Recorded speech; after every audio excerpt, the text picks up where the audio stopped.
another Savior. Holy, holy, holy, holy, Adimebujuku, another Savior. Another Savior. Holy, holy, holy, holy, Adimebujuku, another Savior. Well, this is Mobien.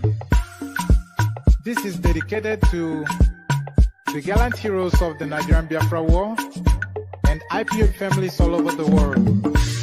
I remember the Nigerian Biafran War, in the thickness of the Biafra genocide. Hey, one man revived the vanishing hope to life. Let the great Biafran army to fight, and they were singing out, holy, holy, holy, holy, is another Savior. They were singing out, holy, holy, holy, holy, is another Savior. Holy, holy, holy, holy, is another Savior. Many years after the genocide, whoa, yet another great leader has risen up now. Oh, and he's leading the Biafrans to victory. Inyamadika yabika kwa namno wao. Hey, anamekele mazuche mefo. Mwanemo, it's an honor having you on board. When I'm singing along, holy, holy, holy, holy, Namdekano is another Savior. Sing along, holy, holy, holy, holy, Namdekano is another Savior. When I sing along, holy, holy, holy, holy, holy, holy, holy, holy, is another Savior. Getting it right and getting it fast now. Holy, holy, holy, holy, is another Savior. Holy, holy, getting it right, faster, never freedom. Is another Savior. Never freedom. Holy, holy, holy, holy, Namdekano is another Savior. Another Savior. Holy, holy, holy, holy, Adimebujuku, another Savior. Another Savior. Holy, holy, holy, holy, Adimebujuku, another Savior. Well, this is Mobien. This is dedicated to the gallant heroes of the Nigerian Biafra War and IPO families all over the world. I remember the Nigerian Biafran War, in the thickness of the Biafra genocide. Hey, one man revived the vanishing hope to life. Let the great Biafran army to fight, and they were singing out, holy, holy, holy, holy, is another Savior. They were singing out, holy, holy, holy, holy, is another Savior. Holy, holy, holy, holy, is another Savior. Many years after the genocide, whoa, yet another great leader has risen up now. Oh, and he's leading the Biafrans to victory. Inyamadika yabika kwa namno wao. Hey, anamekele mazuche mefo. And there it is. The eagle has landed. The eagle has landed. Apologies that there was no session yesterday. It's for reasons of being bunged up by a flu. You can still hear it somewhat in my voice, but flu or not, I'm not going to get something as silly as the flu gets in the way. So thank you, dear friends. We commence again. We gather again. We go through it again. So the session commences, your company is required. That thing that we do virtually every day, except, of course, when I'm knocked out by flu. It resumes again today. I hope you're resuming with us. So to the session, at the protocols first. As you are coming in, please click on the like button, please. And then if you're not already subscribed, then please correct that as well. Click on the subscription button. So click on like, and if you're not already subscribed, click on that as well. If you want to come join me on the screen, click on this hyperlink that says StreamYard. It brings you into a studio space. Soon as I finish reading out the talking points, I'll let you onto the screen and a conversation ensues. It's an open microphone session, and the open microphone is the hyperlink that says StreamYard. So do that. Click on like, click on subscribe, and click on the hyperlink that says, so the like and subscribe, they are mandatory. You must click on those. But at your discretion, if you want to have a conversation around the talking points, then click on the hyperlink that says StreamYard. So that's optional, but highly recommended. So come be part of the family, come be part of the conversation. So do that. And then this last click now, this one now showing on your screens, if you want to donate towards the platform to show some sort of acknowledgement, I don't like the word appreciation because you've not asked me to go and do anything. So what is there for you to appreciate? But acknowledgement more suited. So if you want to show some sort of acknowledgement towards the platform, you can click on that hyperlink that says buy your host cups of coffee. You notice it says cups of coffee, not a cup of coffee, but cups of coffee. So go there and go wild. Just be as liberal as you like. Empty the contents of your wallet in there, even if that is your want. So do all of that. So to the headlines, you cannot bully media organizations, silence free fair journalism. This day, Arise TV tackle APC presidential campaign council. So of course, unless you are living under a rock, if you're a Nigerian, you know that there's a spat going on between Arise TV and the Tinubu campaign organization. A demand that Arise TV must sack RUFAI OSENI. And of course, as you would expect, Arise TV sticking to their guns. So why was that invitation made to sack? Why was that invitation made rather, or even an instruction? I prefer to say it as an instruction. So why was that invitation made to Arise TV to sack RUFAI OSENI? And then, of course, no surprises that Arise TV, they stick to their guns. So we see what's playing out there. So that's the first go-to story. So still within that space, APC, Arise TV defends RUFAI OSENI amidst call for dismissal. So what, and you can see the grounds, of course, because RUFAI OSENI and by extension Arise TV very much partisan in their reportage of this particular electoral cycle. The bias is not even veiled; it's open and glaring. The bias and the bent of that platform is not at all disguised. So of course, people should be displeased, but should that displeasure lead to them inviting that a functionary of that platform be invited to leave his job? So we go to the back and forth of that. So I'm bringing you this story now only because we've been predicting it all the way through on this platform. And this now is the kick-off of it. But there'll be plenty more of these sort of storylines over the course of the next few months, leading all the way to the elections. Fire outbreak at Nigerian military headquarters, DHQ in Abuja. So this is the standard template of the Nigerian space, of course. This is the standard template of the Nigerian political space, of course. Anybody that has spent more than a minute within the Nigerian political space, they know what is playing out here.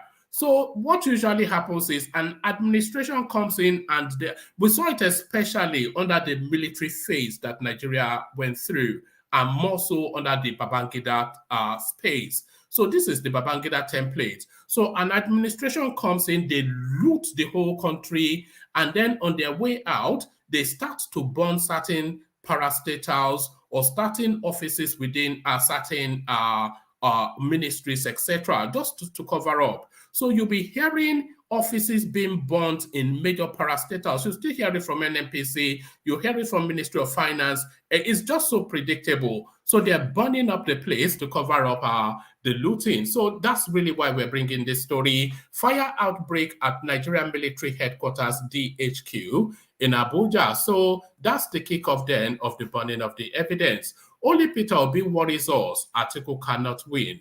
APC's Osita Okechukwu. So this comes to be somewhat as a surprise because they were quite reticent to acknowledge that Peter Obi was ever any form of entity within this political cycle. But it looks as though the noise from that space has ricocheted so much that it is just foolhardy to pretend that Peter Obi is not there. So they acknowledge him and acknowledge him now as a threat. Only Peter Obi worries us. Atiku cannot win. APC's Osita Okechukwu. So quite why that worry is in place, we'll find out shortly. So on to this seems to be the story that is reverberating in the cycle, in the Nigerian political cycle at the moment. So a lot of you that follow me everywhere, you know that I had somewhat of a contrast with this element just a couple of days ago. Sit at home. OHANAEZE seeks arrest, prosecution of Simon EKPA over Southeast killings. So a lot of you, of course, you'll be aware that this Nnamdi Kanu mini-me, this guy that has transmuted his life to mimicking another man.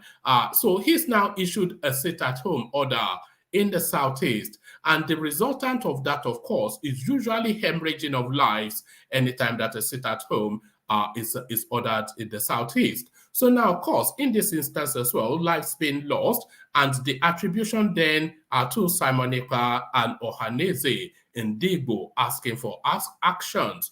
OHANAEZE seeks arrest, prosecution of Simon EKPA over Southeast killing. So we go there. Tinubu arrives Kaduna for Northwest presidential campaign. We might just read a few paragraphs of that.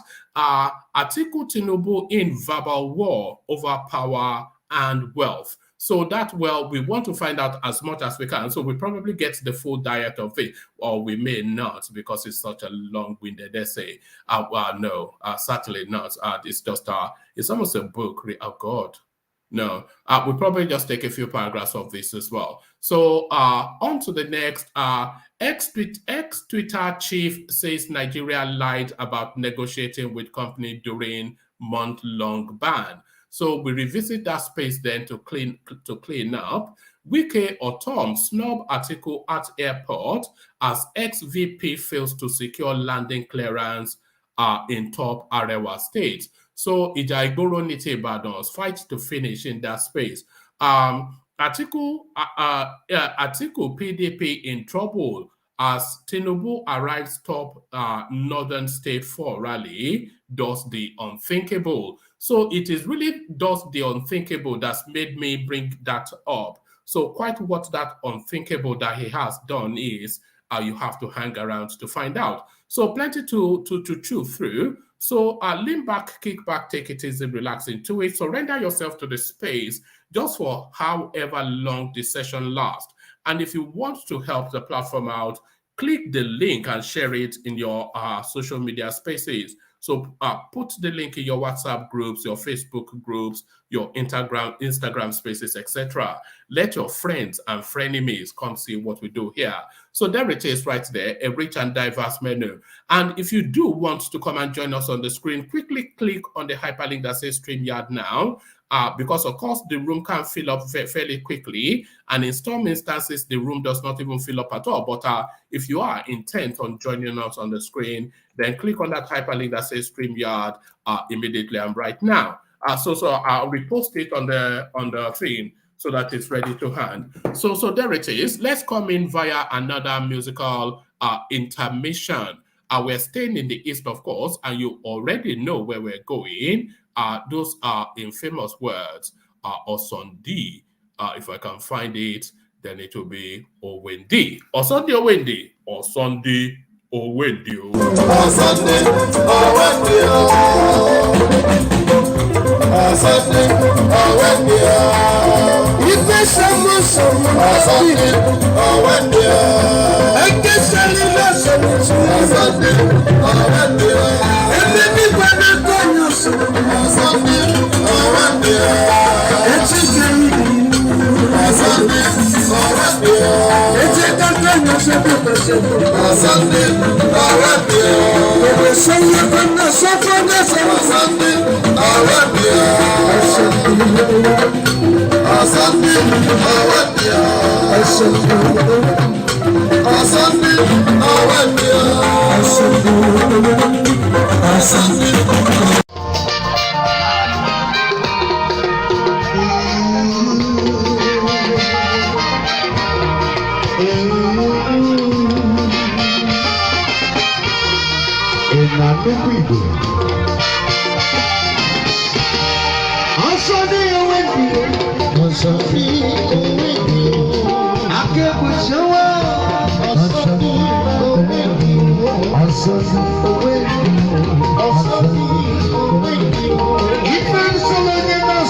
And there it is, Osunday Wendy. So that's the Osunday Wendy song. So straight into it.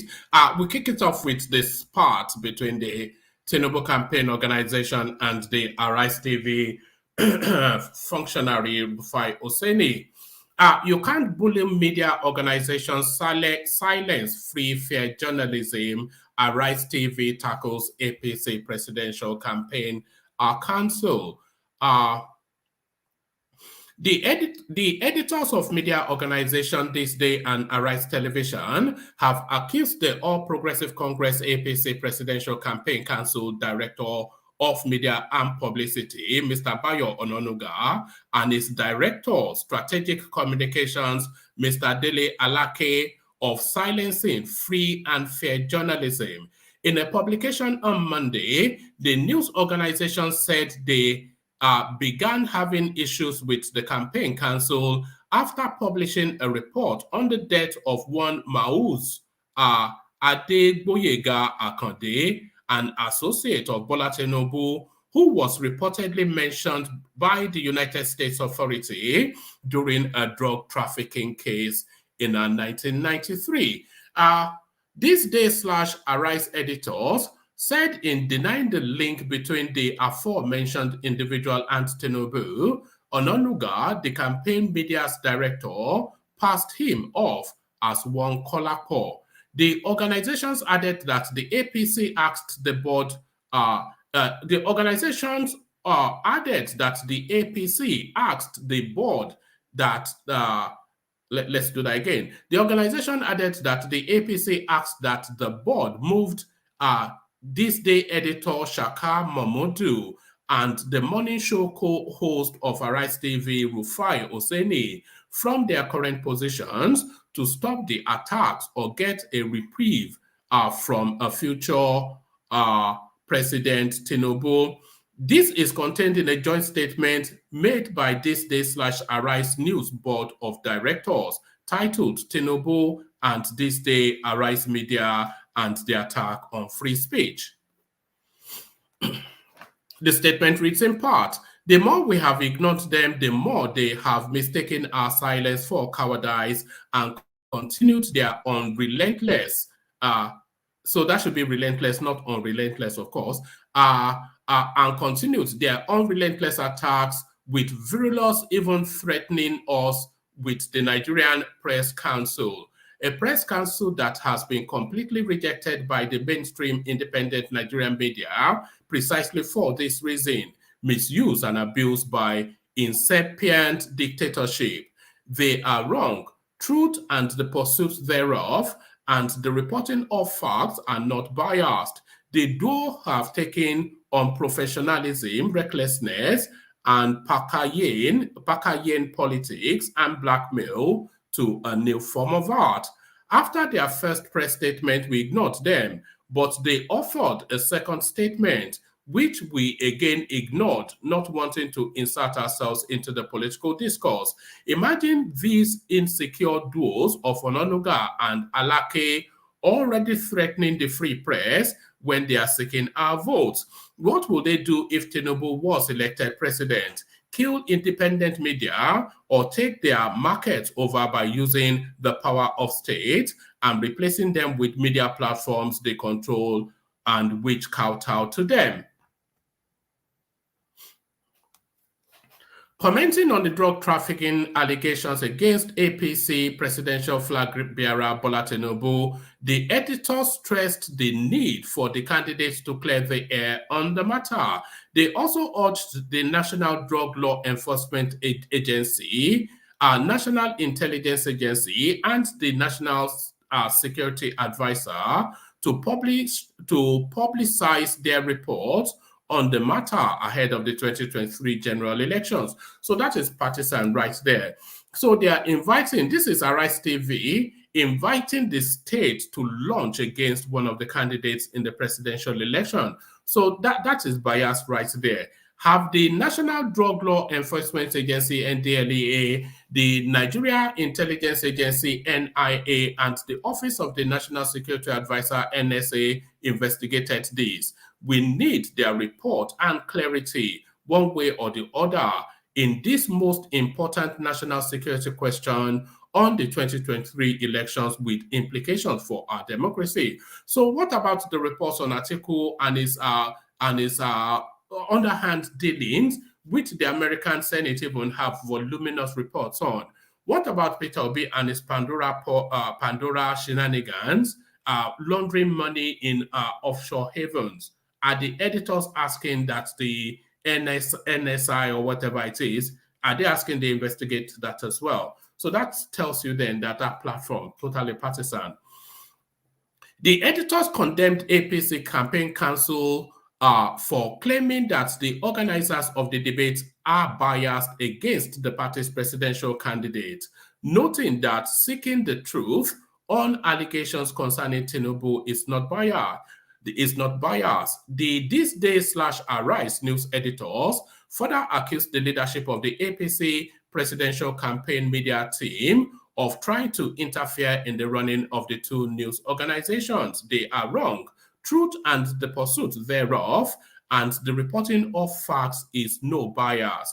The duo, Ononuga and Alake, has taken on professionalism, recklessness, Pakayen politics, and blackmail to a new art form. After their first press statement, we ignored them, but they offered a second statement, which we ignored again, not wanting to insert ourselves into the political discourse. We also note that two senior APC campaign officials had separately requested that we move This Day editor and columnist Shaka Momodu and the morning show co-host on Arise TV News, RUFAI OSENI, from their current positions to stop the attack or get a reprieve from a future Tinubu presidency. So that shouldn't be reprieve, it should be reprisal. So I don't know even if these people are skilled enough to be writing for newspapers. The board of editors of this day newspaper and the Arise News channel would like to state without equivocation that we do not fire journalists because of their views. Facts are sacred and opinions free is the age-old dictum to which all free-thinking men subscribe. We allow our editors the freedom to air their opinions unfettered and have created the office of the Ombudsman to take any complaints and discipline any abuse of office by any of our staff members, the statement added. We will continue to be open, unbiased, and professional. However, we will not be intimidated by the bullying tactics of some APC campaign officials, the statement noted. So there it is right there. I hope you could hear most of that from my crooked up voice, but there it is right there. It's just open warfare between the APC space and the biased Arise TV news platform. So still within that space, APC, Arise TV defends RUFAI OSENI amidst call for dismissal. So I suspect this might well be somewhat repetitive. APC asked the board to move this day editor Shaka Momodu and the morning show co-host of the Arise News RUFAI OSENI from their current position to stop the attacks or get a reprieve from a future Bola Tinubu presidency, what the board said. In a joint statement titled Tinubu, so I think this is somewhat repetitive of what we just read. So there's that space. We have a little video clip of RUFAI responding to all of that, which we'll play you just as soon as I have finished the readouts. Fire outbreak at Nigerian military headquarters, DHQ in Abuja. The Nigerian Military Authority, the Defense Headquarters Abuja, have confirmed a fire outbreak on Monday afternoon affected the second floor of the DHQ. Confirming the incident, the Director of Defense Information, Major General Jimmy Akpo, in a release obtained by correspondents, said that the cause of the fire still remained unknown, but it had been brought under control. A minor fire incident occurred at the second floor of the Defense Headquarters, Garki, Abuja, this afternoon, 12 December 2022. The cause of the fire outbreak is unknown at this moment. However, the incident has been brought under control with the combined effort of the military and federal fire service personnel and resources. All personnel and civilian staff were also evacuated without injury or loss of life. Accordingly, normalcy has returned. Investigation to determine the cause of the fire incident has commenced immediately. We thank the Federal Fire Service and the entire public for the continued support and goodwill to the armed forces of Nigeria, Akpo said. So there it is right there. So short and succinct. But that short statement that I just read you now, that's cost Nigeria, I'm pretty certain, at least $5 billion. So they're burning the evidence now, is what they're telling you. They're burning the evidence now. So burning the evidence, on to the next. Only Peter Obi worries us. Atiku cannot win. APC's Osita Okechukwu.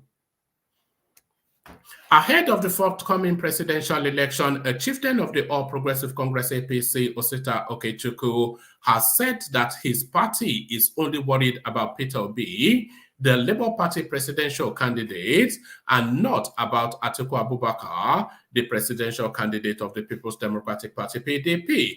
Okechukwu also said Bola Tinubu, APC's presidential candidate, has come a long way and knows the country very well to win the 2023 presidential election amongst other candidates. The Director General of the Voice of Nigeria disclosed this on Monday morning whilst featuring on the Arise TV morning show program. He said Atiku had lost his base and he could not harvest Buhari's 12 million votes. As per Asiwaju Bola Ahmed Tinubu, what nobody can deny is that he knows the onion, he knows the gravitas, he knows the country, and he has come a long way. And we are not bothered about PDP. For instance, Atiku has lost his base. So what does that mean? Atiku has lost his base? Because did Atiku even have a base? Is the attribution that the North belongs to Atiku? Is that what he means by base? We are more bothered about Peter Obi and others. Kwakwanso, we know he is qualified and highly capable, but he is riding against the zoning convention. And so, if you tell us about Peter Obi, then we can say, okay, that is where we are worried, but not about Atiku, who has lost his base. Atiku cannot win. I challenge those who are saying so. He cannot harvest Buhari's 12 million votes. He cannot. He does not have Buhari's vote bank, he said. So there it is right there. And if you look at the body language of Atiku, he's doing the barest minimum in this electoral cycle. So he's not showing as though somebody that because this is his last window of opportunity, and you don't see that urgency or energy in his campaign. So it's just what I see anytime I see Atiku is a guy that is just fulfilling all righteousness without any real firm belief that there's any real prospect of him being the next president. So there it is right there, the final nail in Atiku's presidential ambition coffin. Sit at home. OHANAEZE seeks arrest prosecution of Simon EKPA over Southeast killings. Igbo Apex Social Political Organization OHANAEZE Indigo on Monday called for the arrest of a self-acclaimed disciple of Nnamdi Kanu, leader of the indigenous people of Biafra IPOB Simon EKPA, over the killing and destructions in the southeast. Okechukwu Isogozoro, the Secretary General OHANAEZE, said EKPA should be arrested and repatriated to Nigeria for prosecution over the violence in the southeast. Isogozoro identifies EKPA as one of those instigating the killings and destructions in the southeast. Recall that the Finland-based EKPA recently declared a 5-day sit-at-home across the southeast. IPOB, however, distanced itself from the order by EKPA whilst urging residents of the region to go about their activities. However, Isogozoro said OHANAEZE would liaise with the Finnish embassy and relevant authorities to ensure that EKPA is arrested and repatriated to Nigeria to face the consequences of his actions. A statement by Isogozoro reads, OHANAEZE Indigo Worldwide has commenced the processes of making sure that those responsible for the pandemonium, destruction of public properties, killings, and civil unrest in the southeast will face the consequences of their actions, the incitement of chaos, and their contributions towards the insecurity challenges in the southeast.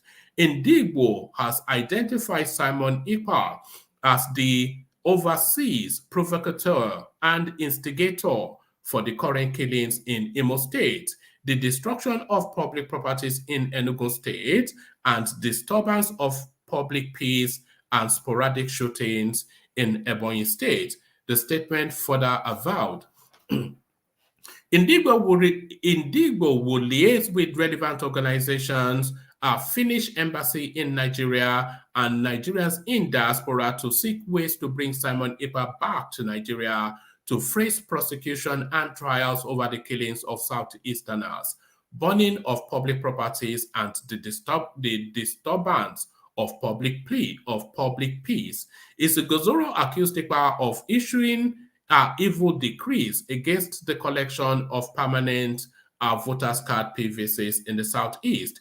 He described EKPA as a criminal hiding under the Finnish citizenship and Biafra agitation to wreak havoc and extort money from Nigerians abroad.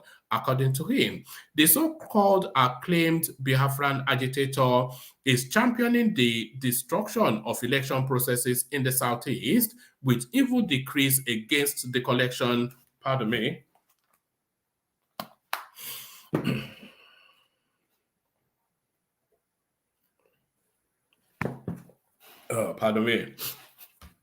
According to him, the so-called self-acclaimed Biafran agitator is championing the destruction of election processes in the Southeast with evil decrees against the collection of PVCs in the Southeast and institute an illegal but violent sit-at-homes to undermine the economy of Indigbo in these festive seasons and stimulate violence, massacres, and chaos as Christmas gifts for Indigbo. Indigbo's call for the immediate arrest and repatriation of Simon Ekpa to Nigeria. He is a tricky man and a criminal hiding behind Finnish citizenship and Biafra agitation to wreak havoc, extort money from Nigerians abroad, and influence the insecurity challenges against Indigbo. He added, this is the height of deception and treachery against Indigbo, and the immediate arrest of Simon Ekpa will end insecurity challenges in the East and serve as a deterrent to others who might want to consider being a menace to the public, particularly the people of the Southeast. So there it is right there. So there it is right there, public nuisance. I would say killing of people is more than a public nuisance. So are we going to see the Nnamdi Kanu treatment for Simon Ekpa, though, is the question. So we just skimmed through this. So this is just really to document that Tinubu continues to campaign. They said he came back from London because he was fatigued. But this next headline does not tell us that anybody especially is fatigued. Tinubu arrives Kaduna for Northwest presidential campaign. So I wouldn't say this is a person that is fatigued. The All Progressive Congress APC presidential candidate Bola Tinubu has arrived in Kaduna for the flag off campaign rally for Northwest, which is scheduled to begin on Tuesday. He was received by the state governor, Nasir El-Rufai, at the Dana Air Wing of the Nigerian Air Base in the state. The APC presidential flag bearer was accompanied by top party leaders led by the campaign director general and Plateau State Governor Samuel Lalong. The Canaan Air, a private aircraft that conveyed the presidential candidate of the APC and his entourage, arrived in the state around 2:30 p.m. Kano State Governor Abdullahi Ganduje, Jigawa State Governor Abubakar Badaru, Kebbi State Governor Atiku Bagbudu, amongst others, were on the entourage. Tinubu, who wore a blue agbada, waved to party loyalists that gathered at the venue to receive him. He is expected to meet stakeholders tonight ahead of the campaign rally tomorrow. So there it is. I wonder if you got the memo that was meant to be fatigued. I'm just going to give you the headline of this one. I'm not sure that I'm going to labor to read this. 2023, Atiku Tinubu in verbal war over power and money. Presidential candidate of the People's Democratic Party PDP, Alhaji Atiku Abubakar, and his All Progressive Congress APC counterparts, Asiwaju Bola Tinubu, yesterday were at daggers drawn over desperate attempts to gain power at all cost. Whilst the Tinubu-Shettima Presidential Campaign Council accused the PDP candidate of being desperate to capture power by any means possible, Atiku Special Assistant on Communications, Mr. Frank Shaubu, faulted Tinubu's claim of inherited wealth and trading in stocks to become wealthy. Mr. Shaubu, Special Assistant on Public Communications to Atiku, yesterday faulted claims by Tinubu that he inherited wealth and traded stocks to become rich. So this was, of course, referring to his BBC interaction, Tinubu, when he said he inherited land. But in another instance, he told us he came from poverty. According to him, Tinubu muttered these fairy tales in response to a question about the true source of his wealth, whilst responding to questions from a BBC reporter in a recent interview. Shaibu, in a statement, said, obviously thrown off balance when the BBC reporter asked him to disclose the source of his stupendous wealth, APC presidential candidate Bola Tinubu responded by asking, are you an enemy of wealth? He subsequently told a fable of how he inherited property and also traded stocks like Warren Buffett. This is complete hogwash.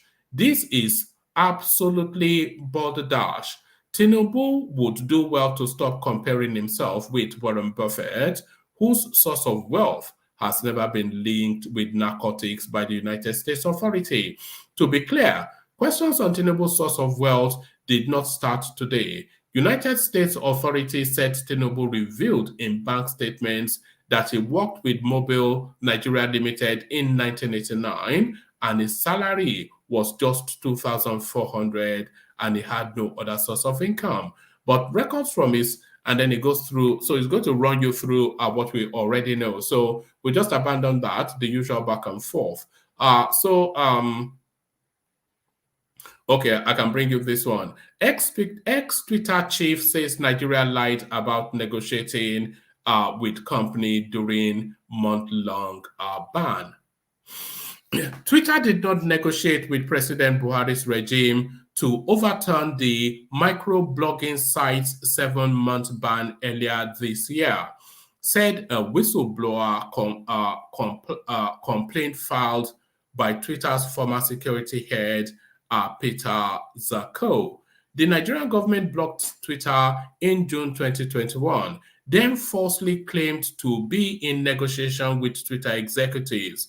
Twitter's failure to correct the false record on many reported non-existent discussions with the Nigerian government permitted Nigeria to negotiate unilaterally through media and dictate unfavorable terms for final resolution, said the whistleblower document, which exposed the violation, material misrepresentation, and fraud by Twitter Inc. So there it is right there. Another set of lies from Lai Mohammed.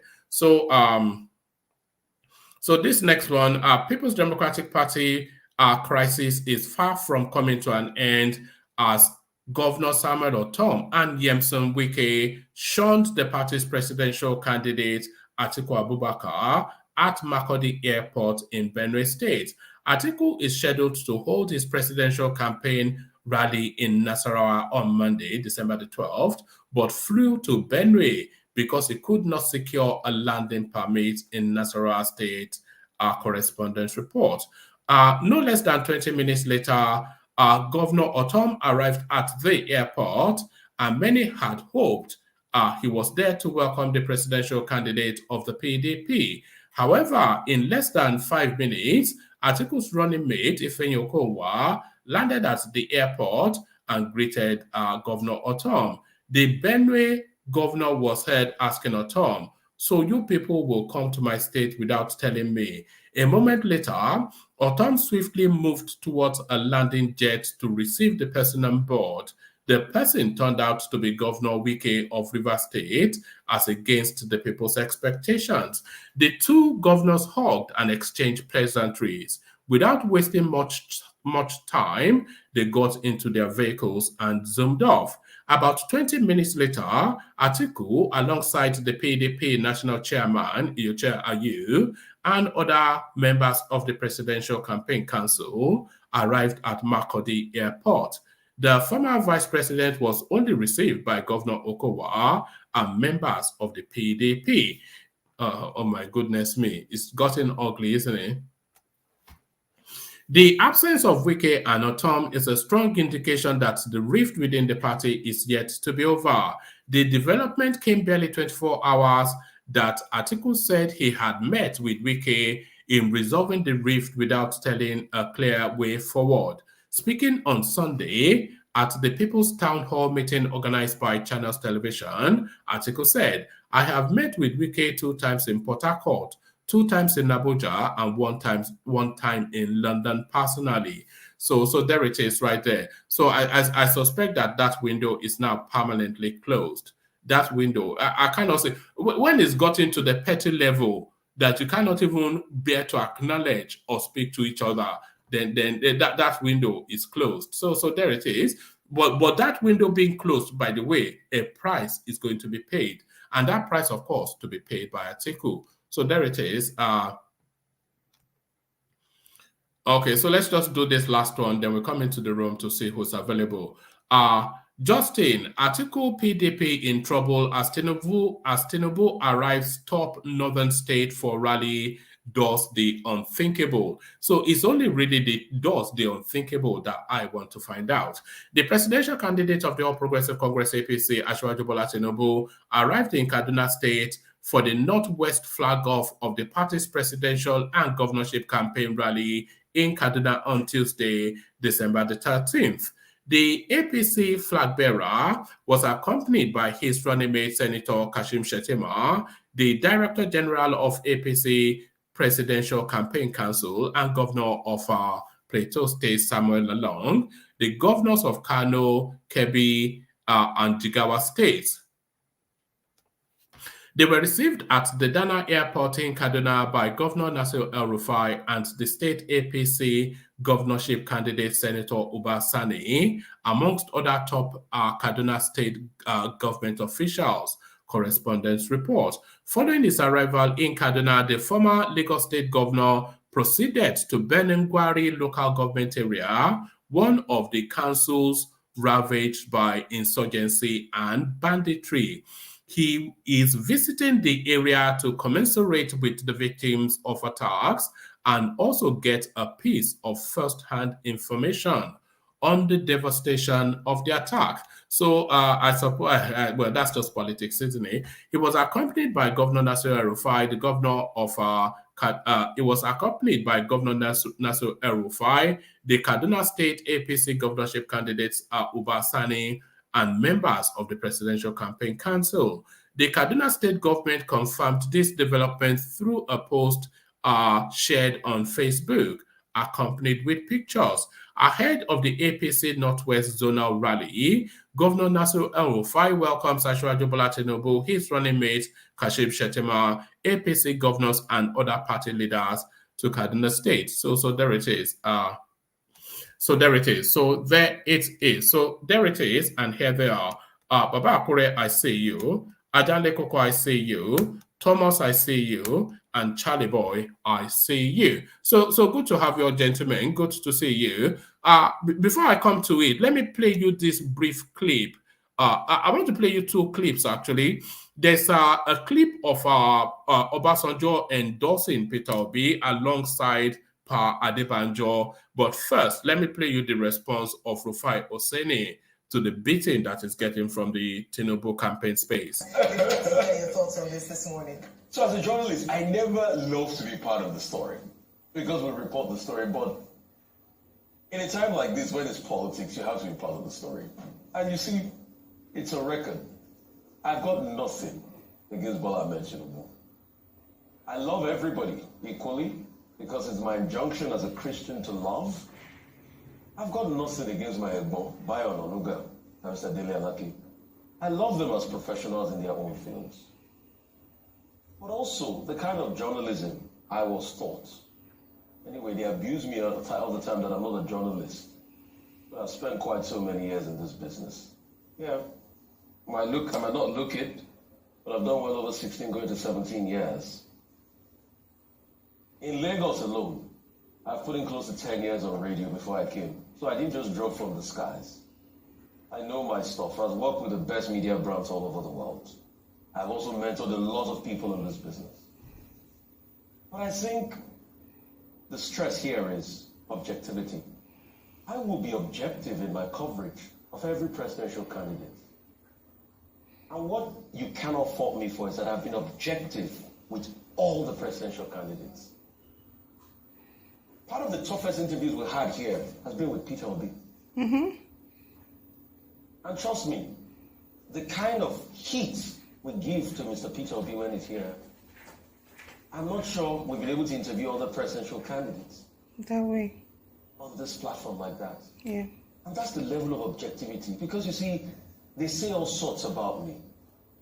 They do all sorts. But what I want them to know is that I love them, irrespective of the hatred that is being meted out of me. I'm a child of love. I was conceived in love. All right, that's just a bit of a meaningless nonsense. Let's listen to Obasanjo. Maybe he has something better to say. That RUFAI, he has always been a dunce. He has always been a dunce and continues to confirm that he is a dunce. Thomas, what I believe and what I believe that Chifa Adebanjo believed is not ethnic,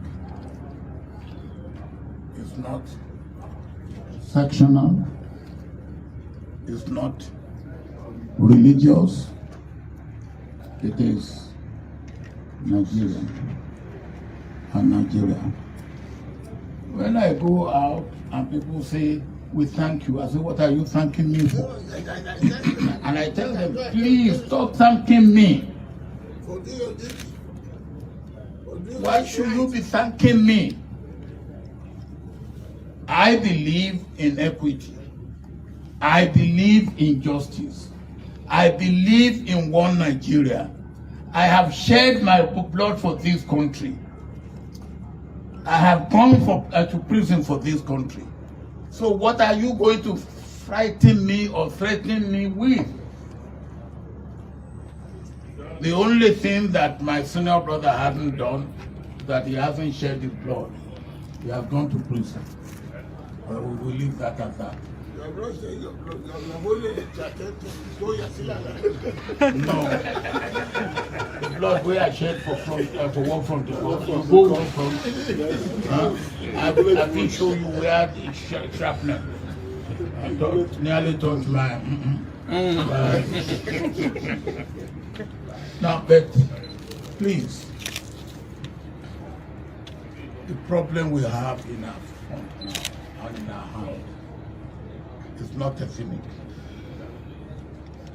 it's national. And for me,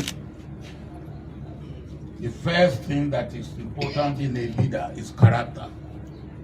The problem we have had over the years is that we don't have leaders who have the right type of character that they should be entrusted with the leadership role.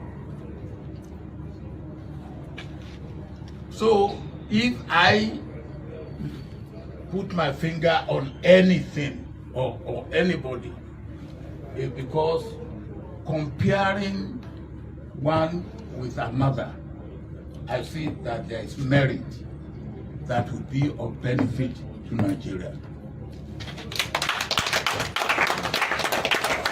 And I believe that Chifa Adebanjo stands for the same thing. So there it is right there. Without question, then that's an endorsement of Peter Obi. So Thomas, I would say we now know where Obasanjo stands. Good to see you, Thomas. Hello, one man. Good evening. How are you doing? I'm good. Why is it so dark? Why is it so dark where you are? I don't know. There's light here. All right, carry on. Maybe it's the resolution of the camera. Oh, well, that's fine. Now we know where the balls landed. So at least no equivocation now. I think we saw Peter Obi sitting down beside Obasanjo there, and Baba Adebanjo is there. Well, all well and good, but Baba. What are you making of all this gang up against Tinubu? Why so? What do you think is behind it? That is Afonja right there now. That is Afonja right there. You know what I mean? Yeah. I do, so yeah. Yes, yeah. So that is Afonja right there. But What do you mean? What do you mean by Afonja? Afonja for what? Now? What is what of somebody contesting for president of Nigeria? You're saying Afonja. What is Afonja got to do with Nigerian state? Ajale Koko, you know what I mean now? No. Gang up for what? Gang up for what? Everybody, all of but them. Ajale Koko, you are not the Everybody are obedient now. contesting. Why are you always fighting for obedience? No, everybody contesting for I mean, all of them are contesting for Nigerian president. So, what is the Afonja calling Obasanjo Afonja, Baba Yabanja Afonja? Why you guys try to ridicule yourself like this? No, a Yoruba man, a Fulani man, and an Igbo man are contesting for the presidency.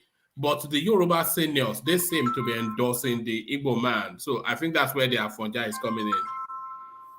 So those other Igbo people, leader supporting Tinubu, what should they call them? Or those are party members now. Those are party members. What are those other supporting Northerners supporting Tinubu? What do you call them? Party members. Party members. No. What up? What do you call this? Babangida and Abubakar. Where did they stand? I don't know. I think Babangida is with Atiku. He's been always campaigning for Atiku. It's not with Atiku. All of them are with Obi.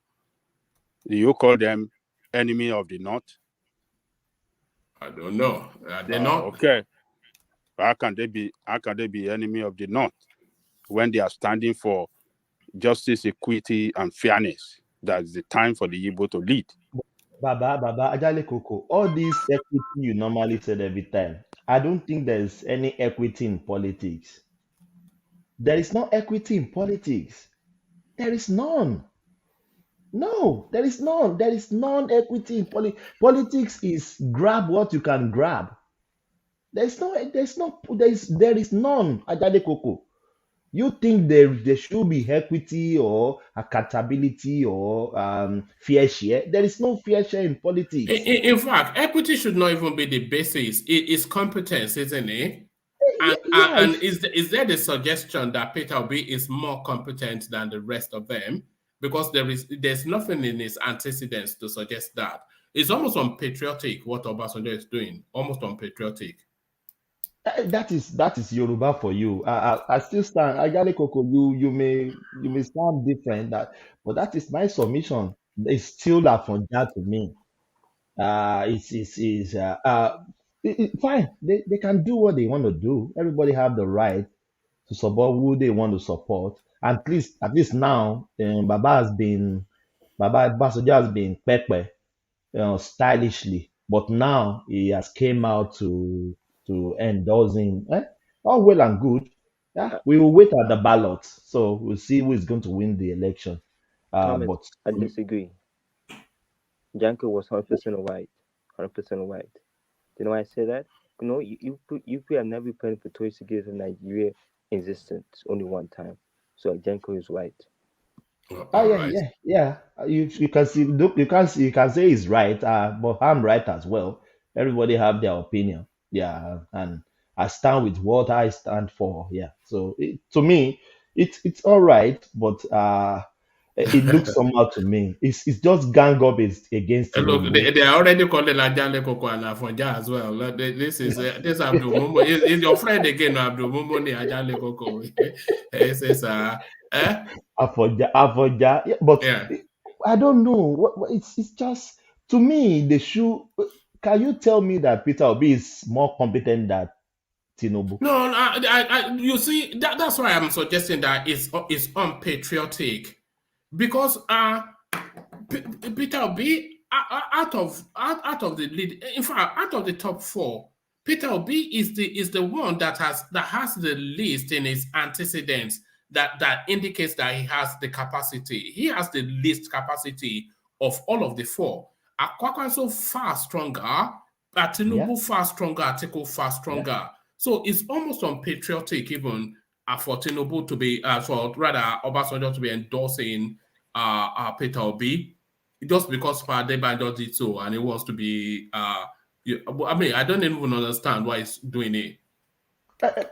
One man, to me, but like you said, it might well be that's the Afonja thing that we have in Yoruba. That is it. That's just the Afonja thing. Yoruba, stab yourself at the back. That is it. Thomas, can I say something? Omar, how do you define antecedent? No, hold on. Before we go into that, let's hear from Alexander Gomez, who joins us. Let's hear from we'll hear from you in a moment, but let's hear from Alexander. Alexander, what are you making then of this endorsement? You saw him; it is unmistakably Adebanjo by himself, decked out in Southeastern regalia. Obasanjo endorses your man from the Southeast. Is this treachery? Is this even more than treachery? Is it unpatriotic, Alexander? Unmute. Good day, like you say, one man to everyone on the platform. Good day. Like you said, and like everyone knows, Obasanjo is the most detribalized politician in Nigeria today. So it wouldn't surprise me that didn't surprise me that he's endorsing personally Peter Obi. I think that these people know the gravity of Peter Obi not winning that election in 2023. They know that the country will be unruly if that doesn't happen. I don't think I don't think they're endorsing him, the bigwigs, on competence alone. Not to say that he's not competent. I must say that. Because he's been a two-term governor of a state, of a middle-of-the-road kind of state. But they're doing it because of equity and fair play. And I don't think I have a problem with that, actually. I think that if you understand the mood of the country right now, I think that we're just about getting to the end of the country if something drastic is not done to reverse that. You know, I don't subscribe to that. This that's what exactly what's going to happen. I don't subscribe to that. This alarmist last chance. You might not subscribe to it, but you need to know what's going on in the East right now. You need to know it's but it's always going on in the East. They're always at each other's throat. When were they not ever like that? It's been elevated 10 times now. It's crazy. So I think it's strategic. I think if they're endorsing him, and like I said, I don't have a problem with that. I don't know who's calling Ajaleko Kafanja. I don't know why. Is Abdul Mumuni your well, you know my brother Mumuni and his Mumuni comment. He can't control himself when it comes to Ajaleko. I don't know. There's no love lost between him and Ajaleko. So anyway, coming back to the topic of the day, I think that it's a strategic move. If I were in Obasanjo's position, I probably, if I look at the ramification of what might transpire, I probably would do that. You know, I don't know. The country's in dire straits, politically, economically. Everybody's suffering, and people are on the edge right now. And any little thing, you push it over the edge, and that's the end of that country. I don't think Nigeria would. I don't think Nigeria would split up like that. But I don't want another civil war, because I think the only person old enough on this platform to tell you what civil war was all about or what transpired during the civil war would be Ajale Koko. If you experienced that, you wouldn't wish it on your worst enemy. I keep on harping on this. People don't seem to understand. I don't think we're anywhere near that, though. This doomsday narrative. You don't understand. You don't understand. Then listen, I'm going to totally disagree with you. You don't understand.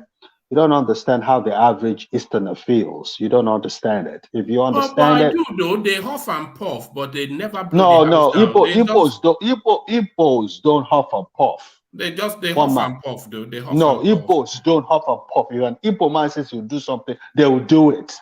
That's their own. That's their disposition. They don't huff and puff. But they calm easily. Because we've seen it before. This momentary rush of blood to the head in the southeast, and then it peters down. We've seen it severally. The rush of blood to the head in the southeast, and then very quickly it calms down again. I think I think if the election were free, fair, and transparent, I don't think Peter Obi can win this election. I keep on saying that. I just don't see the numbers there. But I can see Obasanjo being a detribalized Nigeria, be it a person that might want a change from these scallywags or old politicians. This is a man who is very good at picking winners. So if he does that, he has the antecedents to do that because he's done that in the past. I think that's why he's doing it. I can understand the country's in turmoil, and we've got to be very, very careful. I think I think what I'm thinking, what I'm suspecting, and I've had a private conversation with people that matter on this issue. If the country is going the way it's going, and they think that something drastic might happen if Peter Obi doesn't win, I think they might just cancel this election and probably hand it over to the military boys, because it doesn't look good right now. Because like I always say on this platform, the obedience have already won this elections in their mind, and anything away from that will be stealing the mandate of Peter Obi, and that's not going to go down well. Permit me to disagree with you, Alexander, but I think when Peter Obi does, there's after the elections, the onus is then on Peter Obi to calm his pace down. So it will be down to him to recalibrate the thinking in that space. Let me give you an update based on what transpired between you and Samuel EKPA. He said there was going to be a 5-day stay-at-home mandate to his people in the southeast. They were killing themselves in the southeast. They've been killing themselves in the southeast the last 2 days because of that. These people are not playing. Well, man, these people mean what they say. Don't poo-poo what they're trying to do. They mean it. There might be a calm in the country if Peter Obi wins. But like someone who is very high in politics told me recently, if Peter Obi wins, it's going to be a problem. If Tinubu wins, it's going to be a problem. Whatever way you look at it, there's going to be a problem in the country. So the military boys better start looking at how to douche this tension in the country, because it's really, really not looking good. No, you know something funny, Alexander. I'm not at all on board with that. I'm not on board with that at all. You want to put a wager on it? I can put a wager on it. I think Peter Obi would respectably lose. It's not even. It's not about Peter Obi now. Yeah. It's not about Peter Obi. It's the obedience we're talking about. No. You know what is going to hinge on? It's going to hinge on Peter Obi's speech after the votes have come in. So if it's conciliatory, if he's very quick to acknowledge that it was a free and fair election and he lost in a free and fair space, and then he energizes his space for 4 years' time, that will be sufficient enough to douse the tension. But if he follows the line of, oh, I was cheated, I will fight it to the bitter end, then he's stoking the embers of wanting to burn the country. But after the elections, it will all hinge on how Peter Obi manages his clansmen. But the woman, hold on now, Charles. I'm doing Alexander. I don't know. Let's hope for the best. Ordinarily speaking, though, looking at knowing what I know and looking at the numbers and looking at what's playing out, like Ajale Koko says all the time, and he's the only person I can speak authoritatively because he's played this game. He just simply doesn't have the structure and the numbers to win this contest. But how do you change? Let me use an analogy. How do you change the mind of the average Muslim who thinks if he goes into a mall and kill people, and he gets killed in return, he's going to heaven, and virgins are waiting on him to please him sexually? How do you tell the average obedient that Obi loses the election in 2023 and someone has not stolen the mandate away from him? It's an ideology. It's an ideology that's difficult to turn around. Really, it's difficult. It's very, very difficult. All right, Alexander. After the results have been announced and a president announced, if Peter Obi then makes a national broadcast to say we gave it a good fight and we had them worried for a good while, we gave them a bloody nose. Stay with me. We'll go again in 4 years' time. But I congratulate the winner. It doesn't. The room for that violence. He closes it right there. But not the obedience. No, but what would they be fighting for? What would they be fighting for when their champion has said, "I lost fair and square"? No, not the obedience from the southeast. They're just reverting to iPod ESN mode, and then kata will bullet. That's what's going to happen. They're just going to automatically reverse, because you and I know that the reason why there might be an understanding from an iPod perspective is because, okay, eventually in 2023, an Igbo man will win the presidential election. So we can compromise on that. We're not going to compromise if it's not an Igbo man that's going to win the 2023 election. That's how you have to look at it. That's what's going to play out. Obedience in the South could understand. Obedience in the Southwest can understand, but obedience in the South would not understand. And that's the core obedience right there, the obedience in the Southeast. All right, we'll see how it plays out, but I'm still sticking to my guns. I think as soon as Obi concedes and he says, I lost in a fair election and I will fight again, I think that will calm his people down. But do you think, last question, do you think Obi will be magnanimous enough to say that okay, I lost? He has to be if he's a patriot, because he knows the consequences of not doing that. If he's a patriot, if he claims he has a love for that country, then he has to concede very quickly and with the right language once the results come in. Yeah, if he's as sophisticated as he looks, that's what should happen.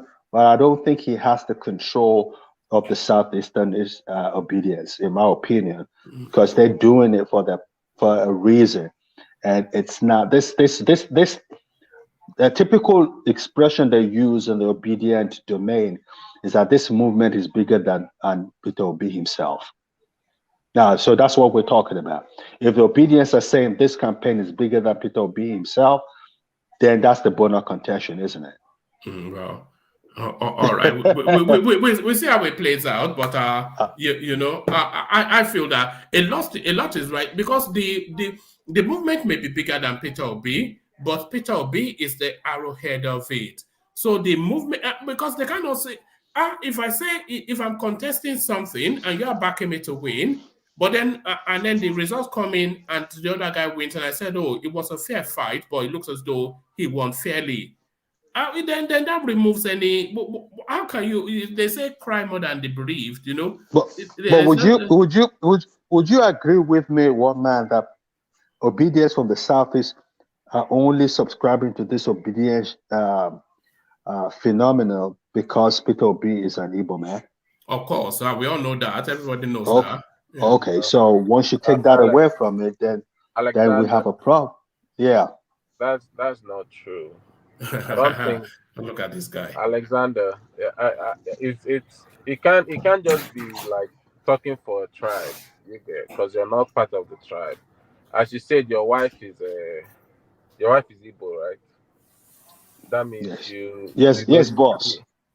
Yeah, you basically have Igbo friends coming to your house.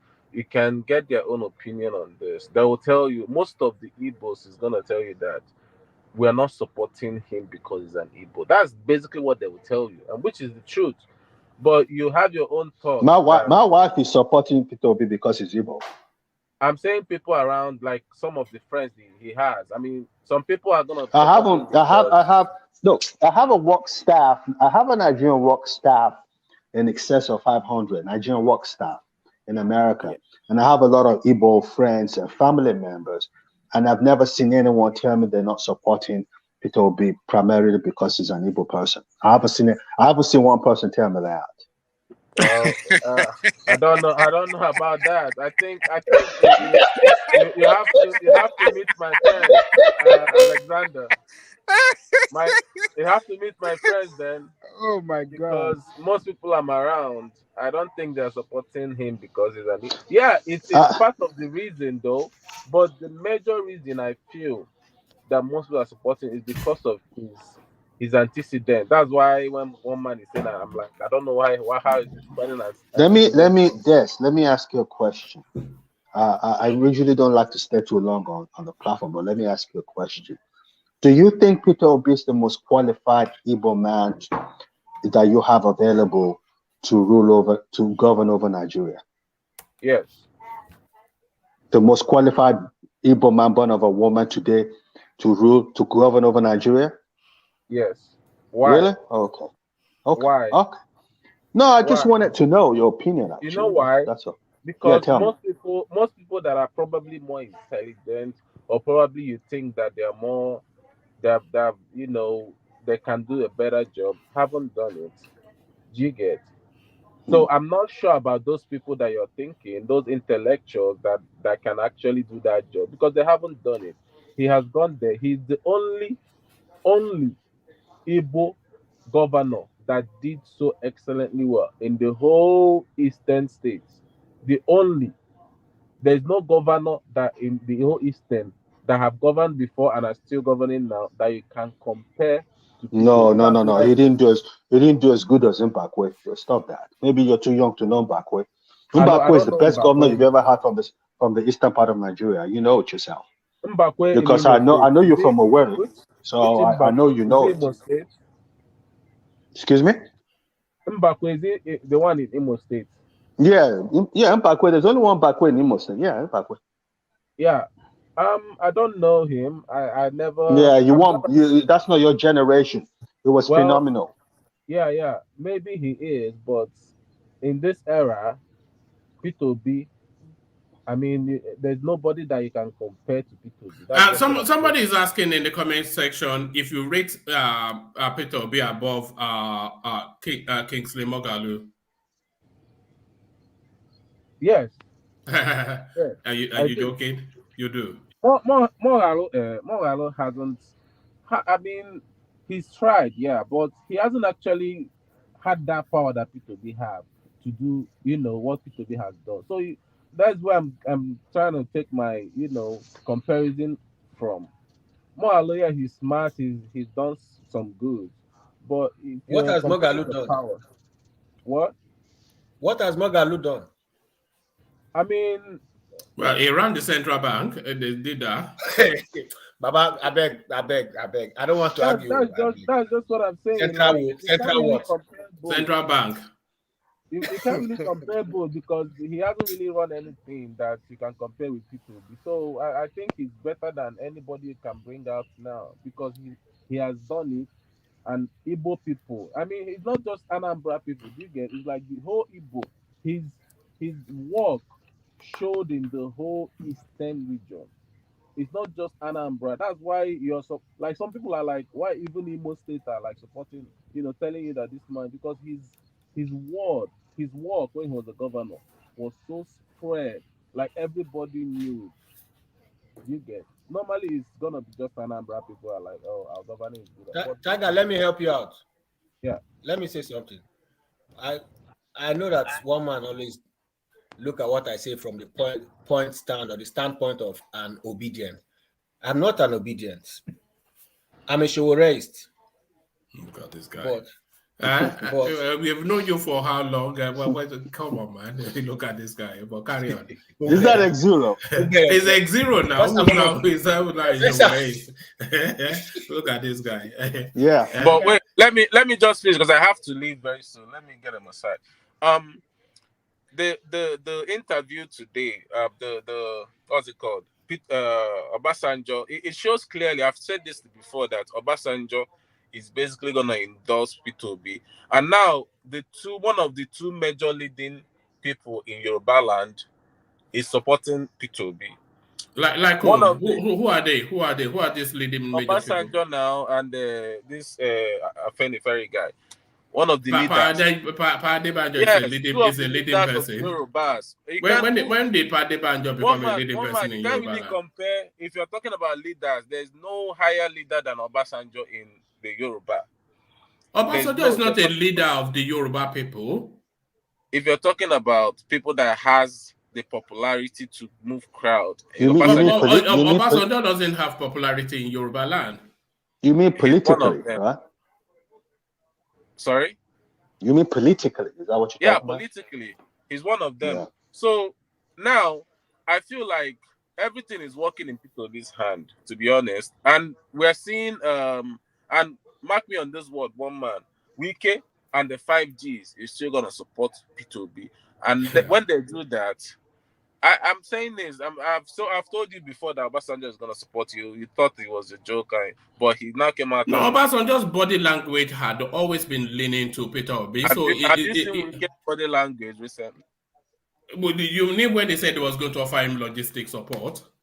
No. The one he was basically condemning APC, condemning PDP. So his body language shows that he's not even gonna support APC or PDP. And there's only one option left. And wherever we go, the 5Gs go.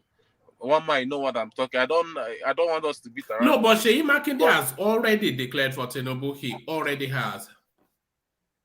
Seyi Makinde hasn't actually come out and endorsed Tinubu. He hasn't come out and endorsed Tinubu. He has. He said he was going to follow whatever Power Fashion Roti instructs. That he said so. Okay. And Power Fashion Roti instructs Tinubu. Well, let's again, he sent his deputy governor to the meeting they had. I know those ones. Yes. So what are you saying? He's not endorsing what I'm him? saying is either the 5Gs separate, but I believe that majority of the 5Gs, if Seyi Makinde can be left out, the four of them, I feel like they gravitate towards P2B. Even if Seyi Makinde is not, I don't know what's going on in that space. But okay, guys, let me ask a final question before I exit.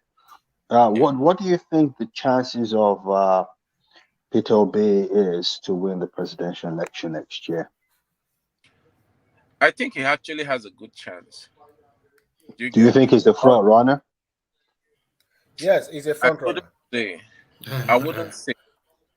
I wouldn't say because when I say the fight is gonna be for the North, I don't know what is. Well, we're seeing that he has crowd in the North, but if that is gonna translate to votes, I don't know yet. But he has a chance. I would say his chance is about 50% right now.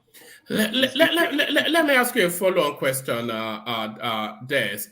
If Peter Obi or when Peter Obi does not win, what do you think will happen next? No, Lagos Network. Okay. Yeah. Did you hear that? No, I didn't hear what No, I was saying if and when Peter Obi does not win, what do you think will happen next, especially with the Southeasterners? No, I go with Alexander. It's not only the Southeasterners. That's what you're getting wrong. It's gonna be bad. I don't really see any win if Peter Obi doesn't win the election. I don't see any win for Nigeria. Nigeria is gonna be a mess, one man. Even your Fletcher or your Fisher, whatever, has already said it. So it's not like the whole mood in the Nigerian system. I feel like people are gonna be devastated and people are gonna be angrier, and a lot of atrocities is gonna go on if Peter Obi doesn't win. I'm not sure if it's gonna go to the scale of a world war, but it's gonna definitely go to the scale of a bad riot. Do you get? I'm pretty sure it's gonna go to a bad riot. So Des, let me ask you a question. So if the election happen to be free and fair, and everybody seeing it as free and fair, even the international observer, everybody is seen as free and fair. So and Obi couldn't win. What's going to be the trouble for? Understand, Ajali Koko, it's not whether even if it's the freest election, even if it's the freest election, and something loses. is So still what's gonna going to go happen? down. It's still gonna go down. The riot is still why? gonna... Why? What's going to go down? Why is because a lot of people are just tired of suffering. Nigeria is very bad, though. I mean, No, hold on. Hold on. Yes. What I'm saying, election happen to be free and very fair. It's clear to everybody, fairest election, and somebody else emerges and not Obi. So there's still going to be a problem. What kind of problem? Are you talking about economic problem? Are you talking about violence? He's talking about violence. I'm talking about violence. Who's going to make? Where is that violence going to come from? The violence is going from to the come southeast. No, it's not just from. It's going to basically come for the obedience nationwide. Yeah. The ones in Lagos, the one everywhere. It's going to come every angle. Would you support that? The southeast. No, I wouldn't support that. The southeast might not necessarily go that route. I feel like the southeast might just gravitate towards Biafra instead of rioting. But the other parts of the... all right. I think it's lost connection. Well, let me let you continue your show. Thank you for having me. All right. Thank you, Alexander. The other parts of the obedience, they're going to massively riot. Do you get? But one man, this is my cue. Let me go and straighten my bones. What are you? Tell us about life in Lagos. Are you having fun? No, life in Lagos is crap. Traffic is crazy. Yes. Only at night that you can actually make a movement and do some stuff. But I mean, are you driving? Are you driving in Lagos? Yeah, I have a car. I have a car in Lagos. It looks like you're in a vehicle. Yeah, I'm in my car. So you have the confidence to drive in Lagos. I don't think I could do that anymore. You have the confidence to drive in Lagos. You know I'm a driver already, so there's nothing that I can do. But the life here is bad. I don't know. I don't see how people are saying Tinubu built Lagos. People are still jumping from third mainland bridge because of poverty and all that crazy stuff. You know, they just basically stole my phone the other day. That's why I'm using this account. So it's not a good life in Nigeria as a whole. And people are gonna, if the will of the people doesn't, in fact, even if it's free and fair election, like I said, Nigeria is bad. Jesse, calm down, my brother. That US where you dey, this Australia where are they? People know they commit suicide. Calm down now. Thomas, you know, it doesn't make any sense to me. Forget about poverty. People commit suicide on different notions. We saw people. Let me speak, please. We saw people on third mainland bridge that parked exotic car, sophisticated one, and jumped to the ocean. Do you want to tell me that it's poverty that make he or she to jump into the ocean? Come on. It's not about poverty. You don't know what people are passing through before they decide to do that. That's what I'm telling you. And mind you, people commit suicide as a result of poverty anywhere. Even in UK, Europe, here, people commit suicide based on poverty anywhere. All right, Des, I don't buy into all this doomsday narrative. The elections will come and go. There'll be a sporadic backlash from the losers. So it will be it won't last more than a day or two. Then the security operatives will be rolled out into the streets to calm it down. And then within like a week or so, people will settle back into their normal lives. That's what will happen. It's not going to be anything long or involved. It will just be sporadic. What's going to happen? Nothing is going to happen now. One man. Somebody lost an election, then you are going to burn the country down. I mean, come on. One man, can I say something? Yeah, of course. From the very onset, when this OB thing started, first you said he's a small fry, he's a southeastern lightweight. you know, you always disparage this guy until he's no longer one of the forces to reckon. He's now the force to reckon with. Who said that? Even the APC, the APC is now. That's the topic of today's discussion. Now, what's the topic? They acknowledge that it's a quantity, but not a force. What's the difference between a quantity and a force? It's something just to keep an eye on, not anything to over. Yes, just to keep an eye on. Yes, we've seen like 3 different what's it called, surveys come out and tell us that Peter Obi is gaining traction. Yes, but those surveys were conducted by the Southeast. Yeah. Yes, you know, you guys are sounding more like Peter Obi is the incumbent. Peter Obi is actually the one who is contesting power. He's not the incumbent. There's no incumbent in contention now. Everybody seems to be after Obi. You know, that's how you rate what is happening. And you guys are also making one mistake. You're saying that if Obi doesn't win, that the country is going to be in tension on one breath. And then on another breath, you are saying that the Southeast is just a tiny dot.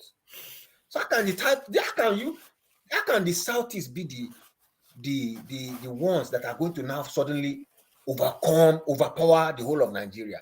No, nobody is suggesting. Nobody. There'll be skirmishes, not anything. Where skirmishes? Where?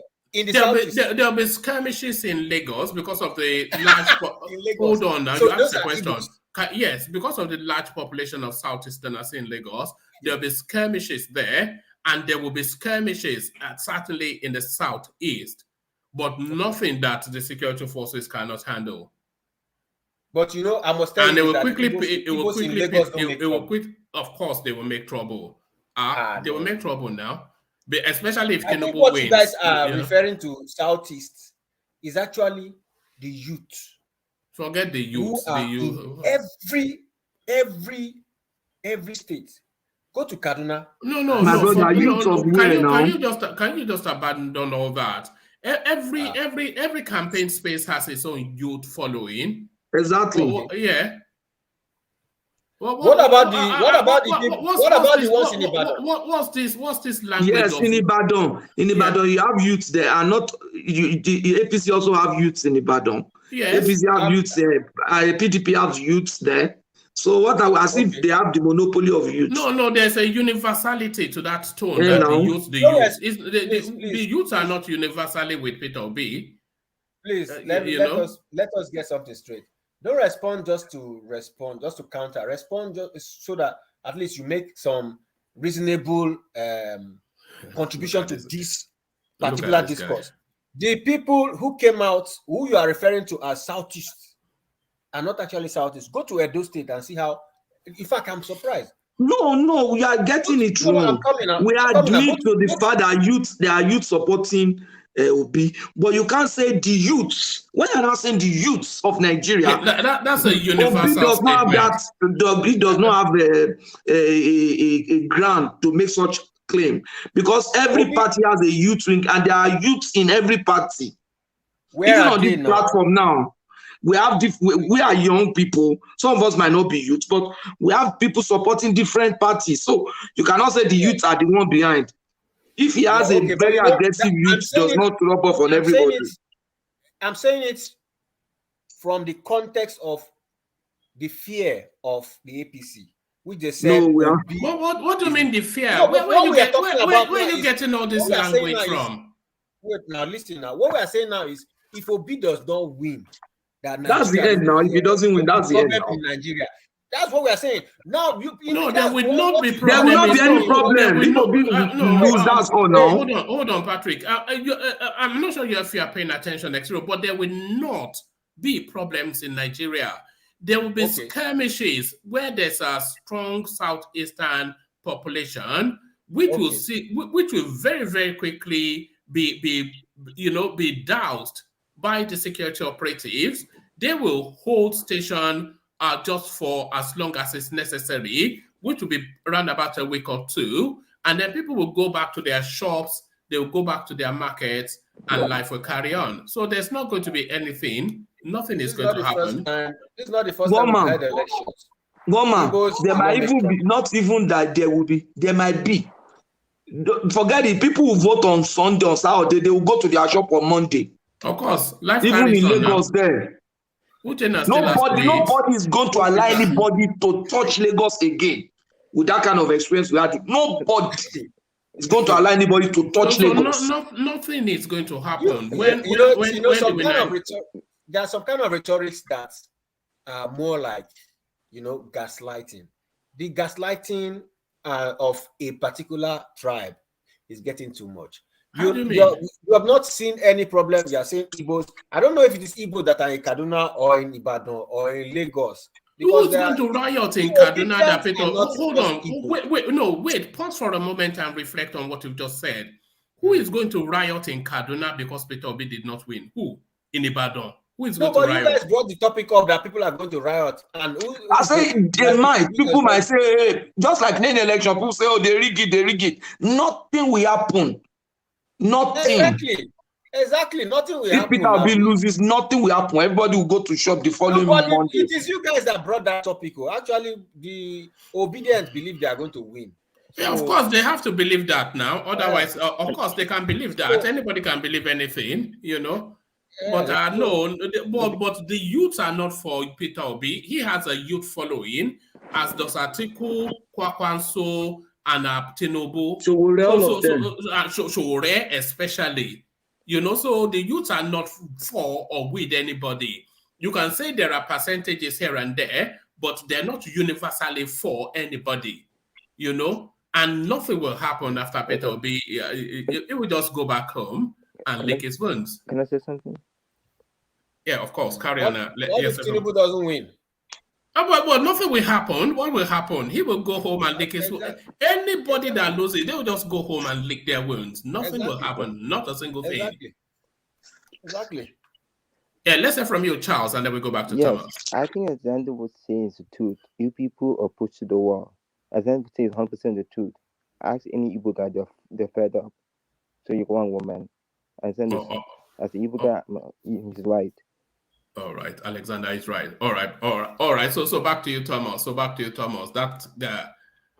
out that space, Thomas, and then let's go to RUFAI and his fight with Tinubu.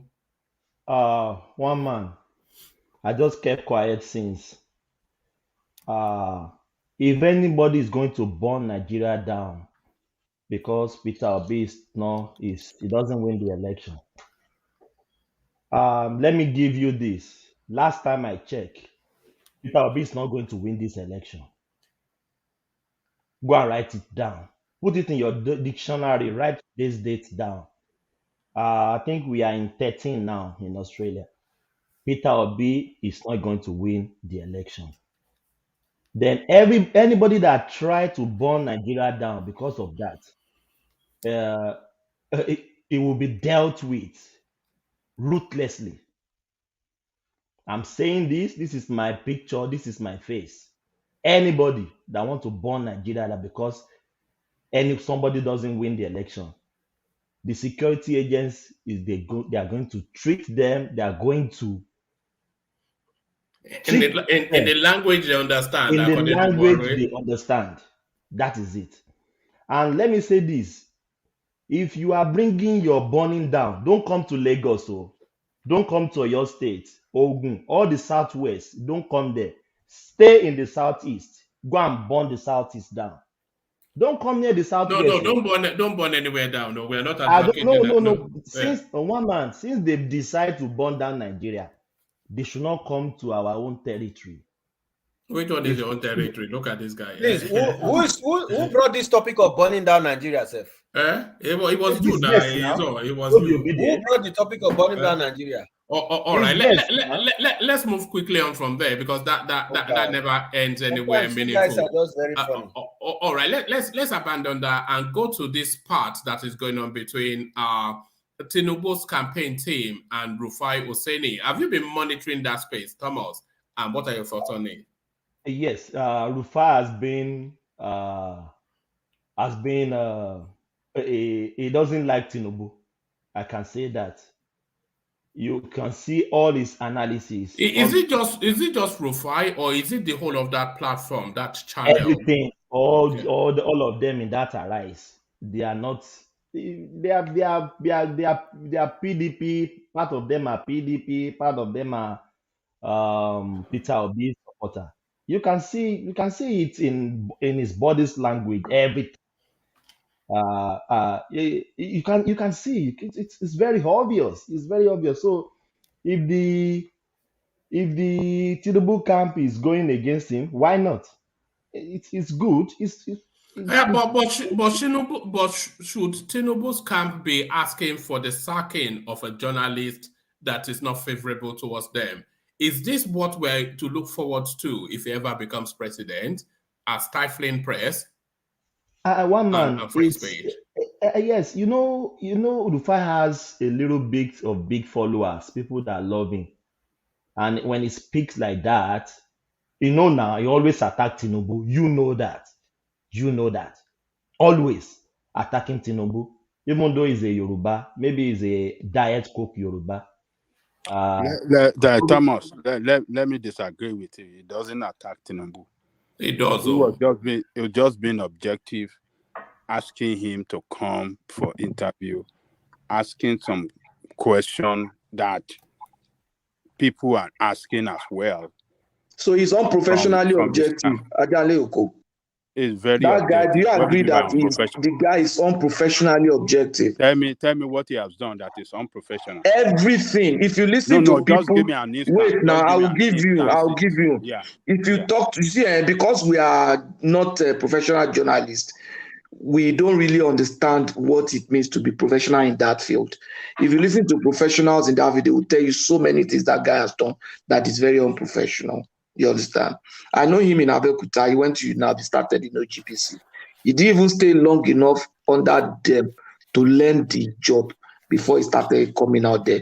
Most of the time, he's just playing to the gallery and trying to come up with showmanship of the thing. Yes, Can you imagine agree. him? I agree. Can you imagine him saying languages, things like nonsensical?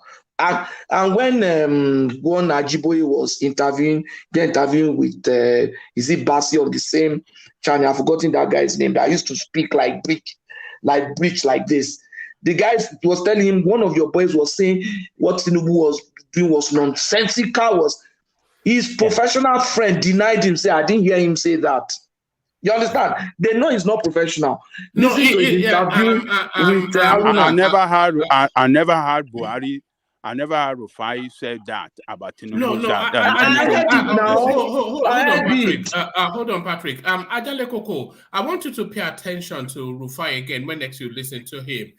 His language, as Patrick was pointing out, is often instances, if not all of the time, unprofessional. And then also he emotes his emotions into the storyline. He's always emotional about the narrative, never detached or dispassionate, which is just unprofessional all the way through. He's a very poor journalist. I want to disagree with you people. Then, watch one thing. In reporting, let me give you a good example. Not only RUFAI, a lot of Nigerian journalists have been very unprofessional in reporting security issues. You understand? Now, you report a killing of security men whose family have not been advised. And the security agency, I have people in the military. So what I'm telling you is fact. I have colleagues who have classmates, because I went to a military secondary school, who have died. Their wives are yet to know. They are planning on how to engage them.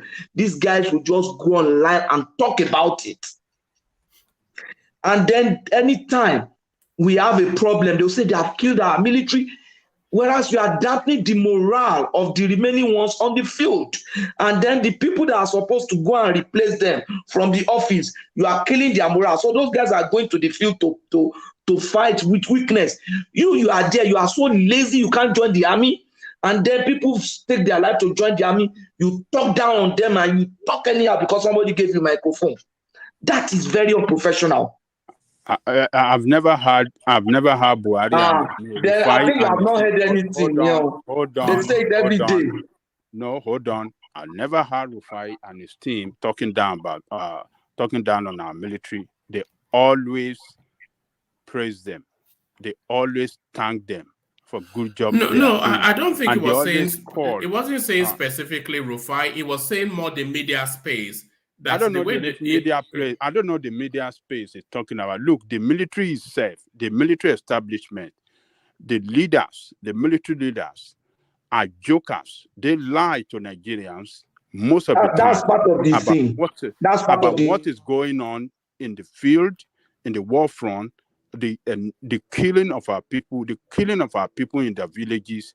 They don't report it. So how do you expect what do you call the media to report it when some people have evidences of incidents that happen? Ajale Koko, what Patrick is saying, which I align myself with, is incidents that we do know that military personnel have been killed. The media, they very quickly go to air to start to discuss it before giving the army or whichever agency the opportunity to break the news to the family. So somebody will just switch on the telly to see that they did not mention their name. They don't mention names. Anytime they report incident like that, one man, they never mention name. Hold on. As a soldier, my colleague has been posted to Maiduguri 512 Battalion and is in the front. And I just know that 512 Battalion Regiment 4 has been killed. And I heard that news on even if my friend was not killed, in what state of mind would I be? There are ways to report warfare. There are ways let me tell you, propaganda is a form of warfare. I have never heard them talking specifically, mentioning names specifically, talking about the unit specifically that were attacked. Barracks have been attacked. Hold on. Patrick, please. Sorry, round of that's your thought, Adale Koko, and then let's get back to Thomas. Yes, I've heard them reporting incidents that our military were attacked, our military were ambushed at so place. You see, when information gets to the media, they have to repeat. They have to report it. Why is the military? No, it's not every information that the media should report. It's not every information. Why haven't they been arrested? Why has the military not even debunked it? Do you know how many times the Nigerian military lied to us that they have arrested or killed? What's the name of that Boko Haram leader? The guy that was essentially Shekarau. Do you know how many times that they lied to us that we have killed him, only for that guy to resurface later? Do you know how many times? What kind of military? Do you know the way Nigerian military lie during the time of the kidnap of the Chibok girl? Do you know the way they were lying and spinning and telling Nigeria that nothing happened? Look, when you don't have a responsible military leaders, you don't expect the media to see some fact, to get some fact, and not report it to the people. The media is there not to be on the side of anybody, but to report incidents and what they have the fact about to the people for people to hear it, so that they can save that country. Look, we look, RUFAI, as far as it's concerned, I have seen RUFAI interview Showore. Tough question. But he also stands accused. And the same thing with hold on, Adale Koko. He also stands accused of always trying to be the star of the narrative, always trying to insert himself more than. He's a smart guy. He's not a smart guy. He always stands his ground. He's very objective and a sharpshooter. If we ask the question, he's not. Can you? Sorry, carry Ajale Koko. Apologies for that. Carry on. Yeah, I thought you wanted to say something. No, it's Patrick now. I wanted you to land and it won't let you. So this guy, look, why a lot of people like this guy? Because they've seen him standing up and doesn't cow. He's an actor now. He's an actor. But he plays to populism. It doesn't. He asks hard questions from politicians several times. There are so many times that he threw them out of the. Out of the board. Sometimes they won't even have the answer. Sometimes the answer they will give will make them look stupid. That is what it should be. That is the way it should be. No, it's not there to make them look stupid. Well, that's not his job. His job What I'm saying is to extract information that informs the people. It's not there to expose anybody. He thinks it's there to expose people. What I'm saying that sometimes if we ask them hard questions and the answer they will give will make them look stupid, because we will still look at this guy. Look at the answer he's giving. This is a very a stupid answer that does not relate to the question being asked. Sometimes they will be dodging the question. They don't want to answer it directly. So RUFAI and Arise News, we should give kudos to them. We should support them. All the media houses in Nigeria, that is the way they should be working. That is the way you can have a better democratic society when you see the media not carrying to politicians. Politicians must be responsible. They should be our servant. They should not be our lord. They should not be our boss. They should respect us, and the media should stand in front, leading the job. Yes, but not trying to be the star. But back to you, Thomas. Thomas. So RUFAI. Can I quickly add something to that? Please? Yeah, but before you add it, I'm not with Ajale Koko in his assessment of RUFAI OSENI. I just find him a pretentious little. I was going to say PRICK. It's just a pretentious little tosser, you know. Yeah, but then so let's hear from you. Actually, we made that a round robin question. So you come in first, Akeem. So RUFAI OSENI, who the Tinubu camp feels is a bit excessive, and is wrapped around that drug dealer something. There was a guy that died whose name was linked with the drug dealer, whatever it is that Tinubu has in America. And RUFAI OSENI seems to be championing, trying to align that death with Tinubu's campaign. So that was a bit excessive, and they were calling for a sacking. But then RUFAI OSENI himself, as a journalist, this is what we're discussing. Is he fit for purpose? Is he just some pretentious little oik? Walmart, thank you very much. I think so. Let's first of all start from one place, which is that there should be no room for a situation whereby politicians should be calling for the sacking of journalists. Whether we agree with RUFAI's position or not, it's not up to the Tinubu campaign to be calling that journalists should be removed from their job. So I would say that I think I completely disagree with Ajale Koko on this one. I think Ajale Koko, you've not been watching RUFAI objectively, and if you have been watching him, it means that you have not been paying proper attention. Just watch his interviews with say maybe a Peter Obi, then watch his interview with Isowore, or watch his interview with a surrogate from the Tinubu team. You will see a completely different attitude from RUFAI. It's very partisan. Very partisan. Yeah.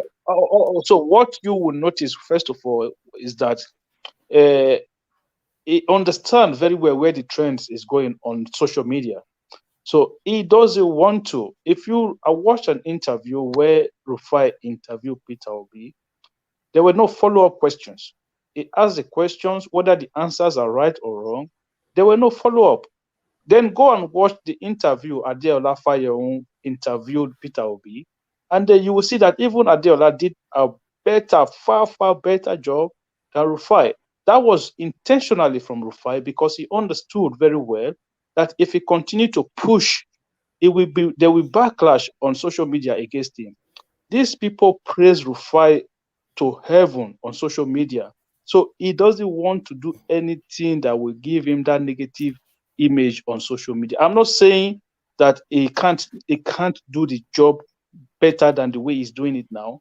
But if we want to be honest with ourselves, he is intentionally skewing the way he handle his job one way, because he understands where the trends are going. So I've watched RUFAI interview, and Ajali Koko, let's be honest with ourselves, he is not fair to either the Buhari government or the Tinubu campaign. Let's just put it that way. I'm not saying he hates them, but I'm just saying it's not fair to them. He understands that the sentiment is against those people. So the more he attacks those people, the more he seems to be against those people, the more popularity and the more attention he gains on social media. That is the truth. All right. Akim, I want to make this a round-robin question, so I want to put it to everybody. But Baba Akure, the question I am putting is, RUFAI OSENI, the co-anchor on Arise TV. So the conversation is it too partisan and unprofessional to be a leading voice in this electoral cycle? So is RUFAI OSENI, is it too partisan and unprofessional to be a leading voice in this electoral cycle? Baba Akure, you kick it off. Yeah, good evening, everybody. Thank you, woman, for having me this evening anyway. Well, in my own case, I am not going to I'm not going to castigate stone to RUFAI, because there is no way someone must have his own party, like somebody that you're really interested in. Well, I watched his interview and the way he talks on Arise News when they are discussing about Nigerian politics. One can go to the direction of the candidate that is really interesting, and which is Peter Obi. That is me anyway. That is my own opinion. You think he favors Peter Obi, Abi? Not really favors Peter Obi, but I think that is his candidate. Yeah, we all know that. So you see, because the way he talks, I don't have any problem with him anyway. But the way he talks, you can see that he would like align with Peter Obi, and I can see this man too, Ojokwe. I can also see him in that area too, because PDP they are not going. I don't see them go anywhere anyway. So I think a little bit aligned with that side. So I'm not going to say that it's partisan or whatever. I will think that Obi is his candidate. That's my own opinion, and he is free as well to grind anybody that he wanted to. Look at the interview this lady conducted about 4 or 5 years ago. Kadri Ahmed. What's the name of this? Ahmed, yeah. Exactly. So technically, when you look at that interview, it was she was like supporting indirectly supporting Buhari at that time. Remember, if you watch it very well, you will see that he was grinding Atiku and Showore, but she allowed Oshibanjo to answer questions for the only thing Buhari said at that interview was hello at the start and goodbye at the end. Exactly. When the lady directed question to Buhari, it was Oshibanjo answered the question. So why am I saying this? Is that every anchor or newscaster will have their own candidate, and there is no way they cannot hide it. It will of course come out in their talk and their behavior. So that is my take on that. All right, brilliant, Baba Akure. So we take it round. Just to fulfill all righteousness, we already know what he thinks. But Ajale Koko, the question is, RUFAI OSENI, by reasons of his open and obvious bias towards the Peter Obi candidature, is it too partisan and too unprofessional in his conduct to be a lead voice in the politics of this cycle? Ajale Koko. RUFAI is very objective. RUFAI is very professional. RUFAI is very intelligent, and RUFAI does his job well. And that is why you see thousands of Nigerians behind him, particularly our youth, because of his style of asking questions, asking tough questions for politicians, irrespective of. But why wasn't he? Why wasn't he asking? Why wasn't he asking tough questions of Obi, as Baba Akure just pointed out earlier on? Why didn't he do that? I want you guys to go and watch the interview with Obi several times. I mean, several interviews he had done with Obi. You will know that, yes, this guy, among the three of them, he's the one that asks tougher questions. He threw several questions to Obi several times than the other two guys, than Abati and the other lady. He's the only one that stand out, that we hit Obi with tougher question, hard question. Go and watch it. This is what I've seen him. This is what I saw him did several times. So look, don't let us fall into this game that APC, Tinubu and his team are playing. They are playing dirty politics. They are playing, you know. Can you give us an example of the tough question he asked Peter Obi? He have asked him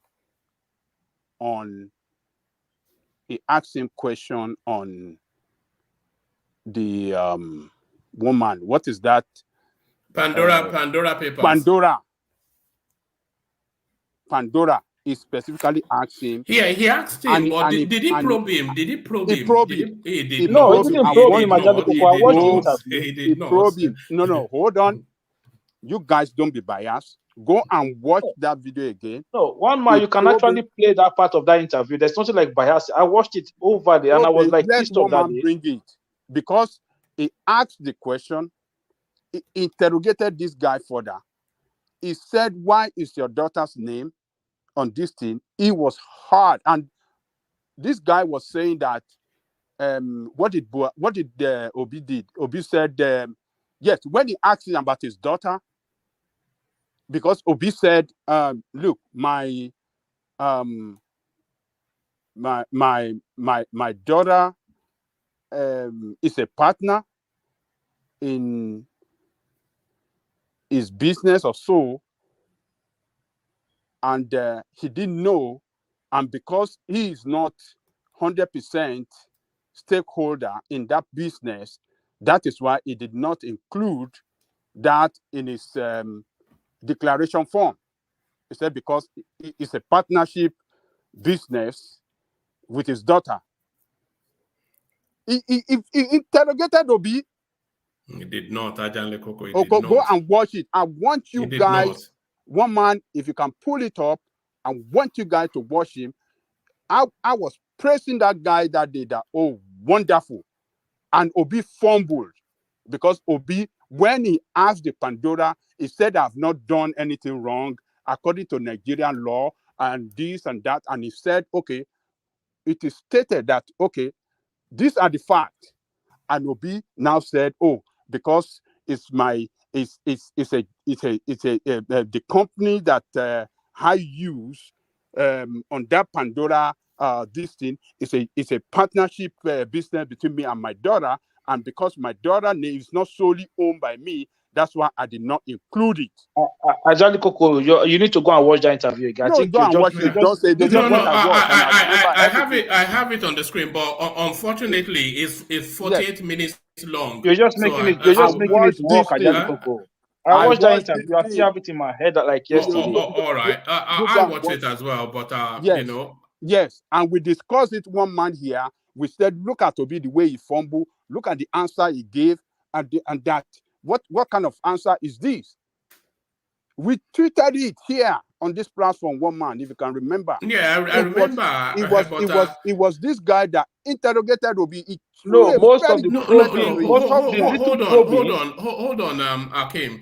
What I recall, and I've got the actual clip on my screen, but it's a 48 minute thing. So I don't know exactly where that question will come in, and we can't listen to 48 minutes of but what I recall was that he asked him about the Pandora Papers.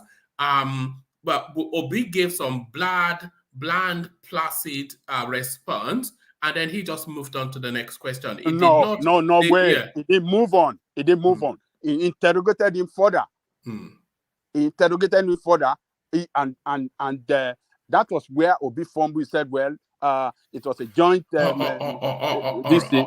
So, all right. Okay. What I'll do is I'll put the link in the comment section if anybody wants to watch it, and then if anybody wants to watch it and then identify exactly where that question, so get the minute that the question was asked, and then we'll listen to it. But yeah, round up that space, and I'll go on to Thomas. Adale Koko, back to you. So people should not fall into this trap, this dirty politics that Tinubu and his team are playing.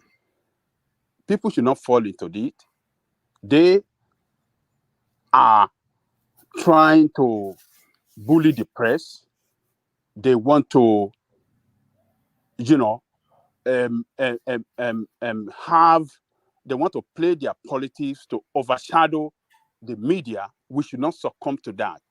We want a vibrant media that can call these people to questioning, that can ask them hard questions, that can sit them down and ask them people's question. These are the media. This is what these guys, the Arise News, they are trying to do. They should not cow down. They should keep doing the job they are doing. I give kudos to them. They should not mind this campaign of calumny against them. They should stand up against politicians, particularly this administration, that have destroyed anybody from this APC, that have destroyed this country. They should stand up against them.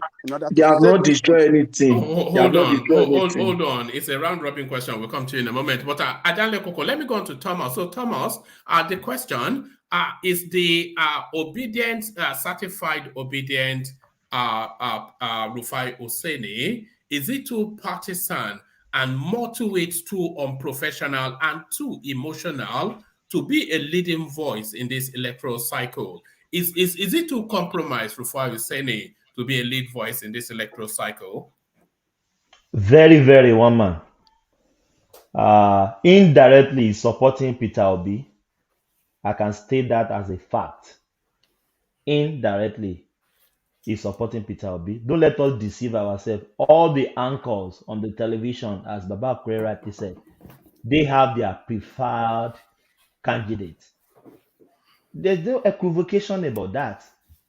And if you see him when he interviewing Peter Obi, he doesn't give him a tough question or push him more harder.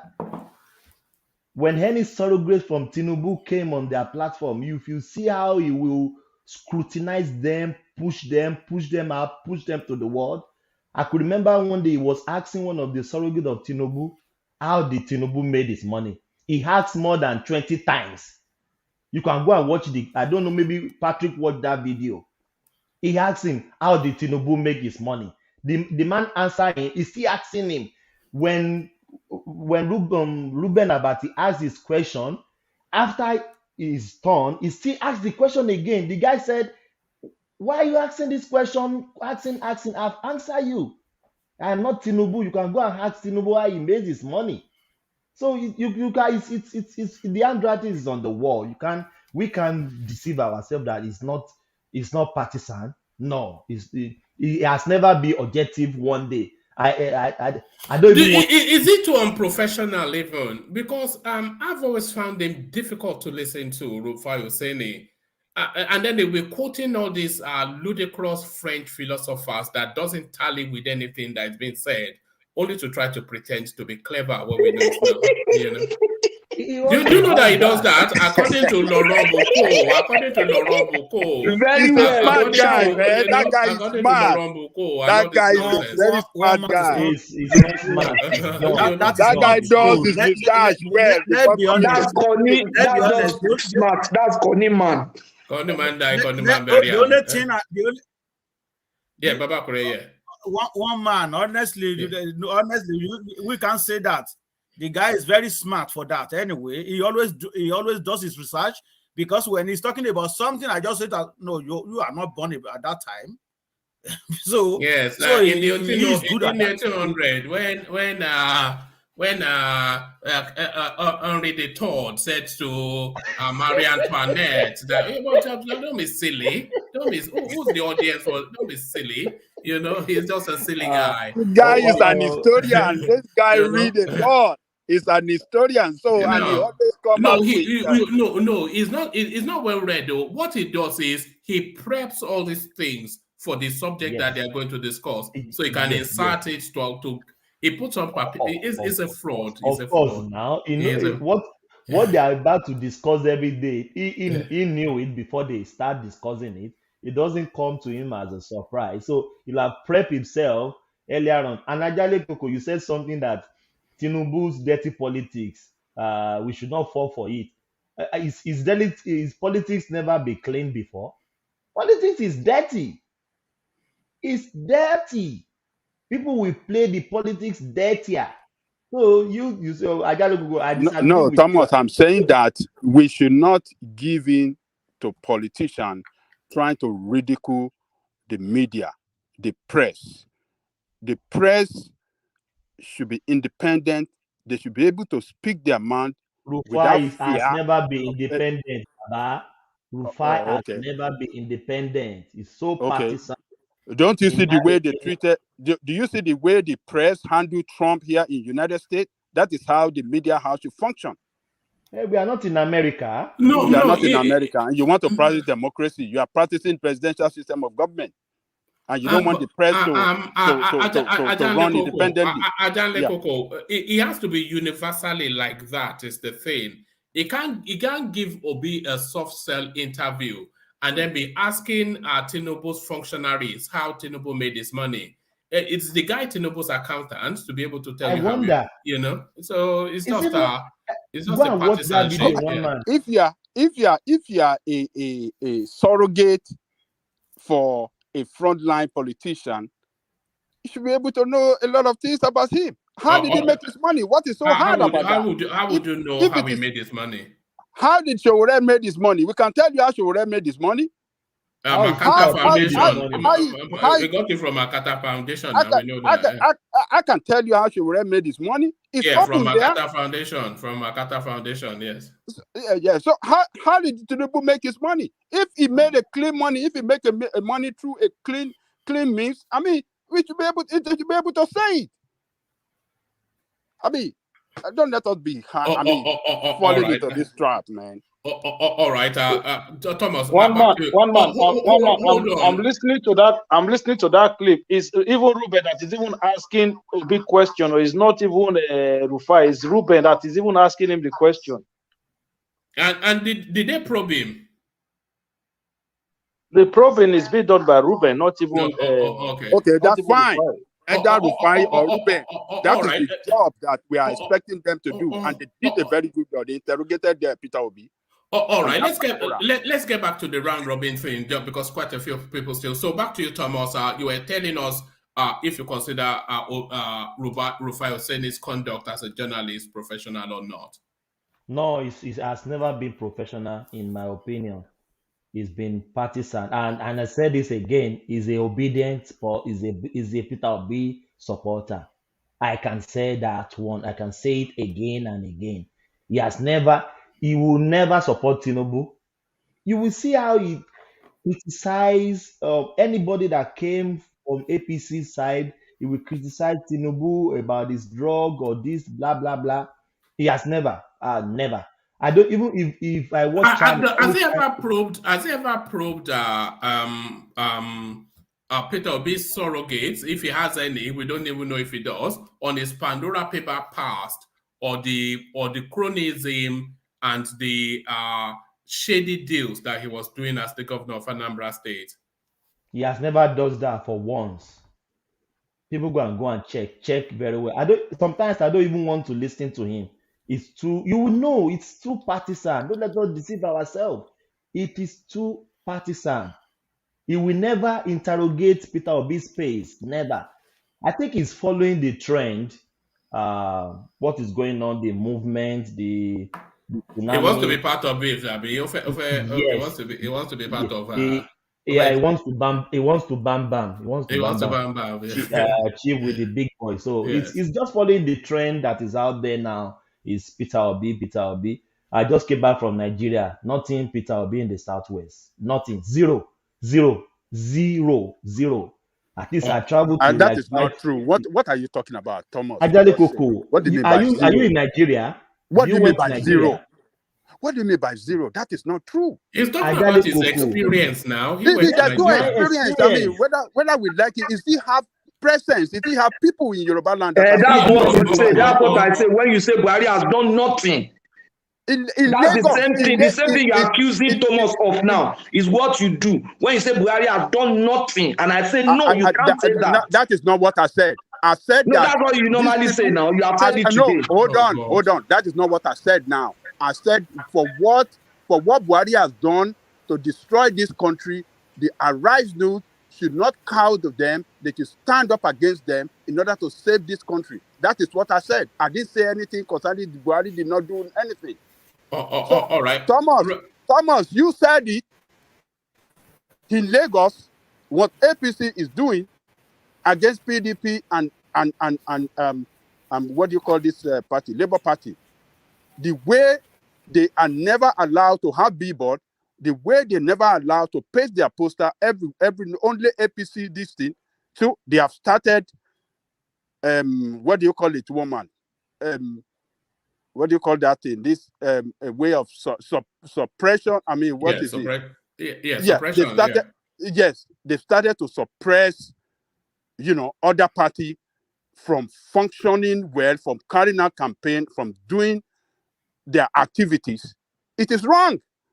We should stand up against this nonsense. Yeah, you but can't have a good democracy. Right there. You can't have good governance when you see criminals intimidating other parties because they believe that, yes, they are trending, they are winning supporter. It is wrong.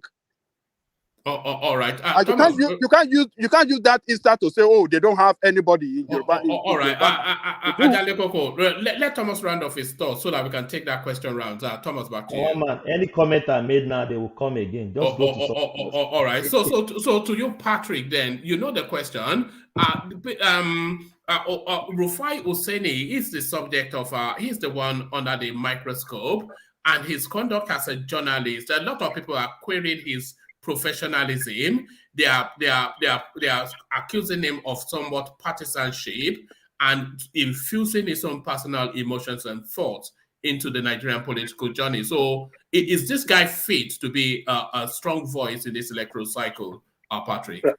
You already know my position. That guy is recklessly unprofessional in his doings. He's just trying to be a star, not a professional. For a professional journalist, there are 5 principles that guide them. There must be truth, and it's truth and accuracy, not just picking something on social media or by popular position. No, you must, as much as possible, try to get to the root of the truth. And if you are not getting to, make sure you're accurately reporting it as not necessarily being the fact that you have gotten, but at least this report is accurate reflection of what you have. Then independence is another thing. Nobody on this platform want to tell me that they are independent. One, the media is owned by a PDP man who has been accused of stealing money, who was alleged to have stolen money, security money during Jonathan's time. The program is being anchored by former chief press secretary of a PDP president, person of Ruben Abati, and they are playing the same role that AIT played in 2019. They can't be said to be objective. in a situation where, for example, they attacked Tinubu the same way AIT attacked Tinubu in 2019, even when he wasn't running. They did an entire documentary on this man. So they can't be said to be objective. Yeah, the lion of Bodily on there. The lion of Bodily. How professional can that, how unprofessional else can they be said? And they tend to be representing some interest. You can't say you are independent when it appears that you are representing some interest. A journalist, they said they are the fourth realm of whatever. That's after the executive, legislative, judicial, they are like the fourth. And you see him as a journalist gallivanting between Jando and Peter Obi and all those kind of things. That is not right. Then fairness is another ethics that they have. They must be seen to be fair and impartial in their reporting.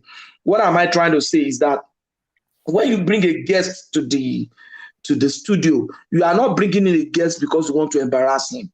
You give him a topic ahead of time. This is what we are discussing. Some of us have been guests in the media too. You give them a topic ahead of time. This is what we are going to be discussing and stuff like that. You are not bringing them there to put them down so that you can be shining and be seen as you're asking tough questions. The guest is not writing an exam. The guest is trying to come in to give an opinion on issues and the way he understands it. So if he's seen as not being able to answer a question, it simply means that the guy has not clarified the question correctly. If Obi failed to answer some question, it could also mean that the guy who asking those questions had asked the question in some ways that are scunny or manipulating. But when people begin to ask lead questions as if they are prosecuting their guests, they cannot be said to be fair to that guest. You understand? They are not in a court. They are in the media and they are trying to edge of, So they must give a balanced view. In the sense that if I'm reporting and saying a Tinubu in Chatham House delegated questions, I should also report that he answered some questions. You understand? That would be the balanced one. The way the narrative out there now is as if Tinubu answered no question. I should be able to say, yes, he gave 28 minutes talk. He answered some questions, but he delegated some questions, which to us is not appropriate. You understand? That's when a media person can be said to have given a fair and a balanced reporting. Then there must be some humanity in their reporting. And that's what I was trying to bring up in the way they report security situations. You understand? Why do you think Facebook will not allow you to put some dead body pictures on their platform or something? Why would they gray out some dead body? Are they trying to cover the truth? No. There are some things that you should put humanity into what you are reporting. A man has just been killed, he has wife and children, and before the media, before the military could report it, you have already gone to the air with it because you want to be the first to report that kind of thing. And Sarah reporter is always very guilty of that.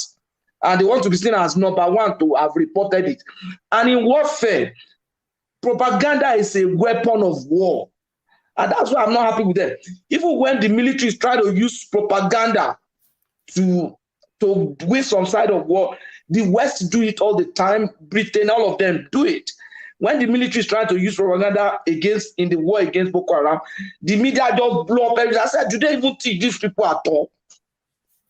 You understand? So there are ways. Nigerian journalists need to learn that. But they say, Patrick, they are killing. Patrick, can I say something for 30 seconds, please, if you don't mind? That is why you will not see Tinubu will go to Arise or channels. Because the questions they want to give him is to pull him down. That is why. As if he's on trial, right? Arise. Yes, they ask him questions as if he's in a court and he's on trial. Yes, no. Patrick, my brother, so to be honest with you, I cannot disagree with that. I don't think that is the reason Tinubu don't want to go there. The man just feel too big for those things. That's the truth. I disagree with you. I think Patrick is exactly right. They want to sabotage him. They will try and they will almost succeed in sabotaging him. Yeah, so why have you seen him on TVC, his own channel? Would they sabotage him? No, if the guy goes to TVC, you will say, oh, it's his own. Now, okay, let me ask you. No, let him go there. Let him go and sorry, one voice at a time, yeah. Would you advise a Tinubu to go to an AIT, for example? No. Why not? Why not? Because of Let him go to PVC. I say IT apologized. Let him go to for that direct TVC. attack on Let him. him go to Let him go. Let him go to NTA. on. Let him go to NTA. No, hold on. He will go to wherever he wants to go. Hold on, Patrick. We already saw a snippet of Tinubu's interaction with the media. So it looks as though he has already done that, and that will be we saw it now. We discussed it here. So it looks as though he has already done it, and it's going to be released fairly soon. No, but do you know what? They have their media in mind that they want him to go. You see, you are also cooperating with these people to achieve their purpose. That's the way. Let him go to this one. Let him go to this one. You know what? You have the ones you want him to go because you are all working towards an answer. And we on the other camp are saying, no, we are not going to allow you to manipulate us. We have a program that we are running. And that is the truth. Tinubu will never go on AIT. If he's having a program and AIT comes, oh, fine. He will never go on. In short, the day Tinubu goes on a rise, I will cease my support for him. You will cease your support. No, he'll be dumb. Yeah, he'll be dumb. If he just go to AIT, it means that he's dumb and he cannot rule Nigeria. Yes. Oh my God! Why are we talking like this? One man. I'm talking because of my mindset. I have a sound mind. All right. So Thank don't you, be Patrick. shocked. All right. Thank you, Patrick. Let me take that question on and take it in the direction of Akim. Akim, the question is the partisanship that people are accusing RUFAI OSENI of, and his lack of professionalism, which is even more damning. Your thoughts are on that space, the progressive. No, I wouldn't say lack of professionalism. I just what I want them to do is that just you see, like in the United States, Fox News, you know where they are. They don't have, nobody has to tell you where they are. MSNBC, you know where they are. Nobody has to tell you about where they are. So the idea that you are pretending to be right in the middle, and whereas your actions is saying otherwise, and this is why I'm trying to disagree with Ajali Kupasi. Look, RUFAI, especially in person, if you watch him objectively, if you listen to it, the way there was a day Adam Soshomole went to the studio, this guy could not let Adam Soshomole finish what he was saying. It was itchy. It was so itchy to attack Oshomole that he misrepresented what Oshomole actually said. So you can't do that. If you want to be, look, I don't have issues if you have an affiliation or if you have an affection for the obedient movement. It's not a problem.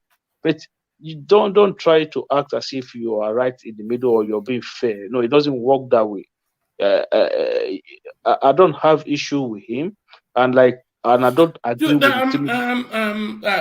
Akim, like somebody rightly said, it's almost impossible for you to be a political actor, and a journalist is a political actor, not have a political opinion. Almost impossible. But as a journalist, you have to be balanced in the way that you present, so that your bias is not obvious. A good example of somebody that does that is Reuben Abati, who was a spokesman for Goodluck Jonathan, and his the company that he works for is owned by a functionary of the PDP. So we know he's PDP, but he will prod a little with elegant language, but he will not try and arm wrestle you to the floor just with naked aggression, which is what you see from RUFAI. Yeah. So that's why his professionalism is called into question.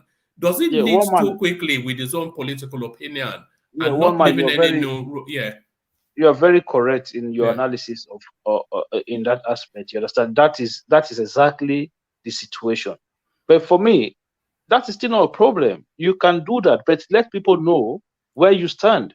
You understand? Look, so like I say, if everybody knows that you are an OB person, so if I'm coming to you for you to interview me, it means that I'm coming into an opposition ground. I don't want to be going into a journalist thinking is going to be fair. He's going to be fair in his interview, whereas he's just there to come with a gotcha question. or statistics say, or this data says this, or this one did this, or then you start asking questions that doesn't even make sense. I've watched these programs. Politicians, we have about 2-3 months to elections. Politicians will go to the studio. You will see journalists will not ask them one single question about what is in their manifesto. Is Atiku sick? Is Tinubu sick? Is that one this? What is happening within the Labour Party? It's all junk, man. How is this going to benefit the people? I don't understand. All the parties have manifestos out already. These people are not even being interrogated about their policies. It's stupid. It doesn't make sense. What kind of journalism is that? And Akim, would you say the sort of journalism that we're seeing at the moment, especially pointed towards Tinubu, is essentially people are looking for headlines of either gaffes or financial impropriety, or would you say that the Nigerian media space, they are out to get that guy, Tinubu? Of course, this, like I said to you, the man trends. Any negative news about Tinubu trends. So all of these people, they know this, and they know that trending is one thing. It gives them fame, popularity. So all of them want a piece of the pie. That is let's be honest with ourselves. That is the truth. But what I am saying is this: you as a journalist, you have a responsibility in this election season to enlighten the people as to the policies of these politicians, of these political parties. When they come to your studio, where you spend 90% of your time asking them stupid questions that will not make any difference to the life of Nigerians.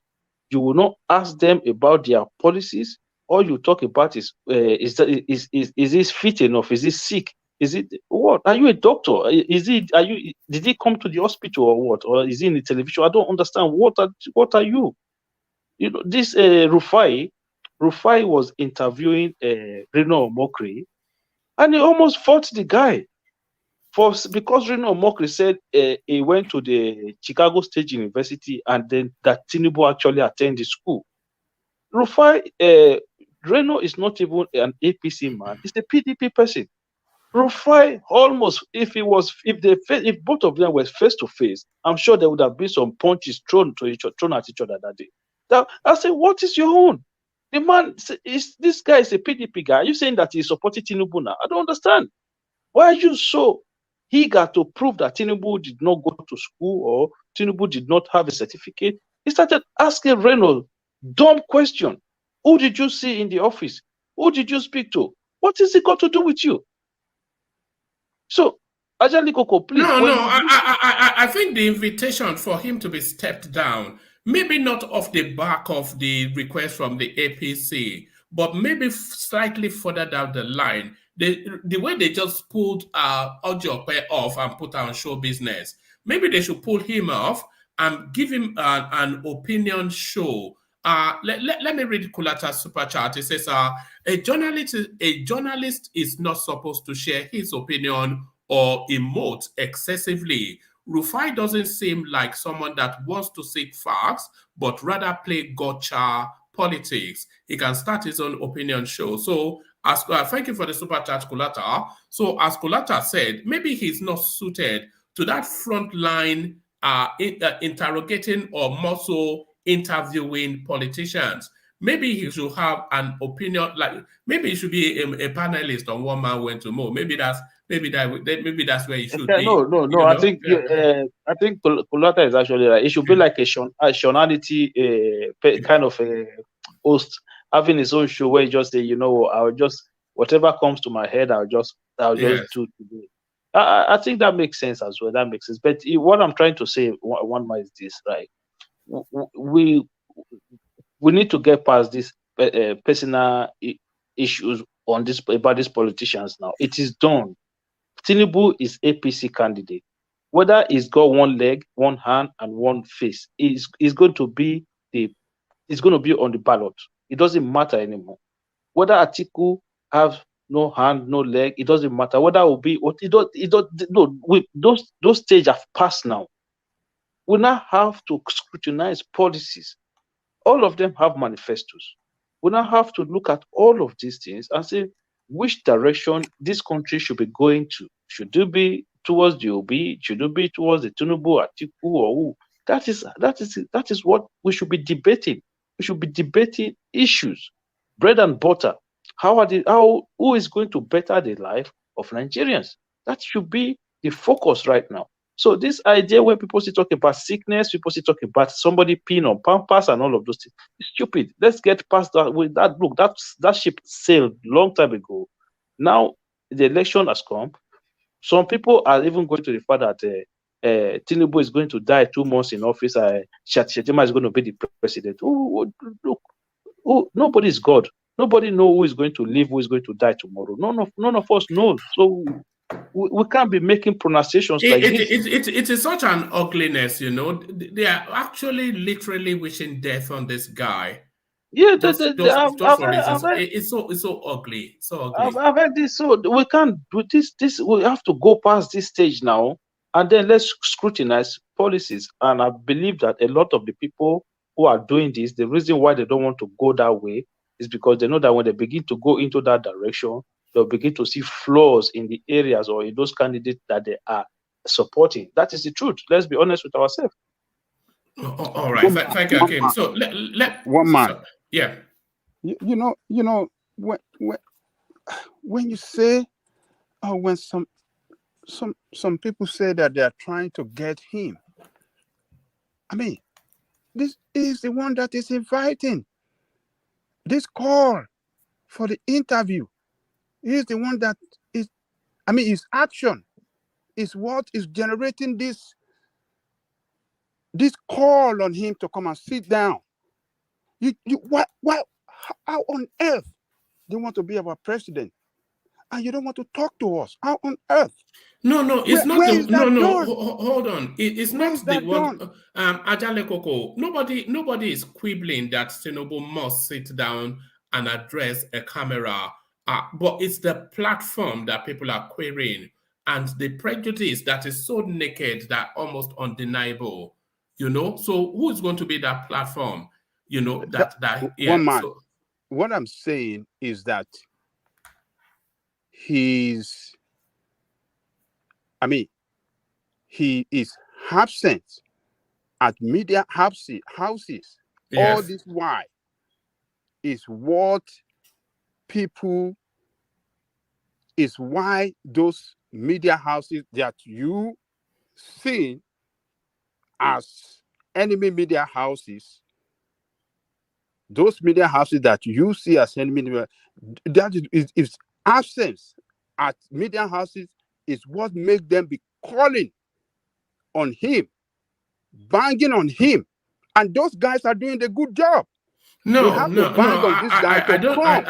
don't agree. So, the reason why I feel they are pushing him is because he is the lead candidate, and there are so many vested interests. Because of course, the Nigerian media space heavily corrupt, heavily prejudiced. So they are trying to use the media to undermine him. That is really what is going on. One man, let's be honest here. Okay, I will say, okay, even if he doesn't go to Arise, he doesn't go to China's or IT.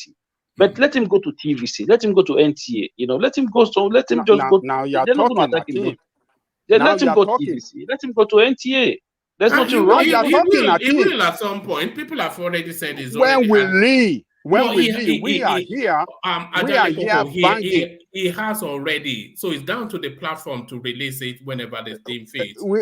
We are here banging on Obi to release his manifesto for months. We are saying this guy is not prepared for this job. That's why he couldn't have his manifesto. We were here, and nobody is looking at us and saying, "Oh, we hate to be and this and that."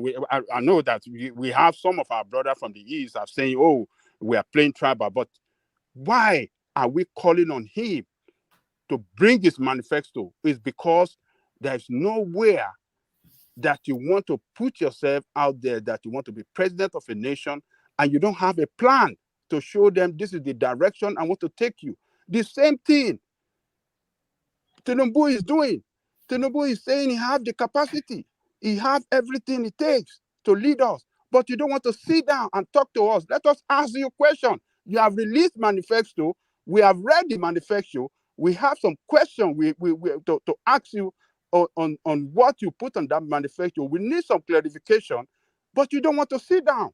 And you want the media to sit down and let him go free. I mean, it can't happen. This is democracy. And are we a little bit too fixated? Because this what you have just said there, Ajanle Koko, is exactly what I'm saying. That people are looking for a gotcha against Tinubu. We all know that he has some sort of like it doesn't have within him to sit for any length of time. I don't think to have that interaction. Would you consider that as okay? One man. Would you say when Atiku? Sorry, no, when that's Atiku that's not an impediment if that's what you're asking. One man. When Atiku had his interview with Arise, right? Yes. He specifically said, requested that RUFAI should not be part of the team. So Tinubu could have done that as well. You could have just said, okay, you know what? I'm not happy with the way this guy presents. You know, if Tinubu appears on any platform, it is guaranteed that he's going to misspeak. He's going to say gaffes. It is guaranteed that he's going to misquote certain figures. Guaranteed. And it is guaranteed that he will have moments of incoherence. So out of all of those three, those will be the headline. And the substance of anything that he has to say will be lost in the noise. And that's what they are looking for. The gotcha. Not them.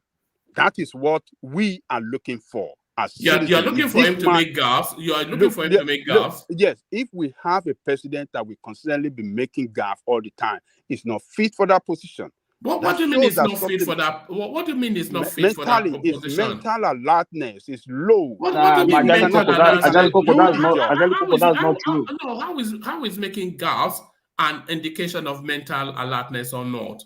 No. And I think that is one of the things. That is one of the things I'm talking about. You know that Tinubu is more lucid in Yoruba. Do you know that it's more lucid in Yoruba? Look, one man. Let me tell you this. This man have to sit down and talk to the people. Why? Why is the why is because he's offering himself to be our president.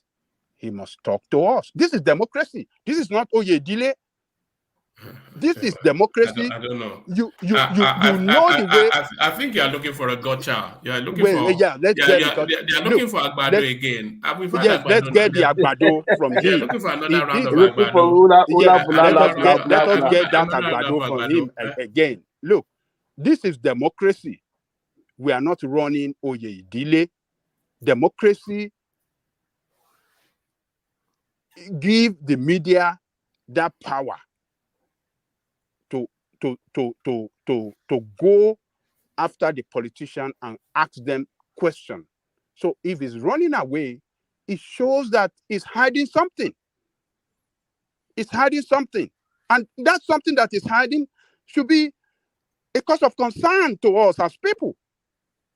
But we are not looking at it that way. We are looking at it, oh, this man is my family, or this, no, it's not your family, it's not my family, it doesn't have to be our family, it just needs to serve us. Anybody that wants I think it's a bit unfair that you are saying that people are looking at him for reasons of him being Yoruba. He has a body of work that people can use to make an assessment. He has a body of work. One man, we have gone through a very serious psychological torture in that country with the way our leaders have treated us, with what we have been through some few years back. What is the name of this Yaradua? He died in office. They lied. They packaged him to be president of Nigeria. Few years, 2 years down the line, or 3 years, this guy went down. We saw the way. Yeah, but Ajanle Koko, because a woman had a bad experience with a man, does not mean that all men are bast, whatever it is they call them now. This is not even that. Was the senior Adua? Was he not a governor? Was he not a governor for 8 years? Come, no, with that for me, I don't think that the man. Look, if you no, want, this guy, somebody, forget about when he was governor. He became was the he not? president. He was a governor for 8 years. Look, he became the president. People were saying it before he was elected as president that this guy is sick. They said he was sick, but they packaged him. They lied to us that he's not sick. And what happened to him? Then the same thing, this Buhari, there was reports that Buhari was sick as well before he was elected. Look at what we are going through in that country. Do we want to go through the same experience with this man? Look, this is a country that must. This country there are no guarantees. You think Tinubu is sick now? If this country go down, we all go down. You think Tinubu is sick? If he grants RUFAI interview, we will be able to diagnose the disease. Look, this country, we must not allow. Forget about Tinubu, forget about all this. Look, we have to stand up and make sure we have the right person. I think you are just making an exaggeration, Ajane Koko. All right, Ajane Koko, let Akim round off his thoughts. I want to take the question on to Femi. So back to you. We were talking about the lack of or lack thereof. Yeah, go ahead. Yeah, so basically, I think there was a part where I kind of agree with Ajane Koko, but for me, the way I disagree is that I don't think it's because of the gaffe that Tinubu is not making this, it's not attending this interview. I just feel these guys, they just feel too big. It just feel too big for those things. Because if you look at even when Atiku did his interview, look at the setup. It's almost like some big man relaxation area. You know what I'm saying? So yeah, exactly. So but when you look at the people like Showore, they just walk into the studio like you and I, and they just do the interview and get the hell out of there. But these people, they have to set up some things, do some agbada, do some furniture. Like there's this ego, there's this divide between the way they look at these journalists, the media, and themselves. They feel too big for it, and that is where I have issues. If what is gaffe? Gaffe is normal. People make if you're talking Joe Biden called his sister, his wife, on his stage. So there was nothing they didn't say about Joe Biden. Today is the president of the United States of America. Joe Biden had the same issue. People say he was hiding in the bunkers, but still he had interview with Sleepy Joe. So, but still he had interview with MSNBC. So that's what I'm saying. No matter how bad it is, even if you want to go, have an interview with TVC, have an interview with NTA. But these guys, they just feel too big. That is the problem. Look at the one Atiku did. That was when I look at, I say, what kind of nonsense is this, man? If you're going to interview, do interview. If you don't want to interview, just sit at home and don't forget about the thing. There's no point in it. In fact, Akim, of all of the public interactions that we have seen from the other candidates, I'm not sure that any of those public interactions has added or removed anything from anything. They've all just been like the damn squib. It's just a farrago of nonsense. The one that it was just nonsensical, all of it. Yeah, that's what I'm saying. It doesn't make sense. Like if you're gonna do it, just do it. Come down to earth. Come and meet the people where they did we glean anything from Atiku and Okowa's interaction with Channels Television? Thomas and I tried to run a session on it. We got so bored, we abandoned it. Remember, Thomas? We got so bored, we abandoned it. It was just tedious nonsense. Of course, it was just total nonsense. Nonsense yesterday. It would be like some business event where you go and do some. They're asking some business smart questions about some business investment, and you sit down, they just explain to people. You know what I'm trying to say, one man. So for me, I think if you look at Atiku and Tinubu, these people, they feel too big for those occasions. They just feel like they are on a different league. And for me, that is what I don't like about these people, to be honest with you. I don't want us to have a president. I understand that they might I'm not in those kind of category that will tell you that if you let Tinubu or you let Atiku, that will be the end of Nigeria. Nigeria will just disappear. Hunger will kill everybody. Everybody you have to suffer. No, I'm not. I don't do that. I don't stand. I don't believe in those kind of nonsense. If someone, if you tell me that Obi or Showore is going to transform Nigeria in 8 years, then it means that you're lying to yourself. You're not being honest to yourself. Nobody would transform Nigeria in one administration. So for me, it is the personality, the way they carry themselves on certain issues that I don't like. You have to be relatable to the people that you want to lead. You have to be the people's president. And by doing so means that you will be able to present yourself to the people at all time. Look at Obama, the way he governed when he was in office. He turned White House into the people's house. People were in and out of White House as if it was nothing. That Obama at the time, even when his policies were not popular, he was able to win re-election just because people who did not like his policies just liked the guy. Thank you very much, Mama. All right, thank you, Akim. So I'll take the question next to Femi, but on the way to Femi, let me do a bit of administrative stuff. So this is your super sticker to the platform. Thank you. And then he follows that with a super chart. He says, RUFAI is doing a hatchet job for the obedient space, hence why he is so beloved by them. He is no journalist, just playing pretend. So that is Ayo. Thank you for that. So I suspect that Ayo now may well take on the title. It may well be One Man Went to Mo, sponsored by Ayo.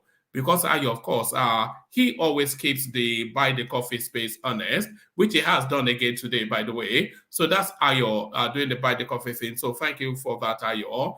Joined today by Thomas as well. So two people availing of that space. So thank you to Thomas and Ayo. So One Man Went to Mo, sponsored by Ayo. So let's take the conversation on and move it in the direction of Femi, who has been quiet. So hopefully still with us. Femi, are you still there? Femi? Yes, One Man, I'm still here. Yes, yeah. Thank you very much for the opportunity again to speak. To my own personal surprise, I am kind of like agreeing almost 100% with your submission today about the issue of RUFAI, because I'm somebody who sometimes doesn't entirely agree with you. When you say RUFAI is kind of unprofessional, if I'm to rate him, I would say 70% he sometimes strays off the well-beaten path, because to me, he's somebody who I would say has anger issues. He kind of finds it very easy to get riled up. He riles himself up and gets just like I would say he wears his emotions, his heart on his sleeve. He's very easy to trigger. So whenever he has a preconceived notion about somebody, about a politician, somebody is about to interview, he kind of brings that emotion into his questions and gets very angry. So I would say I would agree with you and say he's kind of not professional. But at the same time, the work of journalists or journalism in Nigeria, like they said, they are the fourth estate of the realm. They're actually there to put our leaders, people in power, put their feet close to the fire, put them on top of their toes. You can't just, this is not a monarchy. It's Tinubu who wants to become president can't say nobody should ask me questions or nobody should ask me tough questions.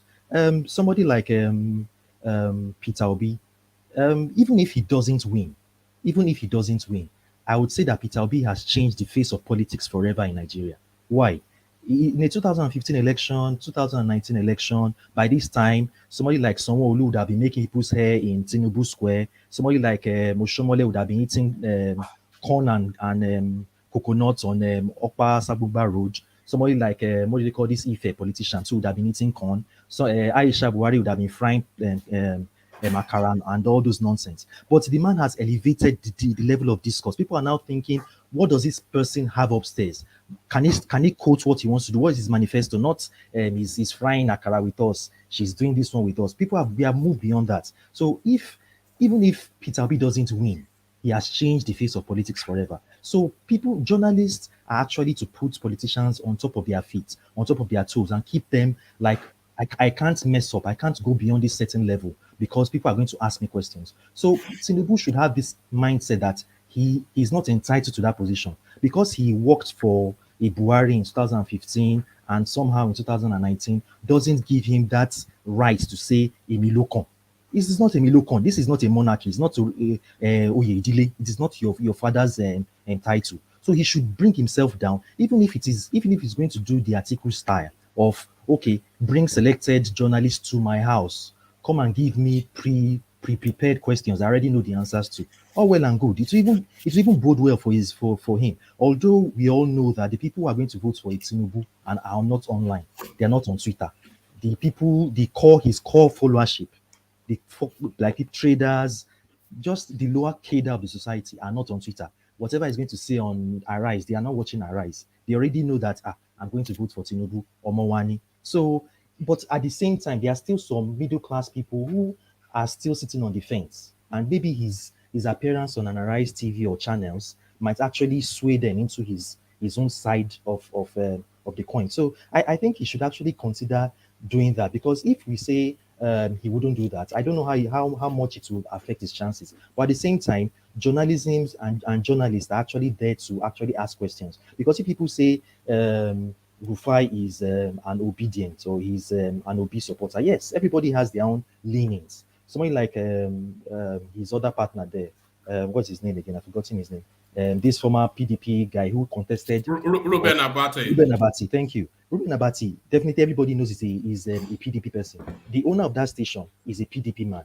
And you see when Ruben Abati actually has that, okay, I'm an elderly person, I'm a little bit more experienced, so I can control myself, and I'm a little bit politically biased. So he kind of like tries not to be too aggressive in asking questions. But at the same time, I believe with time, RUFAI will be able to tame down his emotions. As he grows in the industry, he might be able to calm himself down and become more level-headed. But at the same time, people should not query him or crucify him for asking questions. Because if you say he's leaning towards one certain side, what do you say about Sam Omaseye, who had a full-page editorial and was saying the obituaries? It's very offensive. It's something who, if Peter Obi is a very aggressive person, can sue him to court for that. They are saying obituaries. They are describing supporters of Obi as uncouth. They are very crass. They are obituaries and using a lot of invectives that are kind of like offensive to somebody who is well brought up. It's very bad. Or when you are saying somebody like Dele Babajide and this other fellow Bayo Nonuga, those are people on Tinubu's team who are saying that RUFAI should be sacked. Why should they do that? They are going towards the extreme. Like, this is not KBLC that we can't ask you questions. No, they are not. To be be fair, they are not asking him to be sacked. They are asking that he should be redeployed. Yeah. And what is the difference? It is from redeployment, just like in the police force. Now, if you offend, if you create as a police officer, if you do some things and they don't want to sack you, they will move you maybe to one place close to the border of Niger. It's from there you yourself will resign by yourself. You won't want to stay there because they'll just try to frustrate you out of the system. So what they're trying to do is they're trying to like, okay, let's reassign him from this place that everybody sees him. He has a lot of eyeballs, and let's move him to some obscure beats where nobody will even hear of him anymore. So he will get frustrated. Even RUFAI at this present moment, I don't know if you are aware, he actually has a YouTube channel. He comes online on Sundays. I know. Yes. He has a radio platform as well that is always yes. on. So he himself knows where that his time is actually ticking in Arise. He knows, so he's actually preparing the ground for himself, for his soft landing for himself. And somebody like RUFAI, you might not agree with me, but I don't think if Arise TV tells him to leave today, he'll want for a job.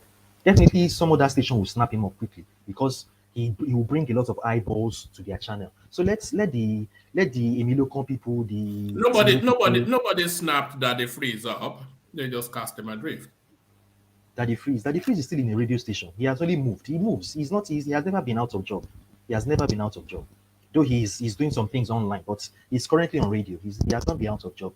So the thing is, people will snap RUFAI up if he even leaves Arise TV. And Arise TV will actually, he will move with a lot of eyeballs from Arise TV. So I don't think they're going to like let him go. But at the same time, he's kind of like doing his job, but he's too passionate. He's too passionate.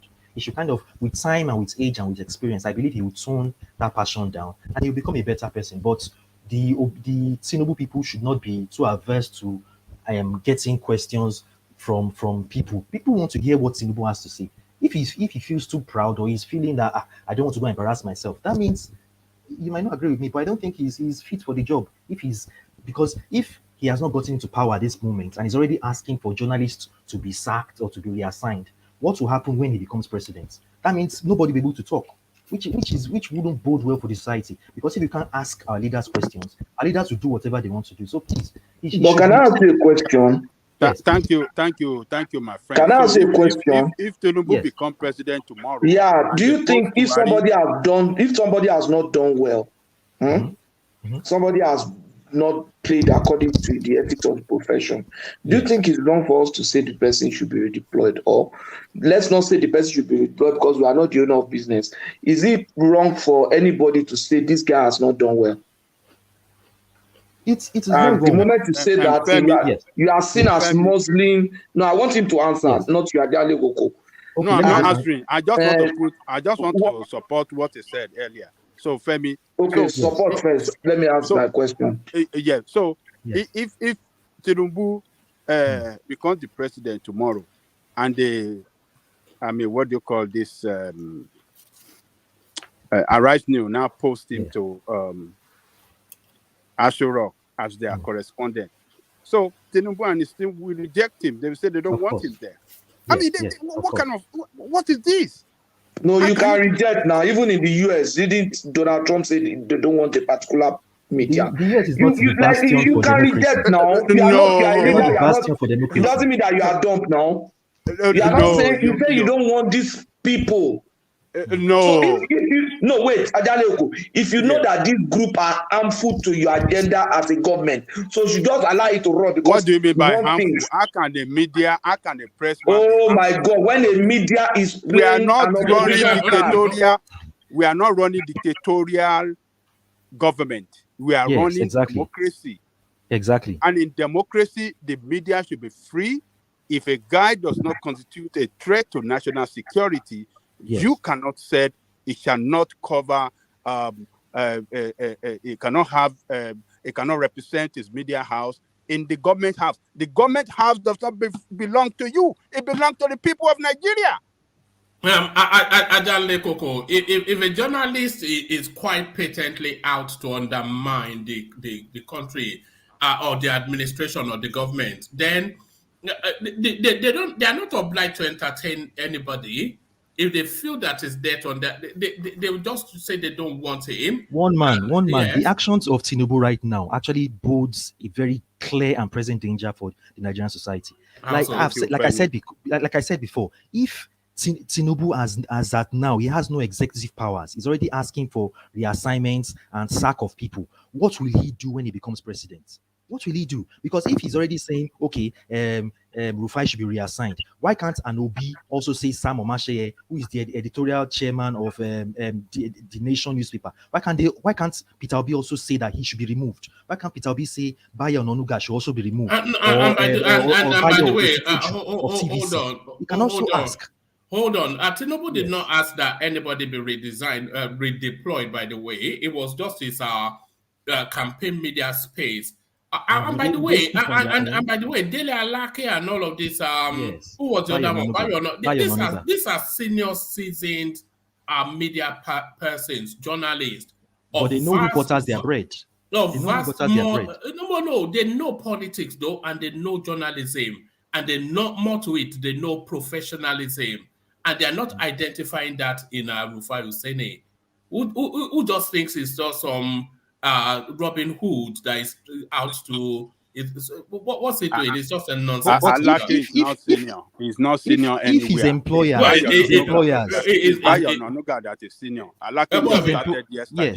He's senior to RUFAI still, I suspect. I don't think so. I think they started journalism the same time. If his employers are not seeing anything wrong in what he's doing, then he should be left alone. Yeah, because if he's actually going against the ethics of journalism, the NBC should step in. The NBC should step in and find him. They can find him. They can find the station. But they are saying they find them in the past before though. They have not find him. They have not find the station because of his utterances or his actions. So definitely the NBC has not seen any infraction from the questions or the actions of RUFAI. And even his employers have not seen anything wrong. So if they feel that he's doing something wrong, they can find Arise TV, and Arise TV will be forced. Their hand will be forced to actually let RUFAI go. So until that happens, the kvetching of Bayo Nonuga and okay, setting the Tinubu's space request aside and just looking at RUFAI as a journalist, yes. Is it fit for that seat that he occupies? Is it fit? Like I said, I said I agree with you. He's kind of like unprofessional. Yeah. He's unprofessional. Yeah. If you can remember, he always has been like that. It's just like I said, with time, that hot temper, it's time and experience. I think you're able to tame it and become a little bit more level-headed. But I think he's a good sharp-shooting journalist. So I don't see anything wrong in exactly what he's doing and the questions I ask. So that's my take on the issue. All right, brilliant. We'll take it on and point it in the direction of Saki Fada, but on the way to Saki Fada, it looks as though Thomas's glasses has been causing quite a sensation in the comment section. So, Thomas, I'm not quite sure. Everybody have been commenting on your glasses. We look. This is Ife. It says Thomas is showing you his Ashewo glasses. So this is it. All the girls are in trouble. Is this what you used to do? That's my glasses from Nigeria. This is Ife mouth. This is Ife mouth sharp. Ife mouth sharp. You order from Nigeria. So is it prescription or just fashion? Is it no. Recommended. Recommended. Okay. Then go bow. All right. Thank you, Thomas. I hope that your madam will even let you wear it. It's well done to her because the farmer needs a wife and all that. But let's take the conversation on to Saki Fada, who no doubt will have a different spin on it. The fitness for purpose of the obedient RUFAI OSENI, who tries to so all of that. Saki. Can you hear me very well? Perfectly. Carry on. Yeah, thank you, Omar. You have just concluded that I'll have a dissenting opinion. A different one. Yes. Yeah, go on. Anyway, before I start, let me use this opportunity once more to tell you, Ajanle Kuku, you are a man of nobility. You are just such a noble character. You have displayed consistent characterization of what I may call nobility. Keep it on. Your assessment is quite robust, free of any kind of prejudice, and you appear to follow issues objectively. And then again, let me also... How come you only ever get this plaudits anytime you say something favorable about Obi? No, whenever it's not for Obi, you call him a yam head. Why is that? You think? No, not about Obi here. This issue we are discussing, we might have a different perspective to look at it, but we must also be careful to avoid too much subjectivism in our assessments. I think it is important to go more scientific and logical so that we can have a better objective assessment. Sam Omaseye in the past wrote something that is quite obnoxious, so to say, where he spewed a lot of lies, when he was trying to characterize Ubi's as obituary. And a lot of us here, a lot of people on this platform tend to support his write-up.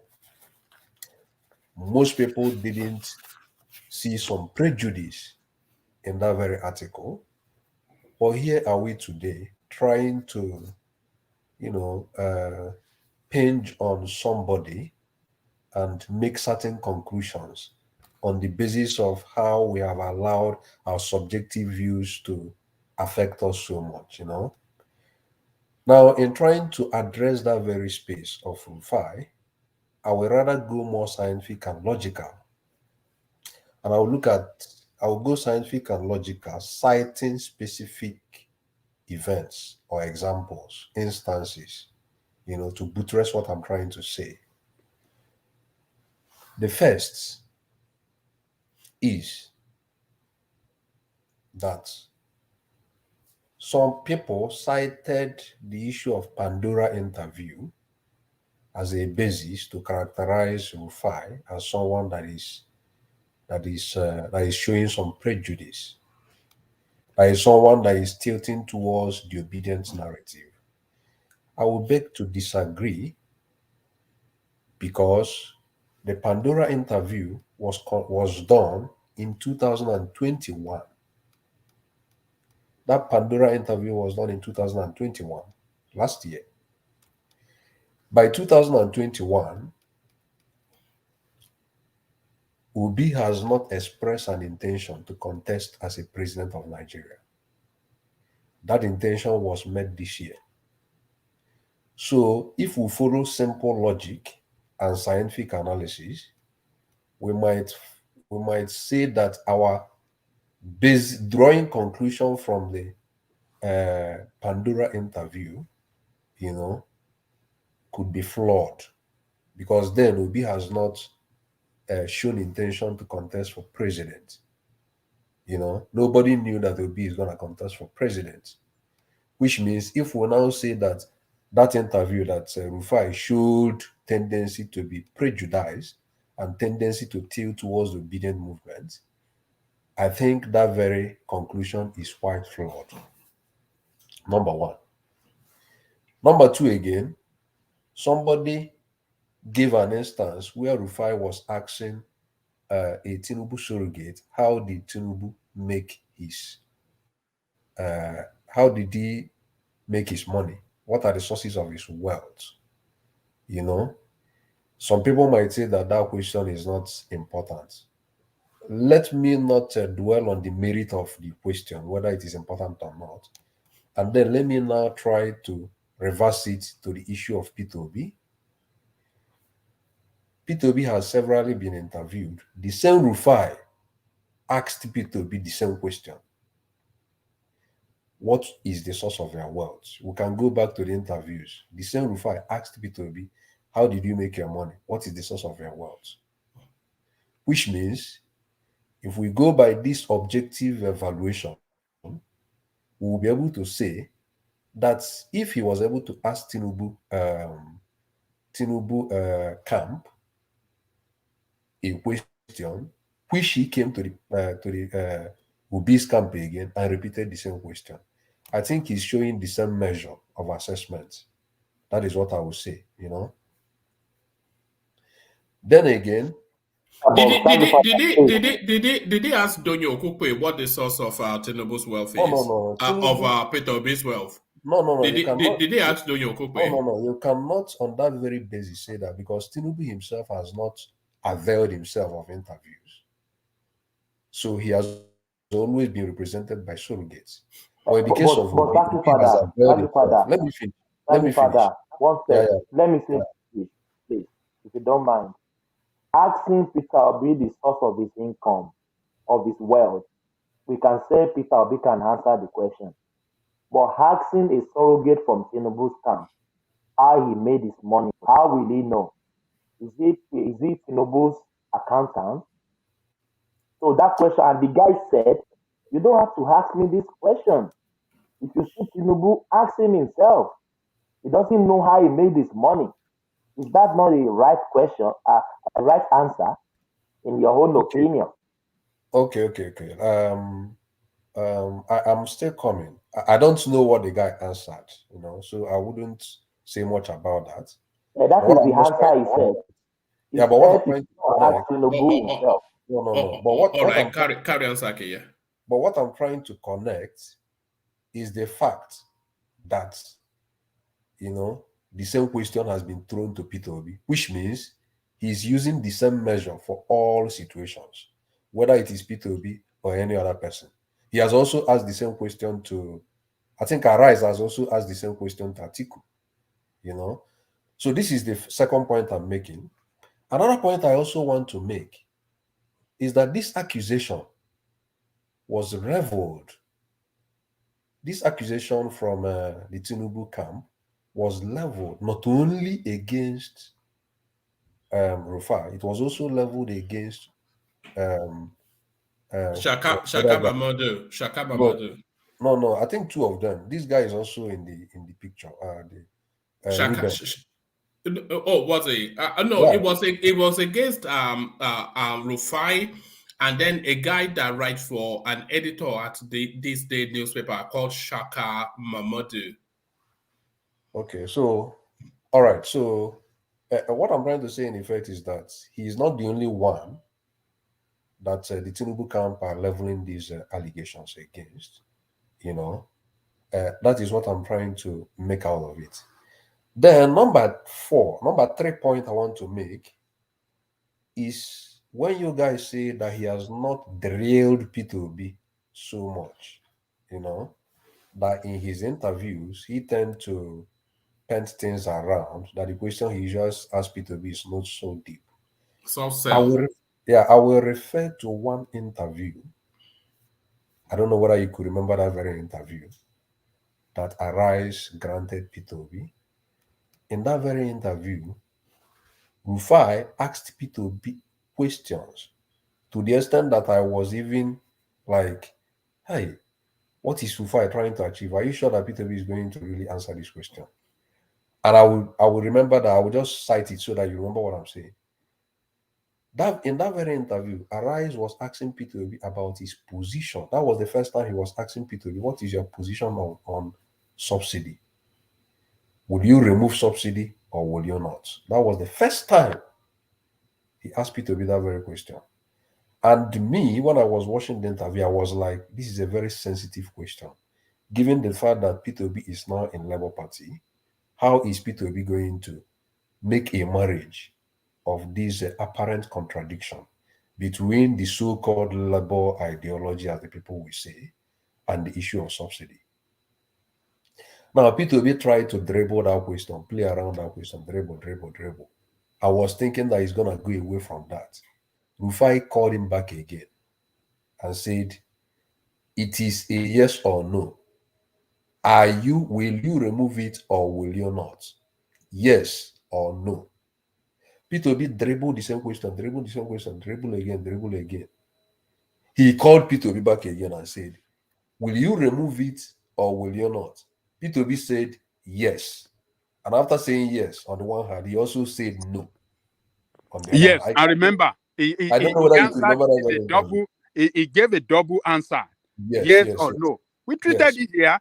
We were saying this man doesn't know what he's talking about. How can you be yes or no? It's not. We treat one man. We treated it here. I remember. It was RUFAI that was hammering this guy. Thank you, Zaki.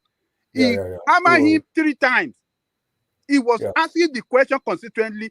Mr. Obi was trying to maneuver his way. He didn't know what he was, but this guy never left him alone. He wanted to show to us his position on that subsidy. That is the way a journalist must act. That is the way a journalist must work. He wanted a specific question. That guy was trying to dodge it. He went ahead. He never left him alone until he answered yes or no question. And that was where we got Obi that, this guy is just the same as the other politician. Yes and no. Yeah, so that is what I'm trying to do, is just to cite specific example so that we could better make our judgment or analysis more objective than more subjective, All in all, I think most of the positions many of us are taking here is based on what social psychology, there's what they call primacy effect. The tendency to judge people on the basis of your first impression about them. The tendency not to give people second chance to correct certain impression you have formed about them. I think that is what really tend to affect our sense of judgment in most of the allegations we tend to present on this very, very issue. I'll give you instance, for instance, why I say impression. One man, I could remember there was a time we were trying to, you raised the question. I think you were the one that raised that question on this platform. We are trying to assess these two guys, Rufai and what do we call him again? Rufai and the other one, Ruben Abati. Ruben Abati, yeah. And the question you asked that very day is between Rufai and Ruben Abati, who is a more mature journalist, who is like somebody that is more of a journalistic, is really taking. I think that was I can't remember what happened, but you asked that very question. And I said, I think I prefer Rufai. Some other people said Rufai. You, one man, you said no. And you think this guy, Ruben, is a more senior figure than Rufai. And this is the reason you gave. I will dwell on that reason. The reason you gave, you said, one, that Rufai talks like all these pastor, church, emotional, motivational kind of speakers, that he will do well in all these pastor kind of things, And number two, again, that he does like somebody that is a Jebota generation. That is all these. I think Alexander Kashe has a better memory. I think I went for Tudun. I think it was actually we were asking who would be your top three, and I said Tudun will be my number one because she's cleverer than Jebota. Carry on. No. When you mentioned Tudun, I remember you mentioned Tudun that very day, and this guy, Joel of Nashville, was like one man. Yeah, IMD, like these. Do you understand what I mean? Yeah. So that they just like make a casual of that very moment, But when we were trying to assess the two people, I think you played down much on Rufai. Your assessment of Rufai was like he's one kind motivational pastor kind of. All these pastors that preach in church, that is the grade you might give him. Then at the same time again, that he's like a Jebota generation. When we say a Jebota generation, all this Indomine generation, all those people that I don't know how to explain it, So we get it. We get it. Why am I saying this? I'm saying this because it goes a long way it goes a long way for me to be able to see the original impression you have already had about him, in the past, prior to this moment.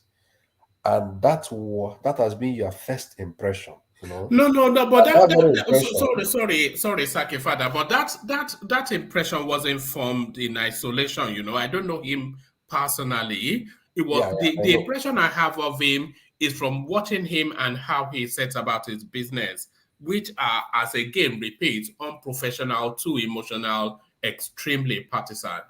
Yeah. So what I'm trying to say in effect is that I'm trying to connect that impression to your assessment.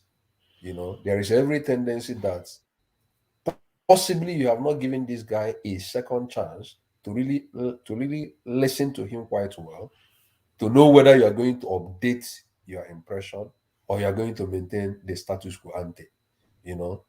That is what I think. Then coming to what Tinubu camp are trying to say, that the guy is being partisan or not, I will think that recently, I think this year, the same Rufai was given an award. I think he had an award, something like is it Arise Man of the Year? Man of Prestige. That kind of thing. Yes. So I think that people that met that judgment, there are basis criteria for making that judgment, So if those people that met that judgment were so thoughtful in their judgment, I think that award he won, if the people that made their judgment were so thoughtful, I think that thing could defy whatever the camp of Tinubu is trying to allege, Then again, I think Tinubu camp should not keep on emphasizing on whether these what do we call it? whether this television station is being biased or not. I will give you an example. When Kadiria, is it Kadiria Ahmed? Yes. When Kadiria Ahmed called, invited this town hall, whatever they did, P2B was placed before Tinubu and Atiku, and obedience were like, we will not accept this. Kadiria Ahmed is partisan, this, that. He has shown some displeasure and hatred. I don't know whether to use the word hatred towards P2B, and many of them. They went ahead advising P2B not to go for that very interview. That Kadiria Ahmed is bent on trying to, pull him down. But you have to understand, it's different spaces. Saki No, father. Hold on. Add this to your thought process. Peter Obi has nothing to lose. He can only gain from any media interaction. But Tinubu stands to lose a lot if he doesn't manage his media engagement quite sharply. What has Peter Obi got to lose? Nobody expects him to win anything. So anything that he gets is a bonus. But everybody expects Tinubu to win. So anything that he doesn't get is a loss. So it's different spaces. Yeah. So, but P2B went to that very interview and even went there and try as much as possible to own that space, because he has already had an impression of what Kadiria might want to achieve. So P2B came there, strategically tried to dominate, to the extent that he told Kadiria to her face, do you know how many people that told me not to come for this interview? That you, Kadiria, hate me. If you remember that very interview. Yes, I remember. I remember her response as well. She was caught off guard. Yeah. And said, but I said no, let me go first and see the witch, before I conclude that witch is a witch, something like that, So I think that if Tinubu and the likes, if they don't have anything they are trying to hide, even if this impression is what they have, you have already had the impression. So what you do is to create features to adapt to this. Features that might give you like this tendency to own the narrative. When you come, you have already made this up in your mind that this is what these people want to achieve. You come, you play like the attacker. You attack them on that platform, telling them that, that these, for instance, I think there was a time ORTOM came to one of these interview, other channels, and the person asked ORTOM a question. ORTOM was trying to answer the question, and the person was trying to change the narrative. ORTOM said, come on, allow me to talk. You guys are being political. That is why I don't like coming here. You understand what I mean? I think that is the way people like the Tinubu camp could handle this kind of situation. Let them know that this is your thoughts, and then take charge of that very, very place. Then in summary, let us not here keep defending the fact that Tinubu doesn't need to appear before Nigerians, to address Nigerians. Well, what do you mean? But he has been, has he not? No. Not organizing yourself, and addressing the people you want. Appear like the way somebody like Atiku has appeared. I'm not saying it must be Arise Television. I'm not saying it must be. Have we gotten anything? It doesn't have to do. It doesn't have to act on your own terms. And no. But what about the people that turn up at his rallies? Who are they? Are they Japanese? No. Rallies is different. Rallies is not interview section. I'm talking. It's not interview. Is that not canvassing for votes? No. See the session I mean. Tinubu is a smart fellow, right? People here said he has smart brain, that he was able to have a very good manifesto, right? Why don't you? Yeah, good enough for Peter Obi to copy. Yes. Wait. Yeah. Why don't you appear before an interactive section or an interview session to answer questions on these things you still have in your manifesto? Since you have that smart fellow that has this beautiful manifesto, that have these supersonic ideas, Why don't you come and communicate these ideas to Nigerians? What of the Chatham House? Let them still hear you. You say what? What of the Chatham House? Thomas, if you are defending that very Chatham House, I will think. I said, what of the Chatham House? Is that not interrogation? What he did in Chatham House is he wasn't the one. He wasn't answering questions. He was deploying. He was delegating his responsibilities to people. You know. Did he answer question at all? What he was asked.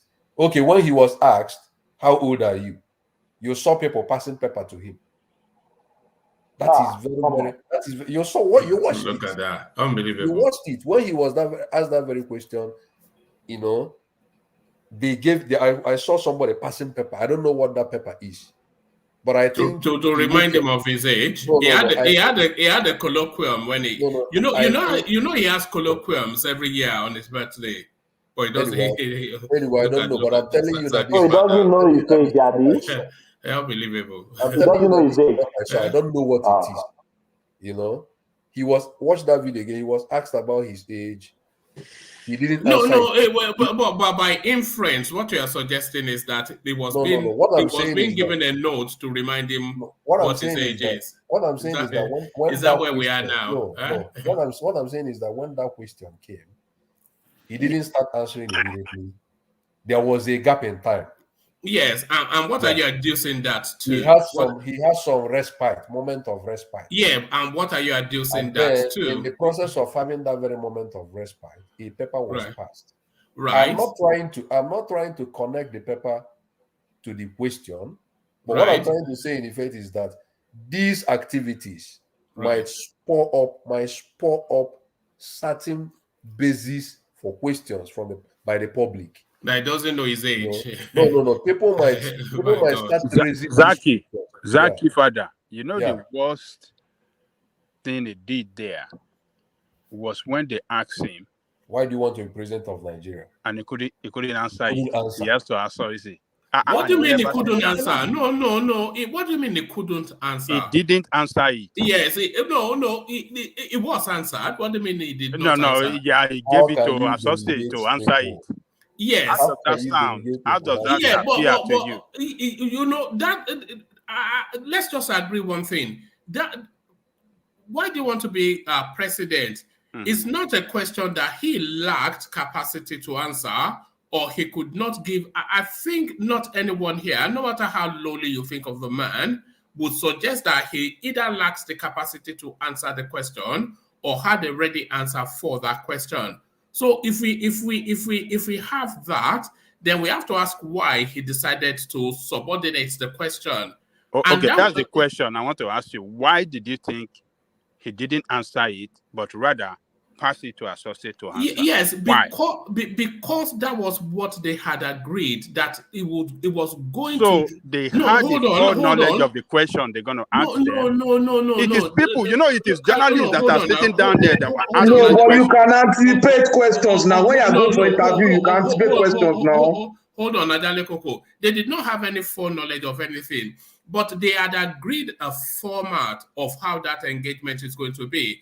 They had agreed, this is just how I saw it, they had agreed that in the course of that engagement, he's going to bring in members of his team to show that the strength of his team and his style. So that's what they had agreed. So he was going to bring in members of his team into the conversation to show, one, the strength of the people that are backing him and his leadership style. And so if they're asking him why you want to be president and he decides to farm that question out, then that tells you that there was a template that was being used. One man, you know what? If that man becomes the president, he must give you a job in the you'll be good. Hold on one man.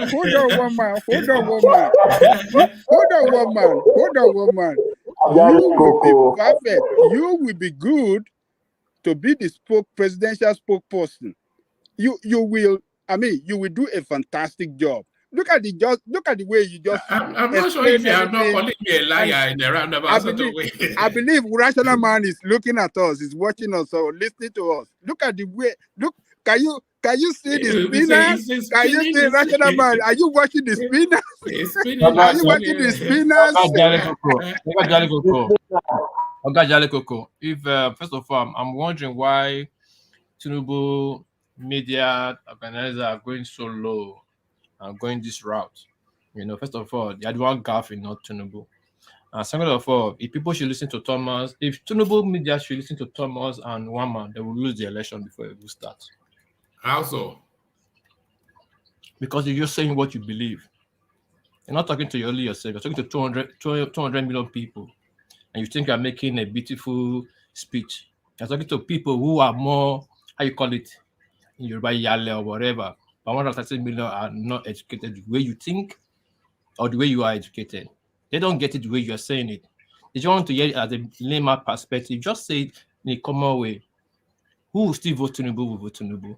Who will not vote will not vote. But the time you're trying to speak like this, you make them angry.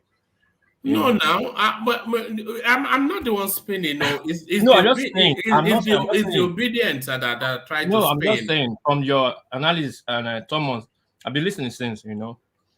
A simple question given to Tinubu, why you want to be a president. That one you cannot direct it to your surrogate. I want okay. Hold on. Let me ask you something. Do you think he was incapable of answering that question? That question, he was incapable. That's answering. Okay. Wait, hold on. That is fact. That is fact and figure. We cannot spin it, not opinion. He's incapable of answering. Yes, because he was asking question in Ibadan. Hold on.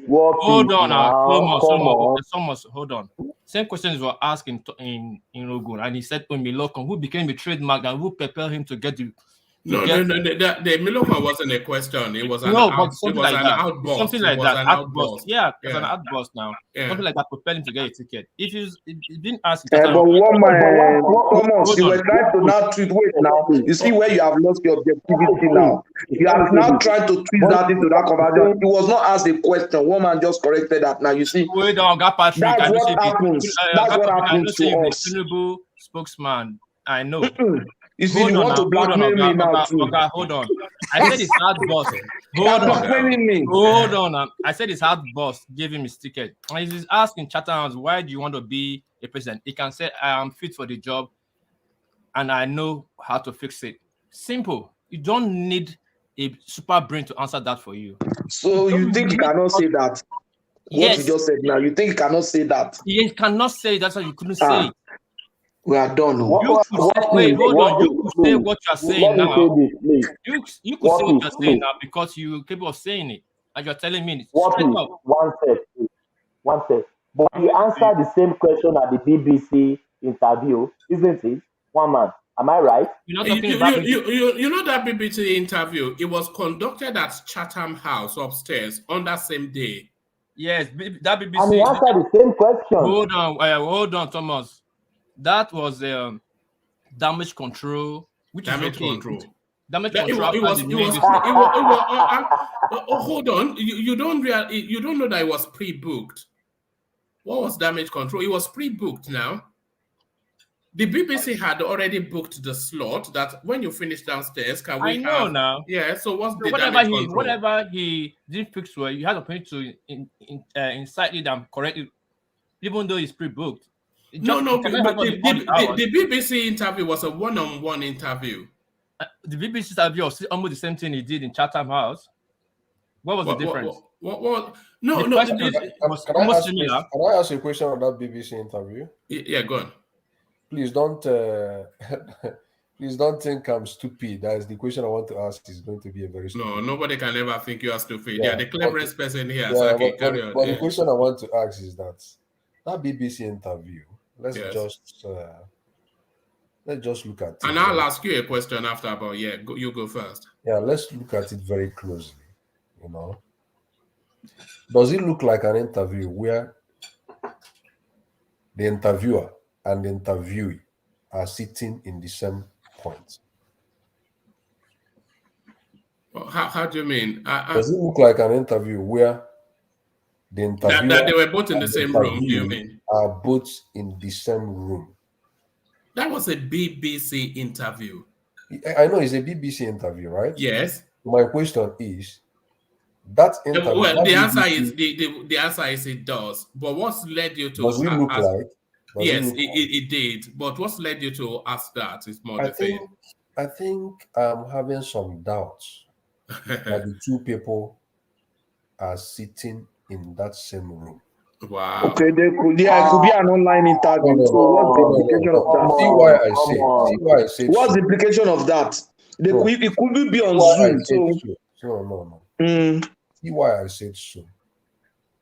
If you watch that very video from the beginning to the end, there was no point at which the video presented the two people at the same time. It is like this person asks, the video removes this person, and this person answers, the video removes this person, and this person asks again. Watch the video very well. That is the way. Hold on, Saki. Hold on. Let's watch the video. We can watch the video. Do you have this? Do you have a screen in front of you?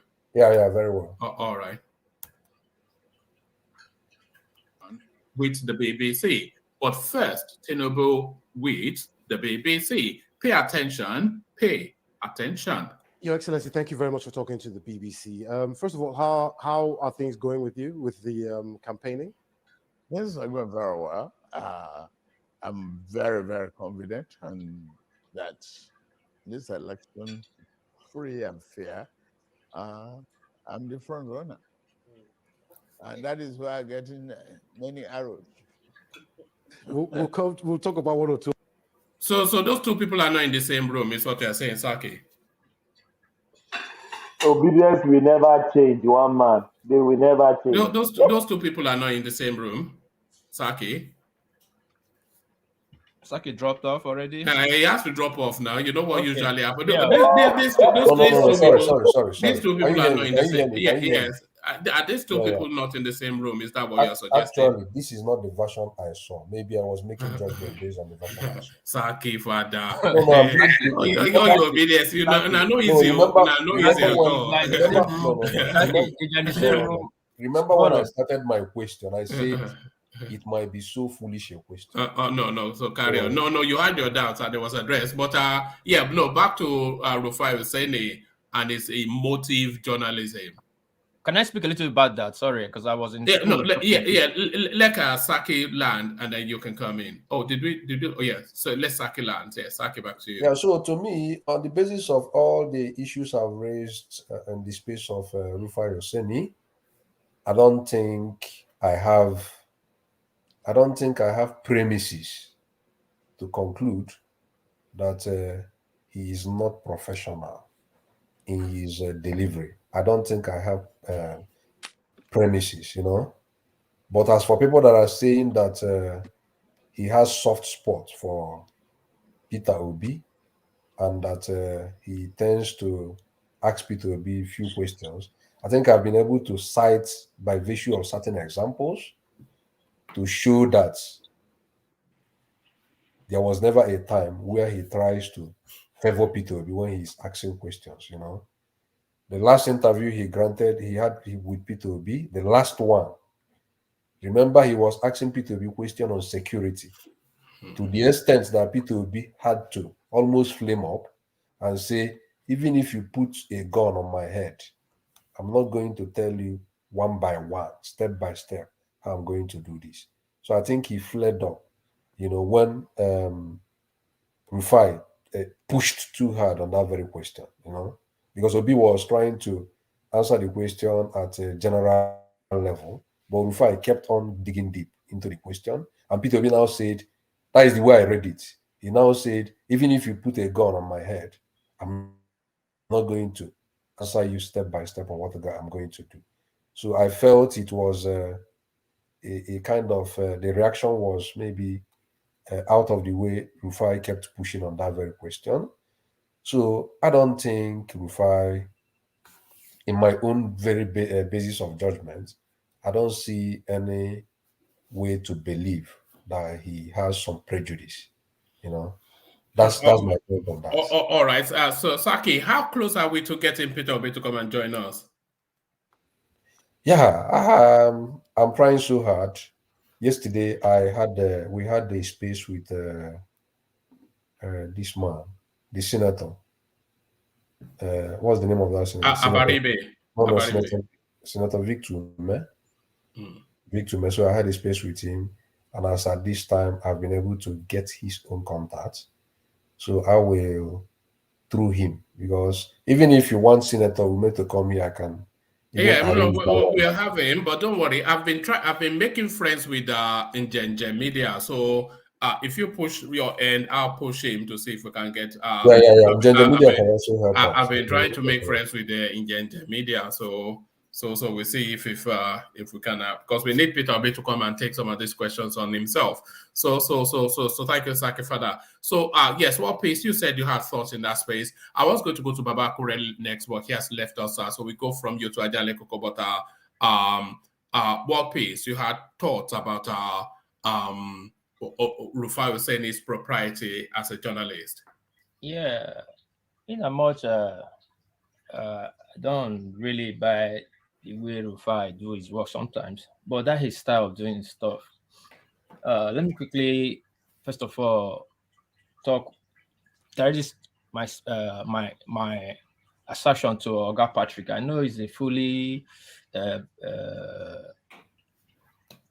Tinubu spokesman here, which I like, and Thomas is a fully Emilokon, which I like too. But in the country where Oga Patrick is. Hey, stay there.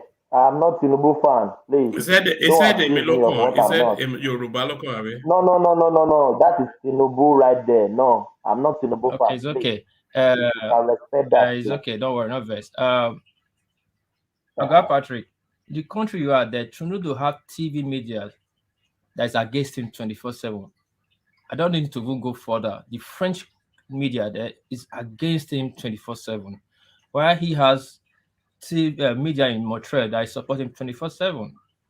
The worst Tinubu would do is to go to the French media. If he goes there, he's not expecting to get anything, not to receive, not to get a soft landing. They're going to tear him apart. They're going to question him up and down. So for that reason, he's going to come out and start criticizing them. It's politics. In America, if everybody knows, Fox News is for Republican, while CNN is for Democrat. We use Obama as an example. Obama was killed, dig, buried, and dug out again by force. I cannot recall that anytime Obama sat with the Fox people to have an interview. Rather, all the time with CNN. So if Tinubu know that Arise is not for him, he will go to TVC. He owns TVC. If he doesn't like TVC, go to NTA. At least they control NTA. They are in power. And what's that lady's name? Sorry, he can also go to Brekete family. Yeah, wait. Kadri Ahmed even invited him. Though he said he will come in later date. They will tell him at the Brekete. You never go there. Wait now. So, but he refused. Like Oga Jeko said, he is causing all this traffic on himself. The earlier, the better. The earlier you go there and just make 1 or 2 speech and leave, the better for all this noise will stop. Like the Agbado from the beginning, the result, all these things have come and passed. This media thing would have come and passed. And this democracy, sometimes you don't have rights to certain things. You don't have right to detect certain things. You're a public officer. I mean, you want to go to a public office, which you need the people permission to get there. Now you are telling people how to question you. That does not make sense, Oga Patrick. Sometimes we should caution what we say sometimes. But in fact, you want to blind your eye because of your enemy, but you will not see your eye you will not have your eye to see your friend tomorrow. We will not kill RUFAI because of he wants to question Tinubu. That Wama will say because they are waiting to gaff. What are you looking for in politics before? It's not to gaff. You're planning to gaff so that you can use that against him. Are you looking for your opponent? Yeah, but Tinubu is not RUFAI's opponent now. No, it does not. That's the question. That's the main reason easy. No, this RUFAI has no allegiance to anybody. No, you don't think everybody knows it's an obedient now. Hold on. Even though it's an obedient, but it has no allegiance to anybody. If you decide to criticize obedient tomorrow, you will not come and fight him. And if you decide to be soft on Atiku, you don't have to fight him. If it is human, they have to use their own discretion too. So if you decide to go hard on Tinubu, you don't come and fight him. What Tinubu will do, you go to a media that you have a soft landing and redeem his image. That's just politics. But coming out to specify that RUFAI have to be taken out of, she took his job from him because he's and not yet. You know the funny question. There's a funny there's a funny story in Benin that two brothers were going to farm, and one of the brothers said, the other brother said that he will buy a bicycle. And the younger brother said, big brother, if you buy a bicycle, I will just be riding your bicycle to the farm. And the younger brother said, my bicycle that I want to buy, he started beating the younger brother with the back of cutlass. When the father came, what happened? What happened? The younger brother is bloody and crying. What happened?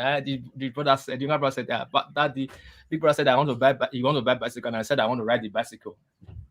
And my father said, so he asked the bigger brother, so what now happened? He said, the bigger brother said, the bicycle he wants to buy, he said he wants to ride it. And the father now asked him, have you bought the bicycle yet? He said no. And he said, so you want to kill my son for what you have not even bought yet? This is what Tinubu is doing. Tinubu has not even gone to the Arise to even have an interview. But they want to crucify RUFAI that not even ask him a question. How does that make sense? No, but RUFAI is attacking him. He's attacking him every day, though. No bot. This is not a bot. No. RUFAI is attacking him every day. No, one man. Has he now gone there to sit down and have an interview? No. What has that got to do with RUFAI? Is attacking him. I'm not talking about Tinubu now. What is Tinubu campaign media team? Yes. Has to do with RUFAI now being a journalist doing his job? Because he's showing partisanship, which is that is not their cup of coffee, tea. Of course it is. No, because they are not gone there. Listen, they are not gone there. No. Are you? Look, World Peace. Tinubu going there for an interview is neither here nor there. But Arise is a national platform, one of the leading media houses in the country, and one of their lead journalists is showing open and obvious bias in his reportage. Yeah, one man, like I said before, Fox News criticized Obama every goddamn day. And what Obama would do, go to CNN. Yeah, but Fox News is open about his politics. Yes, but, and Arise tries to infer some sort of neutrality. Well, yes, that's how you perceive it. But don't forget, these people have. Are they openly PDP? So if they're a PDP platform, then what's the point? So listen, one man, these people have rules and regulations that guide them in the Nigerian television, whatever space. So don't think they are acting outside the rules. They are acting within the rules.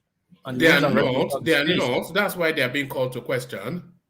Yeah, where they are being called to question, they are being called to question, but they're not being called to question, telling them why Tinubu is not coming to their station.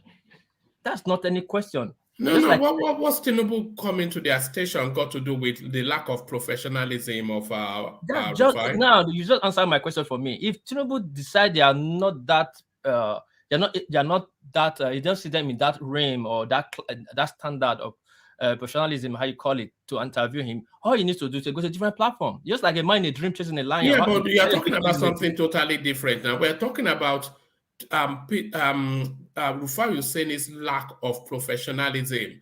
We're not talking about if Tinubu should go to China. Does not have business calling me calling all those names. They'll just ignore him and go about their business. No, they can't ignore him because he has a large platform. And it's showing extreme bias in politics. How's that so, man? Because he's constantly needling at the Tinubu campaign. He tried to infer that Tinubu got somebody killed. He's always he's querying his surrogates about his source of wealth, and he's always at every opportunity trying to undermine the APC campaign. So just a total lack of professionalism all the way through. If a surrogate feel they cannot stand RUFAI, they should not go to Arise at the first place. I take example. No, it's not that they cannot. It's more like RUFAI should conduct himself in a professional manner. Are you saying RUFAI should not conduct himself in a professional manner? Is that your argument? I'm not saying should not conduct himself in a professional manner. Well, then it should. I'm not saying sometimes. Are you saying that he does conduct himself in a professional manner? He does, but not in the full capacity. It never does. Hold on, we'll get there. It does, but not in the full capacity. Probably not in my capacity I want him to be. Sometimes I know he could be.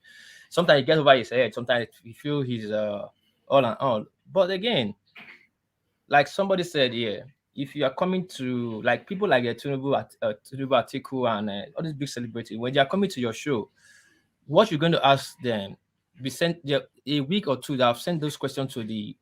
Where you getting that from? Where you getting that everywhere, from? my man. What do you mean it's everywhere? I'm not aware of that. Listen, if you are going to, depending on the personality, if you are going to a media house or being invited, they'll give you the subject. Where are you getting that from? Listen now, one man. Listen, they'll give you like some sort of like, we'll ask you about your business, we'll ask you about your health, we'll ask you about your wife. The one you don't want to talk about, you are staring out there immediately. I don't want to talk about this. I don't want to talk about this. It's just like that. But you cannot control how they're going to ask you. And if they ask you at that interview, you have the right not to answer or answer. Simple. Just it's plain simple fact. You're not going to be held responsible for it, or you're going to pay liability for it. They have done their job. They have asked. It's not for them to judge. It's for the people to judge. That is watching you. They just all they need to do is put the question to you, and it's left for you to answer in your best capacity. Yes. No. Or no. I don't. No, anyway, one man.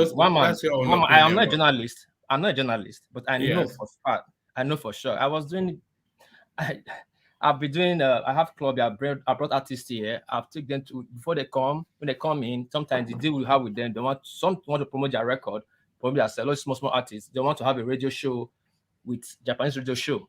And sorry, carry on. Yeah. The journalist will tell them this is the question I want to ask you, and this is the question I want to ask you. Then if he feels that there's some certain questions he don't want to ask, he will stroke them out there immediately. His team will stroke them out. If he feels he can handle it, he will go ahead and let he will return the how they call the questionnaire paper back that is okay with all the questions. But what he will not know is the details about the questions. But they'll give him the subject. This. For all celebrities I've known, I've worked with, that's how it goes. That's why as big as the celebrity, as big as the security. If some media, if you ask them what's not supposed to be a paper, it can sue you for that. So that's how it is. So if Tinubu don't want to go to Iraq, it's not a big deal for me.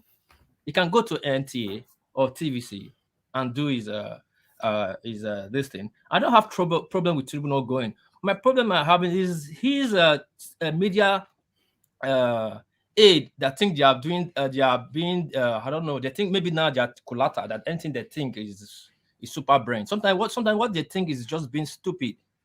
Sometimes there are certain things you don't talk about. Just let it slide. Now people have been forgetting about Tinubu not going to a media house. Now they are bringing it back again. No special about they're not bringing it back again. No, they're not bringing it back again. What they are bringing back or bringing to the fore is the wayward journalism style of OSENI RUFAI. That's what they're. See, one man, they have the right to call out OSENI, which is all the campaign media have APC, PDP, Showore, AAC or LDP. Their media campaign, this thing have the right to call out any TV they feel is being biased. But what they don't have is to go with sitting down with the boss to get him fired for his job, for just doing his job. That is the height of how will I say, they're unprofessional on that spot. That means you are dictating. You are now using force. You are being a bully. You can come out in front of the newspaper and say that RUFAI is unprofessional, blah, blah, blah. It's on your own right. But sitting down with his boss, you're not making personal. You should get fired. They didn't ask like be fired, by the way. From RUFAI they told him to be redeployed. Yeah, that's the same thing. Redeploy is just a fancy word. So I watched it that. No, So move to another department. Or it's not their right to say it. It's not their right. So that place that place they have been unprofessional. And this Omoya Ki, or I don't know what you say the Yoruba Yoruba name. If you don't get my story, I just said, that means you are very, very, very, very far from don't your insult, culture. don't No, insult no, I didn't anybody. insult. I said far from your culture. I didn't tell stories. I just tell you something that they are doing, beating somebody for what you have not done. That's why they said you are guilty. You are not guilty until you are proven otherwise in court of law. So you cannot just accuse Arise of being this and that when Tinubu have not actually sat down with them. That's just my point. So there was no point when Shomole went there. Did you hear anything? Shomole went there. I think Shomole went there twice and stand his ground. And Peter Obi went there. They killed Peter Obi. They're asking these Pandora's papers. They asking about 280 million. You didn't watch it? They ask him all that. You know, I tend not to watch Peter Obi's interviews. I try, but it's just so tedious. I don't know. So I don't know if it's his voice or the lack of cohesion. I don't like his voice. In anything that he has to say. Yeah, I don't like his voice. But he never seems to say anything that ties together. Okay. So he went there. He was killed. He was killed and buried and dug out again. And the only person I really not saying that right, I think, is Atiku. And I can so agree that Robert Abati is a PDP man, and that Arise a PDP station like AIT, and you not expect AIT to be going hard on Atiku, and I would not expect if they will go hard against Arise will go hard on Atiku too. But it will not be fair. This very subject, this very topic, this very move the Tinubu media campaign made is below the bed for a man. We have to really tell them to that move is below the bed. We don't need this right now. In your opinion, it's not my opinion. It's the fact, the hard fact. That's not opinion. They put the headline there, and RUFAI addressed it, replied. So that's the hard fact. It's below the bed. Tinubu knows me. Tinubu don't really care about Nigeria. He knows in the win person. He doesn't really care. Tinubu doesn't give a crap. Tinubu knows we win Nigeria. He doesn't really care. Yeah, so that's one man. And God Patrick, I like the way you defend Tinubu. It's good, but sometimes let's be objective. Try and stand against what sometimes the campaign media is doing for them to know where they make their mistake. Are you saying Patrick should say something he doesn't believe? Not something he doesn't believe. Say something that does not add to his belief on that manifesto. Yeah, everything cannot be perfect. Sometimes I like clutter for sometimes. Sometimes I will call out. No. Patrick is often critical. He will say that could have been done better, but because the rate we are going right now, like I said before, Obi is not the danger we are seeing here. Atiku is too quiet. And we're supposed to have fear for that. We're just Why? You don't know what is the silence of surrender now? No, if it's quiet, you cannot say that. Silence of surrender. You cannot say that. It's like football. It's not over till it's over yet.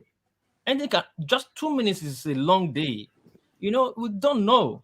We're just saying this and that. We're just shouting praise of what we don't even know, like Tinubu have won or Peter Obi have won. No, we cannot say that. We cannot say that. These two other people, Kokwaso is there, up north there, and Atiku is there, up north there. We don't know their plans. And we're just saying we won. Or somebody is winning, or Obi will win, it will shock you. So sometimes I just wonder, like, how are we I'm not seeing them winning yet. These other people are not going to just stay there and just win them over like that, So that of Tinubu campaign media team, they should sit down and pick their battle properly. That one was just below the bed, one man. No, that RUFAI needed to be addressed anyway. They are saying only what everybody else is thinking. That guy shouldn't really be in a frontline space in political media. He's not ready yet for that seat. If you're going to Arise TV, they have so many journalists that can attend to you. You pick who you want to speak with or want to interview you. When did that start? Who? Yes, no, it doesn't do that. There are different segments that rise. There are different journalists there. Just that RUFAI and Abati maybe want to have more traffic. That's why people wants to go there. They have other people that have their own segment in No, the guest does not pick who is going to interview them. It's not their space. It's the editors that pick who will carry out the interviews. It does. There's two ways. If you want to go to Arise, I think it's if you want to go have a 15 minutes, a bit 30 minutes show, I think it's about 15 million naira.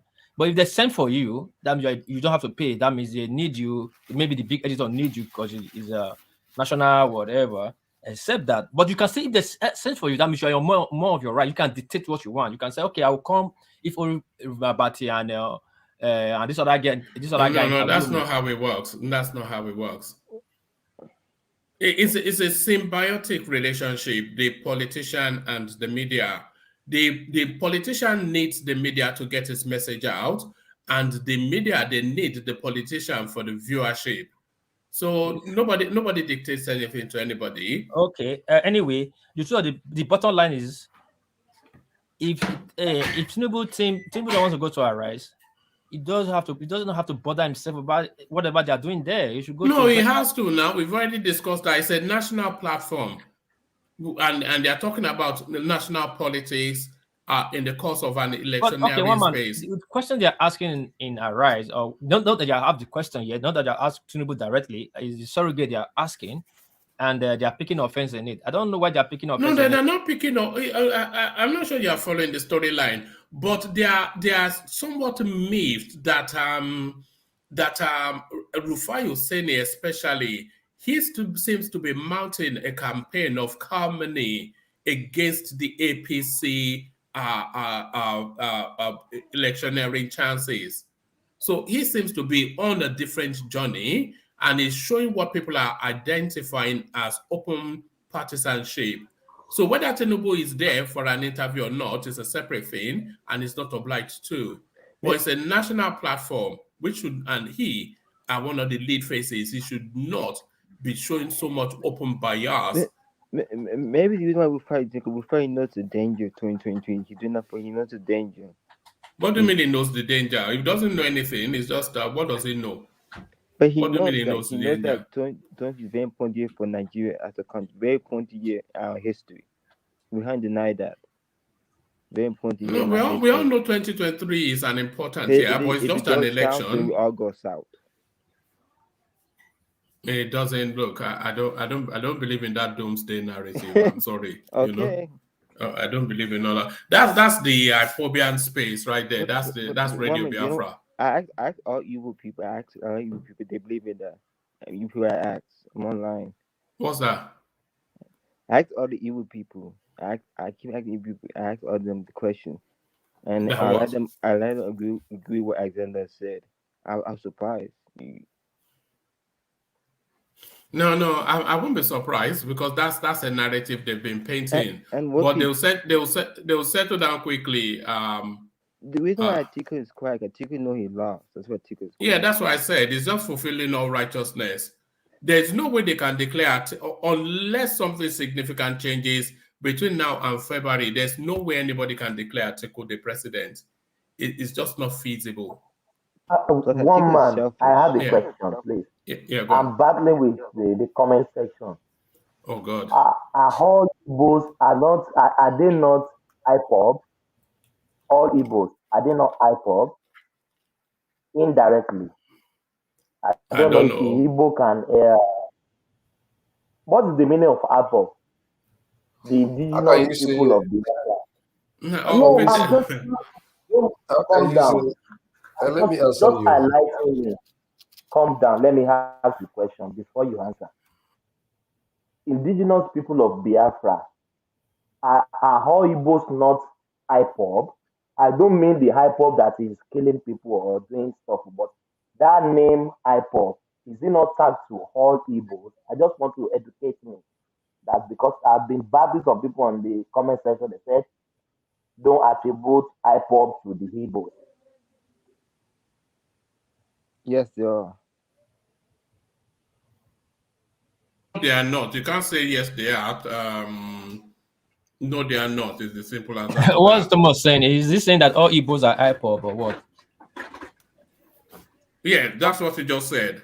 No, that's wrong now. Not all IPOB are not Igbo, and all Igbos are not IPOB. You know, just majority of But them. what is the meaning of IPOB? Is it not It's not talking Biafra? about. It's not talking about the Nnamdi Kanu IPOB. It's talking about the indigenous people of Biafra. And you understand? That's why I said IPOB. Not all of them. Just like you are saying, like Yoruba nation. Not everybody buys into that Yoruba Gboho narrative. You know, and not Forget all. about Yoruba narrative. Those ones they are joking. You know, IPOB has been Yeah, that's Biafra like No, there are a lot of people that for more years. see, there are a lot of people there are a lot of Igbos that have sympathy to that movement. Yeah, we cannot dispute that, but we cannot say in general context that all Igbos are IPOB. No, that is wrong. All IPOB are not Igbos, and all Igbos are not IPOB. But the majority of them, we can say majority of them, like they say in Benin, because who that buy that don't pay, they don't know who they don't make us to know who will buy and pay. Because a lot of people come and a lot of people have showed the light of IPOB, so we cannot really easily identify those who are not. But we will not use that as the yardstick to say all Igbos are IPOB. No, Thomas, that Yeah, is it is. not. To me, it is important to make this distinction between Biafra as a concept and IPOB as an association. Yeah, that's what Thomas was talking about. So when you say IPOB, it's an association headed by Nnamdi Kanu. Not everybody believes in IPOB. Yeah, well, exactly. I mean, When you say Biafra, Biafra is a region, Saki, but correction on that. Biafra is not a region. Biafra is an association too. No, Biafra is not an association. Biafra is an area. Who make it a region? No, it's an area. Who make it an area? There are areas that make up Biafra. Who make it an area now? Mama, please, sorry. What? Just every time we run from this thing, let me just quickly answer Saki for on this. Who make it an area? I don't understand why. It's like Ojuku. Ojuku declared that Biafra. Does Ojuku have the constitutional power to make that place an area?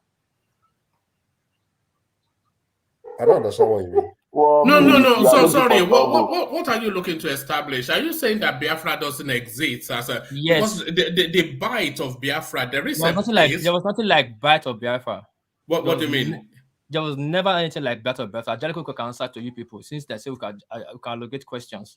There was nothing that bite of Biafra. Never. Biafra was in Portugal. I'm sorry, in Cameroon. It was in Cameroon. Then when they were doing that slave trade, they just put that part, the river where they use, I call it Bight of Biafra. There was never acknowledged as part of Biafra. It was Bight of Beni, River Niger, whatever in that area. There was never anything like Bight of Biafra. There is a Bight of Biafra. So why was it removed from the map? From which map? It's no longer there. Have you not checked? No. They have talked about it on national TV, not just. I'm just saying it. You have talked about this on NTA, Big Igbo, whatever. I've talked about this. They gave them the reason. It was never. It was just a make-up name. It was never. And Biafra was a make-up name. Is a name of the Portuguese. Mafara is the name of town in Portugal. It was a Mafara. It's not even Biafra. So all these things we are saying, we need to fix this thing correctly. No, the Bight of Biafra, which is also known as the Bight of Bonny. That's what they changed to Bight of. That was the change to Bight of Biafra. It was never a Bight of Biafra right from day one. I'm really quite confused about the basis for your argument. Honestly, I'm not even sure what. Okay, let me make it like this. Let me make it like this. One more. I know what you want to say. Maybe you are. So what do you not say? Don't know my base of argument. Maybe you are fighting possibly because some people are saying that Edo State is part of Biafra. No. Not that. Let me tell you something. See, you guys are so intelligent to know that Ojukwu cannot just sit down, call in friends, not just a group of people, just call in friends and say, yeah, it's Biafra. And you say yes. From that day on 1967, you start saying Biafra, it stands. And what was never there before. It was never there There before. was something like Bite of Biafra, and that Bite There was of something like Biafra something was, like, see you now, Saki Father, you are too intelligent to know, like, something No, like there something. there is. One man, Is it was Bite of, I it was, saw that the name thing, has man. changed 3 times. It was Kolonel Master that changed it. But there was never a time it was changed, it was registered as Bite of Biafra. It was never, that's the point of argument. Not even my own argument, international argument. It was, I've heard better Biafra. I heard that what woman is saying. No, Anyway, there is a Bite of Biafra. I'm not quite sure what was. Anyway, this see, argument, the Bite I of don't Biafra think we that this hear, argument it was is I'm just, not even sure how we got here. the To Bite be of Biafra honest will with be you. hearing. It was I don't just a think that man argument made is by necessary. the Portuguese to get a region, just to get a space for themselves. It was never a Bite of, see, the Cameroonians will fight you for that name. It was never a Bite of Biafra. If we could go by international law, No, will tell there you, is a Bite of Biafra. But no, there is a bite there, not a Bite of Biafra. there is a hold on. There is a Bite of Biafra that cuts all the way through, but it's not even the. Pardon me. Sorry, the Bite of Biafra is not even centrally around the Igbo land because it cuts all the way through Equatorial Guinea and it goes. It is a sea coast shore line, isn't it? That is the Bite of Biafra. The Gulf of Guinea. Gulf of Guinea. Yeah. Okay, let's take your argument. That has no claim or close to the Bite of. All right. Wait, hold on. The Bite of that one that went to Guinea. The Bite of Biafra that went to Guinea. And how is it not close to the Bite of Biafra that is running to River Niger, running to the Bite of Benin? Because that is running downwards. All right, I'm not sure where you are with that, but thank you. What I'm trying to say, Saki Father should drop that narrative of Biafra is a space, once a region. Biafra was never a region. Was never. One man, just as an aside, I watched the is it an interview, a session you had with Mazezuke and this guy, what's the name again? Rudolph. Rudolph, yeah. I had that. I watched it and yeah, it was the you guys had a very frank conversation. Yeah, that's the sort of conversations that I want. That's why I said, so yeah. So I like the guy. Which interview is that? Huh? Which interview is that? No, it was not. It was like a conversation where one man was there. It's not that Rudolph that brought Samuel Ekpa to his platform. No, that one is just like a zoo place. I think is running a zoo. Well, I'm just saying, it's the same Rudolph, right? him, yeah. So I was wondering why that guy who stood that low to bring Samuel Ekpa on stage, and that guy will be pronouncing. No. He couldn't miss the opportunity. Now he's a media person, and Simon Ekpa is a. Why are they giving that guy relevance? Yeah, no, it's a hot ticket name now at the moment. How's it so? What do you mean, how's it so? Is it not the lead voice in the Southeast? So Samepa will sit down in his room, Nicolas' room. No, that's different. Now you disagree with his politics. He will declare sit at home. Then Saki Father will be here speaking English with us. I'll be obedient. Saki Father, we need to penalize you. You're supposed to pay.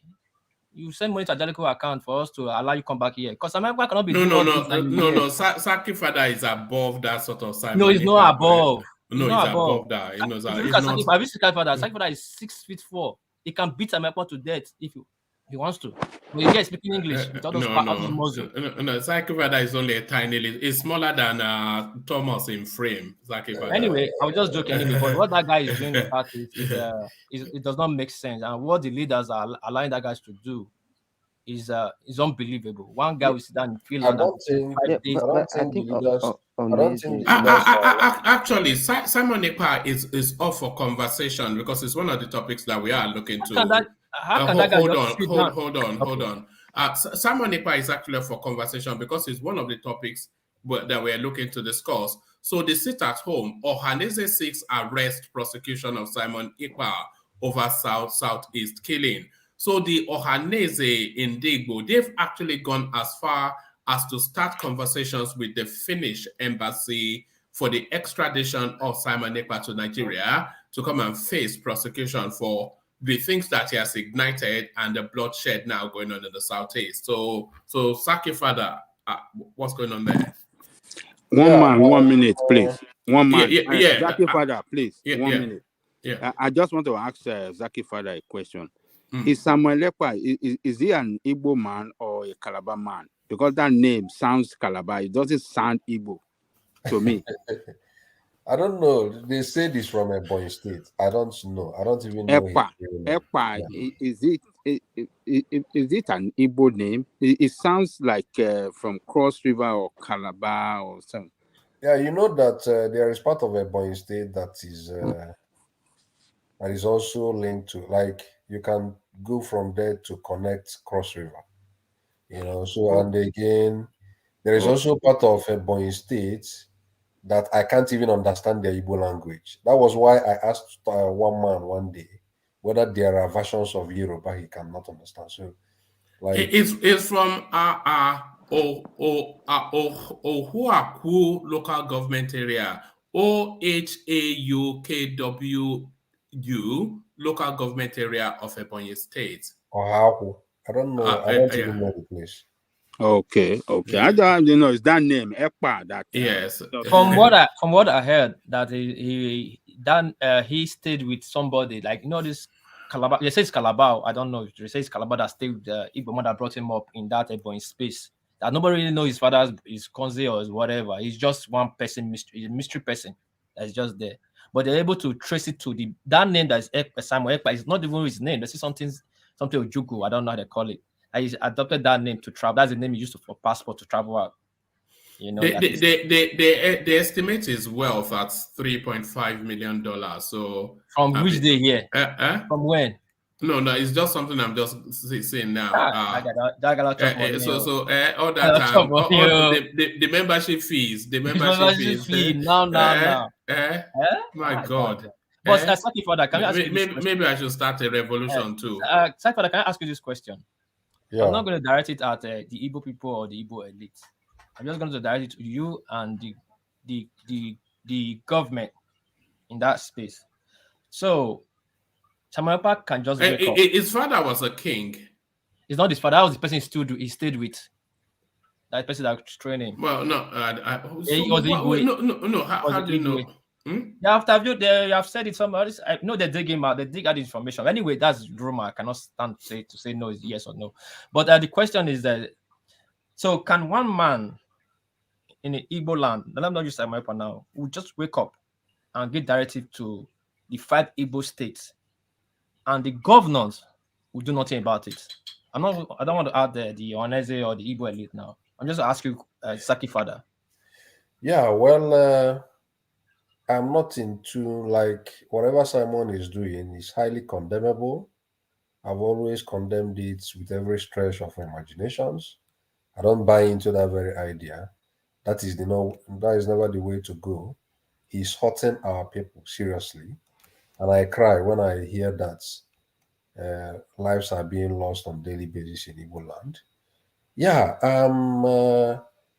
I think the people are sitting at home not because of what Simon Ekpa is saying. I don't think people are sitting at home because Simon Ekpa is giving that directive.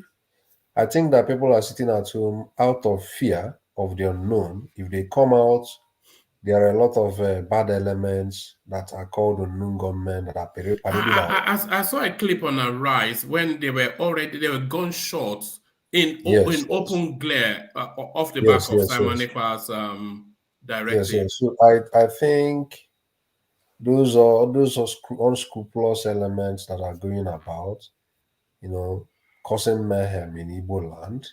I think that is why people are afraid. Nobody will want to come and lose his life. And again, the governments, the Eastern governors, they have not displayed the ability to convince the people that their security is assured if they come out on those days, So that is the issue. I think Soludo has tried very well in Anambra State to fight these menace, but it appears that the security challenges, he is still overwhelmed by that. Then I think today I heard that the governor of Ebonyi State issued a directive that the police security personnel in Ebonyi State and the Bubago people in Ebonyi State should shoot at sight. Anybody they see with gun, they should shoot the person. I think he issued that very order today. That Do you approve? Do you approve of that? Well, I don't. It might have some negative consequences, too. So I wouldn't say I fully approve of that because they might abuse that, So those are the issues. But to answer your question straight, World Peace, people are not listening to that directive by Simon Ekpa. It is a mere matter of fear. People are afraid that if they come out, they are not secure. That very fear makes them to sit in their homes. But I think this time Simon Ekpa gave this very is it 5 days sit at home? I think recently 5 days sit at home. I think in the southeast people have not observed it, but I think the Enugu people observed it because there was a crisis. I think in Enugu, recently some people were shot. So I think today I heard that some people in Enugu majorly, obeyed it because of those things that happened yesterday or 2 days ago. So, but the whole Igbo people are now talking, the governors are talking, and the social media is heated up. People are even writing, what do we call it, the Finnish government, trying to see how in their best possible way they can not even extradition, because to extradite Simon. But Zaki, Father, yeah. If you don't mind, let me ask you a question. OHANAEZE coming out now to condemn Samuel Ekpa directive. Is it not at the back of the emergence of Peter Obi's president? No. Don't link I'm to. just asking. This is not the first time OHANAEZE is issuing this kind of statements, But I think Simon Ekpa has, because IPOB themselves, the IPOB, is it the IPOB DOS or managers? They've distanced from the sit at home as well. Yeah, they have always distanced from this sit at home. But this Simon Ekpa tends to be, to be heating up this pace, So I think it is. What do you think? What do you think is trying to establish himself? Is that what it is? Is it trying to establish what's the object? Like you said, maybe I think people are beginning to think possibility of political undertone to what he's doing. I was hearing somewhere that he's being sponsored by Sir Dave Umahi. Yeah. Some people are saying possibly maybe he's being sponsored by some politicians to be doing what he's doing, because I can't imagine why somebody could be insensitive to the plight of his people. Your people are dying on a daily basis. Any day you issue these. But Zaki, Father, is Samuel Ekpa working for the Igbos or against the Igbos? In my view, question somebody needs to ask. In my view, is he working for you guys or is working against you? Thomas is working to turn that $3.5 million to $6 million. He's working for his pocket, is what I think. Saki Father. In my view, he's working against the people, because you cannot claim to be agitating for freedom and forcing people to enforce sit-at-home order against their will. The people you claim that you want to emancipate, you are trying to pauperize the people. You are pauperizing the people. So I don't think he's working for the people. I don't buy his idea. I don't even listen to him. Whenever I see talks, certain things. Let me tell you this. Sorry to interject. Let me tell you this. They say government is the reflection of people they represent. So now, if the Southeast governors are sitting at home on a Monday, and the people are sitting at home on a Monday, now I want to talk to all the Igbos in that space now, and the elites, the traditional rulers, they are sitting at home on Monday. They are the same reflection of Samuel Ekpa. They are all same. They all have all same ideology, same persons. Now, why did I say this? Igbos can go to another state and protest if they don't allow them have a space to shade or have a market space. Like I'll go to Lagos and say we'll put our posters. Senator Bribe can be on the Senate floor every day talking about how the Igbos are being marginalized. But no Igbo can come out and protest against what Sademopa is doing. Rather, no, but they are not observing it. They are not Who said observing, they're not observing it? Well, that's what a lot of people are reporting, that people are just going Yeah, about their that's not what they business. report, but they reported first, they're not observing. The next we see killings. I mean, if even one community observe it, that guy has a hold. Even at Casino, when bandits is ravaging that place, even the bandits cannot declare the full Casino to sit at home. Even No, if they declared it, they will observe it. If the bandits declare, because they can't. Because no, you can't say they can't. They haven't, is what you want to say. Yeah, what do you mean they can't? If the bandits in the north ask the communities in the north to sit at home, they will sit at home. They can do it, but they don't, because they know that will because nobody wants like armed robbers want to go and steal and go home. They don't want to go stay and die. Just go and enjoy their loot. So they don't want anything that will disrupt their activity. So they want to carry out. They've not had the thought to do that. It's not anything like it's not. They've not had the thought to do that, and it's not their politics to go that way. So why is it that any person now in the Southeast can just come up and make a decision for the government in the Southeast? What do we make a decision for the government? Like I have told you, it is very wrong to say the people are observing it and the governors are observing it. I have told you that the reason people are not observing it out of their way, people are just sitting at home for fear of gun threats. If they come out, can you come out and lose your life because of the unknown gunmen that are parading themselves on all these days? There is serious insecurity in the Southeast, and it's growing every day. Father. Yeah.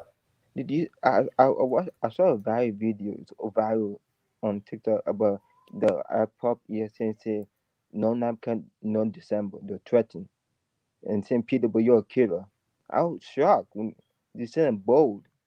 That's dangerous. Sorry. What did you say on the TikTok? Sorry, I missed that. No. It's a viral video. It's viral.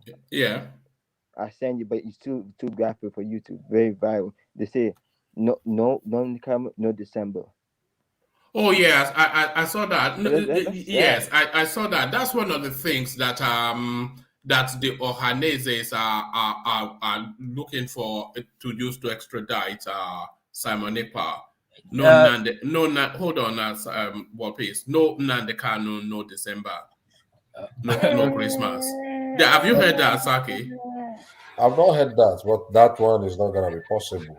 People are. What do you mean it's not possible? You've just said now when there are guns all over the place. No. What I'm saying is that there is what we call carrying capacity. There is a level, a limit you push people. They've not reached the limit yet in the Southeast. No. They have reached to that limit. So I don't think this thing. So why are we not saying the pushback? Let me tell you something. There is a platform, a WhatsApp platform. I'm in the platform, like Igbos, in abroad, like such association, So in that very platform, 2 days ago, we are like discussing on how the Igbo barristers we have like abroad practicing in Europe, in the European Union, who can help out to like initiate some legal actions. So we are just discussing that. People are talking about it seriously. So people are offering themselves to go to the what do we call it, to the Finnish government in Finland and make some legal actions, on this very basis. People are talking seriously about this issue. So I'm telling you the truth. So I think, let's say in the past... that would be an exercise in futility. Simon Ekpa, he has citizenship. No, people are not even. Of course, possibility of extraditing him is not going to be easy. He's not going to. He's almost. He's almost a hard nut to crack. But what people are trying to say, people are now documenting like video evidence to buttress their point, to present their point before the Finnish government.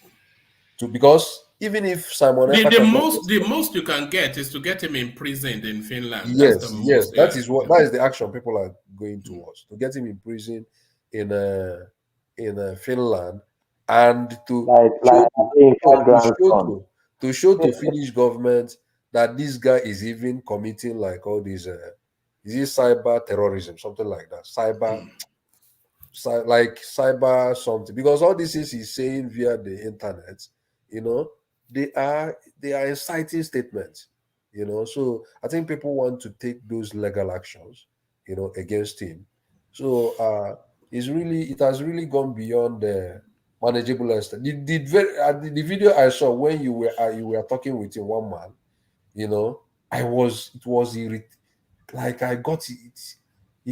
was like irritated by that by the way he was talking on that very video, So I don't really know how somebody that is as he is will be issuing things that will be killing his people.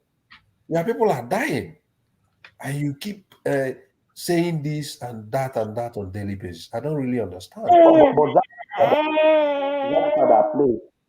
Who are these people killing your people? Yeah, they said the unknown gunmen. I don't know whether they are actually unknown or known, but I think there was a time that the narrative was. You remember they were saying there was Fulanis at one point in time. No, I don't think. Now they acknowledge that it's Igbo that is killing Igbo. Yeah, I think there was a time Soludo gave some security reports, and he said that the number of people that the security agents have caught in Anambra State, that almost 95% of them are from Southeast.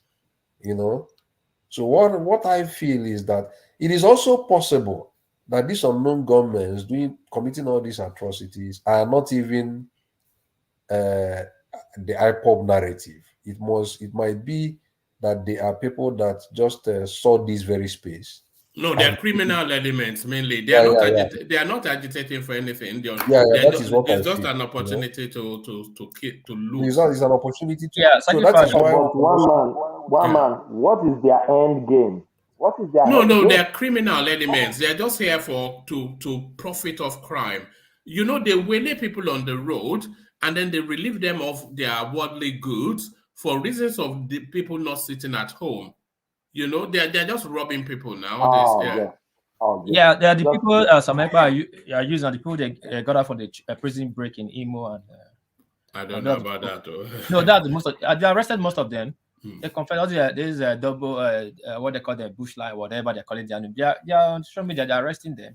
Most of those criminals are the one that escaped from the prison break. But anyway, what I want to tell you, if you are telling me the Southeasterners are sitting at home because of fear, that's a big joke to me. When they have a city governor, chief secretary of the state that has military, air force. Sorry. What are you? What are you doing now? No, no. What are we doing?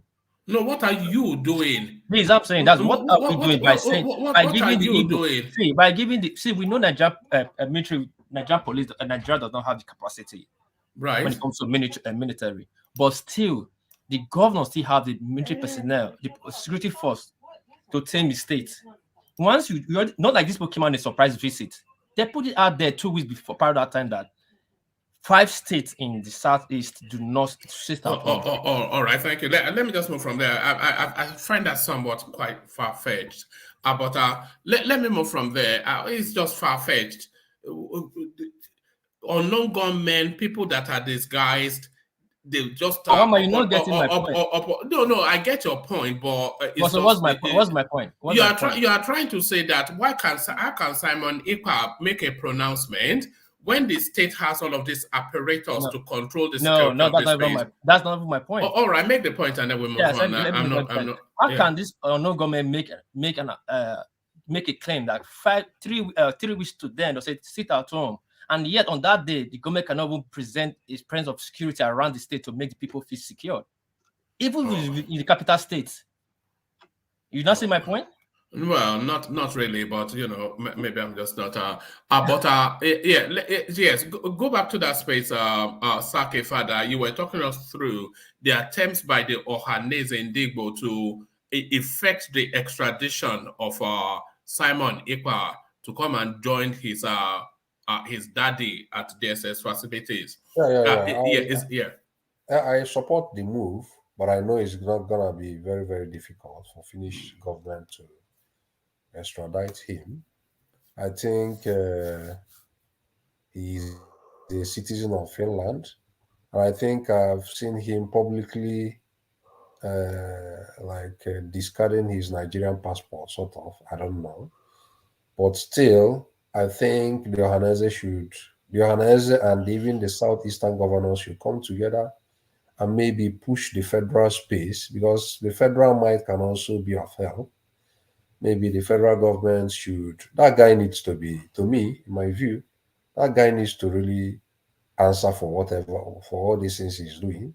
People have died in their numbers. And you can also see what happened in Imo State, the burning of INEC offices, and I think the police that was giving that very report about what happened in Imo State in the INEC office, the policeman was like saying that the people that actually came for that very operation, they came in their numbers, that they came with almost 5 vehicles, So these security challenges, I think the OHANAEZE has initiated this. The traditional rulers should also escalate the whole thing. The Twitter space the social media should also escalate it. Let us see whether the Finnish government can, in their own right, maybe take the guy to prison, incarcerate him in Finland, because you can't be in Finland and be issuing commands that are the Finnish authorities not aware of these guys' activities? I mean, they must be. I don't know. They should be. It's happening on an international space, coming out of their country. They must have. Do they not have secret services? Do they not have? They must be aware of his activities. Of course, they will be aware that he's issuing commands of what we call a sit at home, or maybe they are not aware of the collateral damage he has really caused in the southeastern space. So, but this time that they are making formal reports. But Zaki Father, I have a pushback from you. I have some pushback, if you don't mind. How you are sounding now, are you sounding like this when Nnamdi Kanu is doing the same thing? Did you sound like this? Then do you condemn it like this? Then, because what Samuel Ekpa is doing now is not different from what Nnamdi Kanu did back then. Did you condemn it back then? Okay. Anyway, I have not. Because I'm still linking all this to emergence of Peter Obi. That's where the Southeast is doing this. All right. Just leave that rhetorical, Saki, and then round up that space, and then I'll go on to Ajan Lekoko. Yeah. Anyway, on the issue of what we call Nnamdi Kanu, I have never been an apostle of Nnamdi Kanu. I have never. Well, certain things he said in the past might be correct, but there are a lot of things he said that I don't agree with him.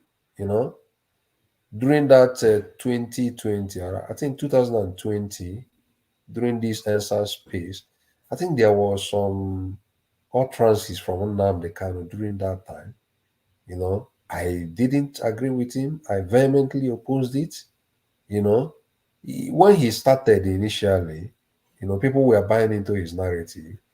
But as time progressed, he started making certain statements that are quite questionable. So I never bought into those very statements he was making those period. No. Then again, if you're talking about this space that is because of emergence of P2B, I don't think so. When Tinubu became governor of Anambra State, he tried as much as possible. People were tired of that sit at home already. People tried as much as possible to know if they can start coming out of their daily activities because the Onitsha space, the Anambra people are losing a lot of money every day. A lot of businessmen are going to what we call it Asaba, moving from Onitsha now to Asaba to do business.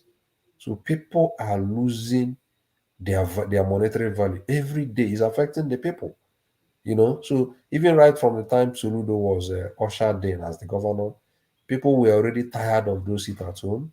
People were making frantic efforts to come out and go about their daily businesses.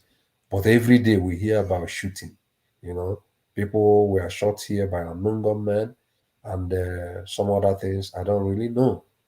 So I think now that the OHANAEZE has opened up this space, I pray that they push so forward and the Finnish government take certain actions, even if he's not going to be extradited, because I know it's going to be a very difficult process, let him face some answers and questioning in Finland.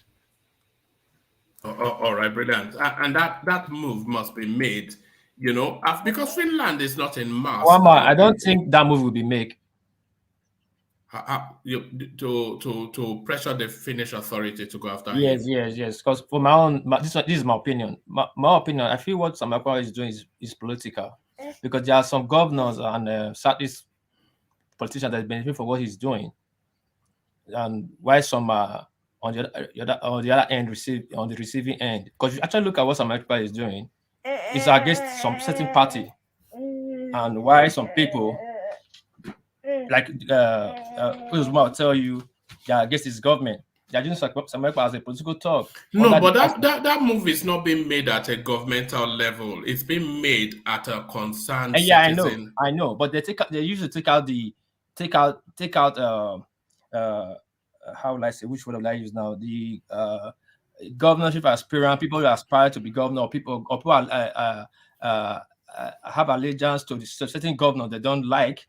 They use all that pretense of no government struggle, Sabo to take them out.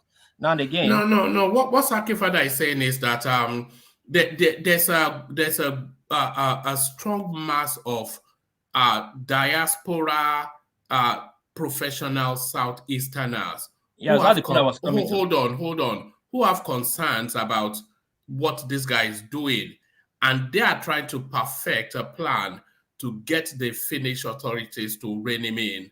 So it's nothing to do with the Nigerian authorities or even anything, especially political. It's just senior people educated from the Southeast who want to use their international capacity to try and cage him. Yeah, that would be good. They can do that, but I think the problem these people they're going to have, or they will have, is that doing that would be good, but try to insert Nnamdi Kanu from it will be the problem. How do you mean? Because we'll go there to extradite, pin anything on Samuel Ekpa by not adding the genesis of the guy. No, the genesis has nothing to do with it.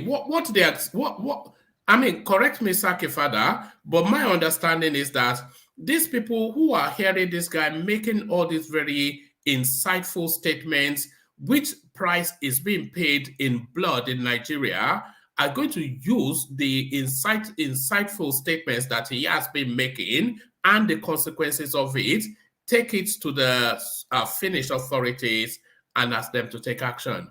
So what's Nnamdi Kanu got to do with that? Okay, I get you. No problem. All right. Back to you, Saki. All right. That's it. Exactly what you said. One man. That is what concerns professionals living abroad. Majorly in Europe, they are compiling a lot of video evidence and all trances from Simon Ekpa, and they are going to make some presentations before the Finnish government. So, and I pray also that the Finnish government should also look into the merit of the matter and see, because they will show them like evidence of what is happening in the southeastern space. You know, the lives that have been lost, people that have lost their lives, and present all this documentary evidence, and see how the Finnish government is going to react. You know, so that's the point there. Yes, if they are serious about it, I cannot see, because what all these European countries try to pretend is that they go by human rights sort of rules and laid down United Nations rules and all of that. So if they can present a compelling enough of an argument, which is easily done given the antecedents of that guy, I cannot see how the Finnish government can wriggle out of it. Yes, exactly. You know, but it pains me quite well when I see that there are people that are blindly following this guy up to today. You know, people that are even praising him on what he's doing. Why do you say so? No, it doesn't mean that those people are not seeing the lives that are lost in the southeastern space. People are losing Exactly, their Father. Same why people are following and they cannot blindly as well. There's no difference. There is none. Thank you, Thomas. This is what I was trying to say. With all these things you are doing to bring some Africa, the Buhari has been buried at the shallow grave. Some people still believe it till today. With all this, with all these things moves we are making to bring some EKPA down, and it still had this huge followers, how do you think it's going to be possible? And you try to insert Atiku from it. Hold on, let me land. Yeah. Just my opinion. To name some EKPA, you must name him to Nnamdi Kanu, the genesis. You got to present it to the Finnish government. This is leader that he learned from. God bless you. No. You don't have to. Oh, you don't have to. What do you mean you have to? See, Adika grandson even do up to this. No. Keep it with Simon Ekpa. Simon Ekpa, he's making outlandish pronouncements, inviting people to act in violent manners, and people are acting on those insightful pronouncements. Other will struggle. It doesn't matter now. All right, just make that comment and then we go on. No, because not the comment. You don't get it. I don't think, you know. Somebody is inviting somebody to go and kill. People are killing, and you are saying they have to go and check. The very act that is telling people to go and kill, and people are going to kill, if they are able to link that he's inciting people to go and kill is what's making people kill. That's sufficient enough. Nnamdi Kanu or not. I mean, am I missing something? No, you're not missing. I'm not disagreeing what you're saying. Yeah, so what's the argument then? My own opinion, I don't want it to get there and start having K-leg. They should nail it up to that, but up. They don't have to. They don't have to is the thing. But you know, that's my own subjective view. But whether they nail him to Nnamdi Kanu or they don't nail him, does it exonerate Simon Ekpa in any way? No, that's the point. Simon Ekpa should face the consequences of what he's doing, and the more so, Simon Ekpa is living in Finland. Nnamdi Kanu is a British citizen, so Finland should treat the case as it comes to them as Finnish citizen. You know, so I think the push by OHANAEZE, I pray it becomes so. But is it just political talk, just for the cameras? I suspect. No. Is it you mean the OHANAEZE? Yeah, these pronouncements that they are in touch with they are going to contact the Finnish embassy. Is this just they just have to say something to the moment? Yeah. Well, is it just for the cameras? Well, don't forget that there is OHANAEZE. Is it OHANAEZE worldwide? You know, so I think within that very OHANAEZE worldwide space, I think they will push. It's affecting the people very well. It's still affecting the traditional rulers, the OHANAEZE people. The governors are affected. it's not easy for any of them. So they should actually take very fast action, because it has degenerated to a level that is dangerously unfair,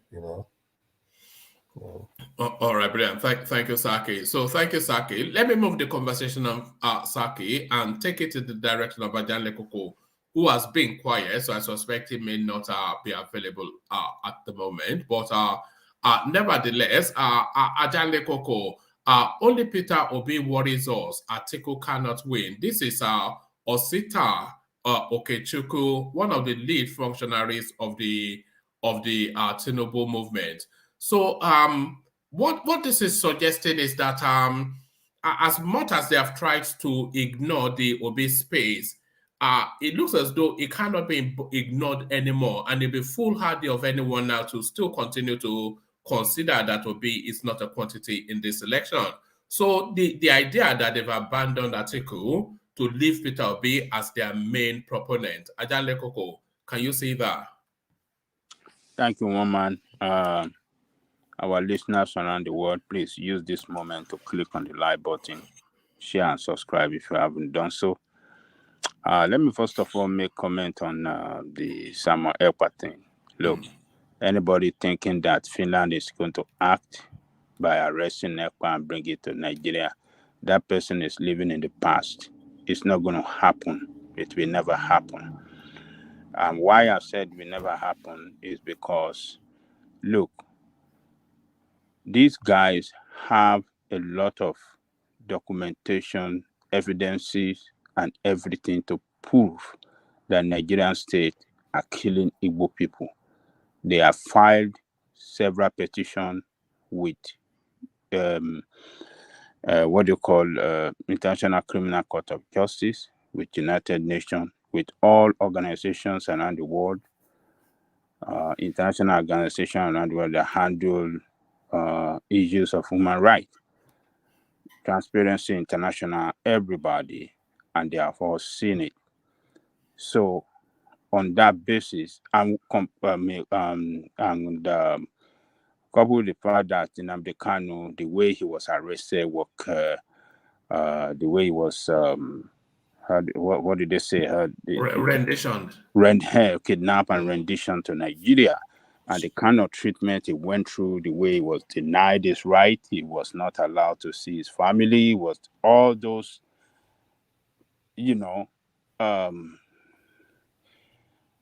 treatment and mistreatment that he went through, all those are in records to that. So they're not gonna act. They're not gonna do anything. That one with that guy.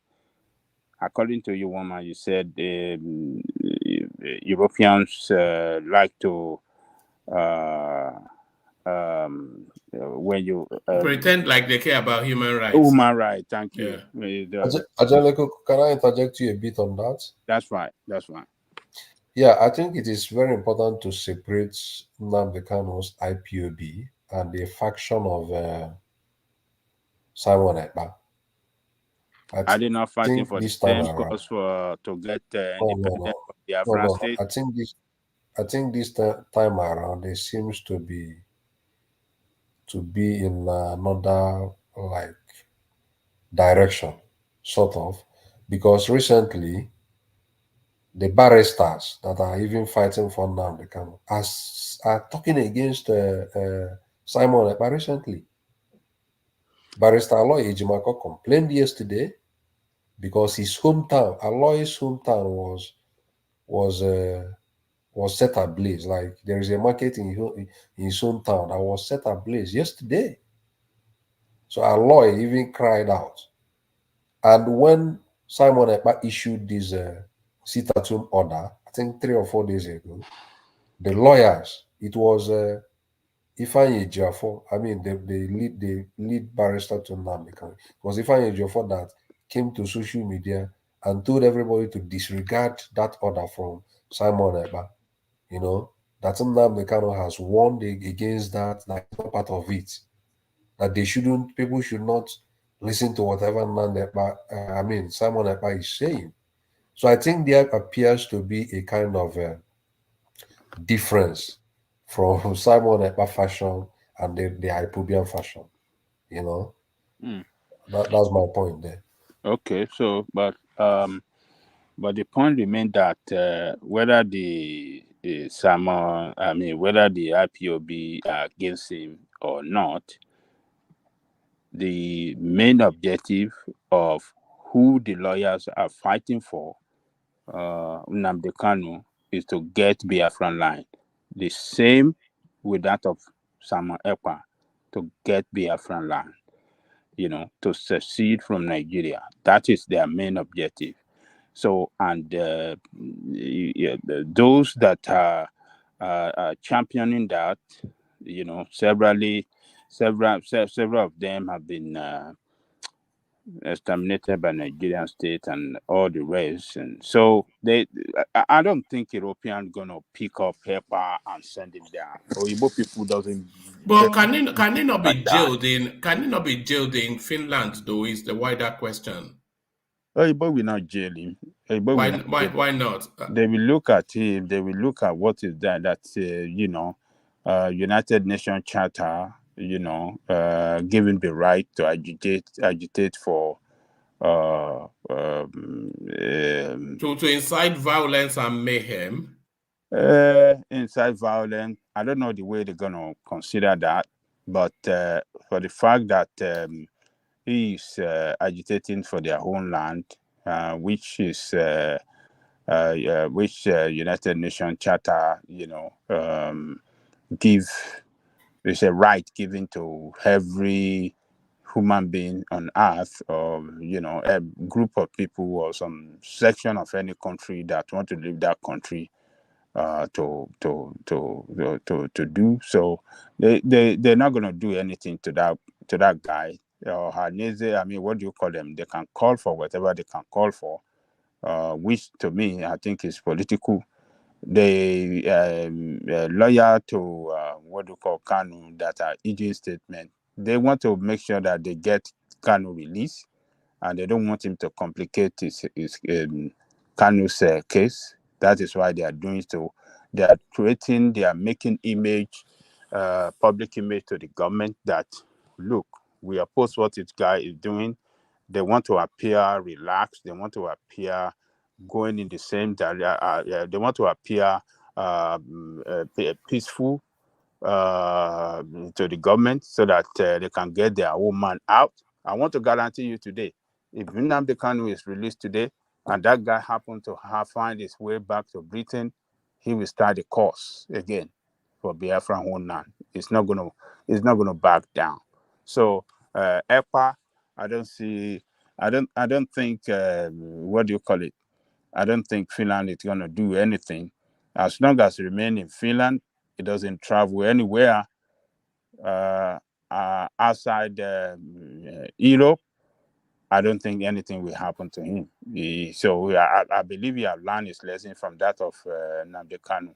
He will not step out for freedom to any part of Africa. So that is that about that woman. And Atiku, thank you so much. That was the point I was trying to drive. That the cause you want to the cause you want to arrest, you want to take some Ekpa to court or pin him down. It's the same cause of Nnamdi Kanu. Is the bidding that he's doing is for Nnamdi Kanu. So how can you not you want to take him down? You're not connecting him to the struggle that is causing the cause. And when you connect to that struggle, you cannot jail him because that struggle has a lot of sympathizers. Don't forget, Finland was one of the most support of Biafra during the 1967 war. People don't even know that. So you cannot take some Ekpa down in Finland. It's not going to happen. But then you want to remove Nnamdi Kanu from the issue and pin on some Ekpa. It will not make sense. It will be dead on arrival. You take it to any court. It will not make sense. It must be a genesis. You must say, okay, this guy is doing this guy bidding, and this guy bidding that he's doing is killing our people. As that simple. So, but if you want to now separate him and make Nnamdi Kanu a saint and make some Ekpa the devil or the villain, it will not work. It's not going to work now. It's not going to work. That's what I was trying to say. So no, pin some Ekpa down. You have that people to kill. On whose authority? On whose struggle? The OHANAEZE that is going to taken to court in Finland. They are supporting Kanu for Igbo nation. Then you say if Samuel Ekpa should go to court, to go to jail on that same struggle. How would that work, Ajale Koko? It's not going to work. Oyibo get sense now. The thing is, Oyibo get sense. That's that. Oyibo will not, when it comes to the issue of human rights, Oyibo will not say one person is being looked for from particularly Africa, and they put that person back to them so that they can slaughter him. Oyibo will never do that. Oyibo could, the best they could do, or the stronger measure they can take against him is to invite him and talk to him and caution him that, okay, this is the red line. We don't want you to. Would that in itself not be a result if they are able to tame him? Oh yeah, they will tame him on the areas of violence, the usage of violent statement, but they will not try to how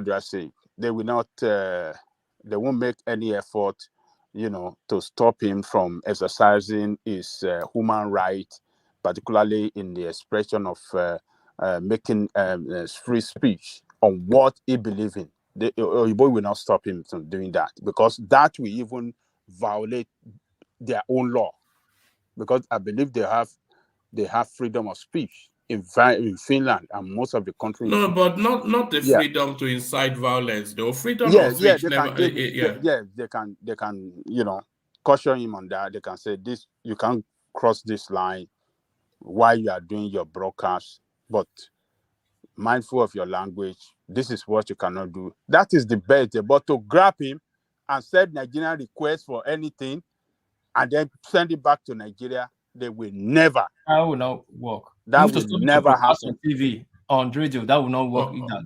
They always give him a restriction guideline, how to what to say. Where to say. I mean, where to go. Sorry, Ogajale Koko. Not before animal head that they find the eye. Now. Okay, now they define the eye for Nyash. And when they first Samuel, but they carry case will not get sense. They leave everything, evidence that they use case will not get sense to define Samuel. But how would that work? Don't mind them. So all right. So to the space, APC finally acknowledging that Peter Obi is a quantity that they have to contend with. They really had no choice. The noise was too much. Who is that making that statement? Is it real? Is it fake? Or could that be real? Could that come out from APC? No, it was in the course of an interaction with one television. It's for Osita Okechukwu is the name. Is one of a chieftain of the APC. During an interaction with one of the Arise, actually on Arise TV, this was where he said this. So he was saying that it wasn't actually acknowledging. Let me actually give you just a few paragraphs. It says, ahead of the forthcoming presidential election, a chieftain of the All Progressive Congress APC, Osita Okechukwu, has said his party is only worried about Peter Obi, the Labour Party presidential candidate, and not Atiku Abubakar, the PDP candidate. Okechukwu also said Bola Tinubu, APC, our candidate, has come a long way and knows the country well to win the 2023 elections. The Director General of the Voice of Nigeria disclosed this on Monday morning whilst featuring on Arise TV's morning show. He said Atiku has lost his base and he could not harvest Buhari's 12 million votes. As per Asiwaju Bola Tinubu, what nobody can deny is that he knows the onion. He knows the gravitas. He knows the country. He has come a long way. And we are not bothered about PDP. For instance, Atiku has lost his base. We are more bothered about Peter Obi and others. Kwakwanso, we know he's qualified and highly capable, but is riding against the zoning convention.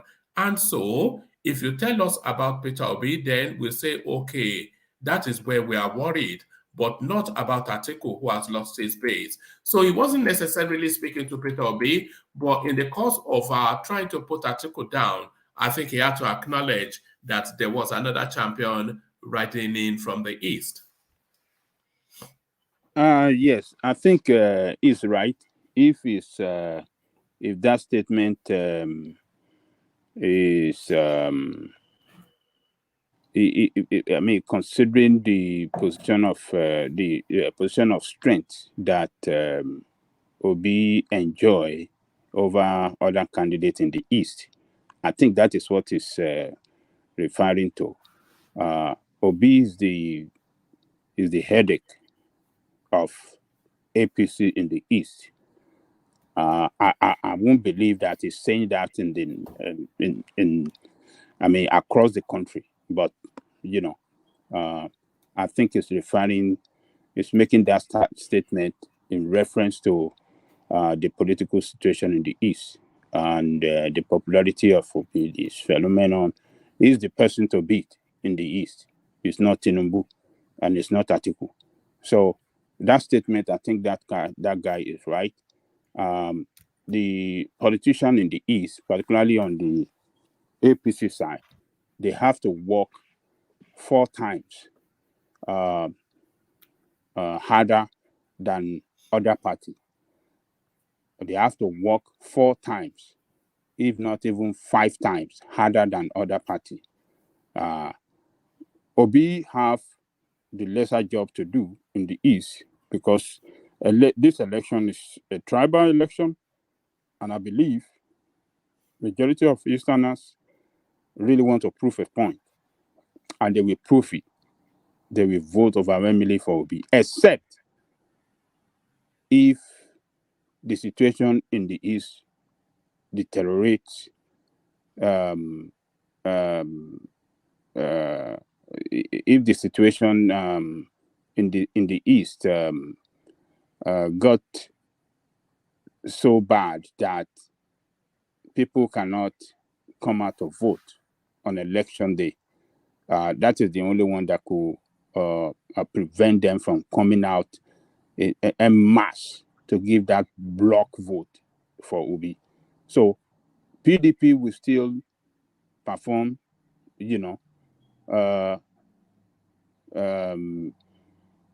fairly, not as it used to be, but the poorer of the poorer performance will be APC, because APC is a stranger party to them in the East. That is number one. The way they've been treated by the Buhari administration by sending army there to crush them in the heart of so many Easterners, they don't like APC, and they will prove a point. So Obi is the party to be. That man is right. If that statement is in reference to situation in the East, I think it's right, one man. All right, brilliant. So Ajale Koko, I want to replay a clip, and then I want to invite you and Saki Fada to comment on it. But before I replay that, it looks as though they've let him out of the penitentiary only for him to make a super chat. It's Solly, who I was just going to. I was just, I was thinking about him today, and I thought, okay, I have to drop him a DM on something that just to check on him. But here he is, Solly. It says, the day Nigerian military do another coup, they will have more than enough things to point out as why they did it. So there it is. The window for a coup is open for such a long time, which is to tell you that the Nigerian space, they've evolved beyond that now. I'm not sure that we'll ever see a coup in Nigeria again. I think we've evolved past that stage, Ajale Koko. Well, Mr. One Man, never say never. You see, going by the political history of that country, Nigeria, from First Republic, Second Republic, Third Republic, and to where we are today, I have seen that,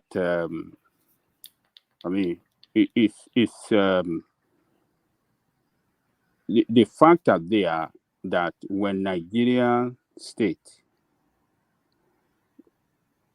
at any time run into serious political crisis, something bad will happen that we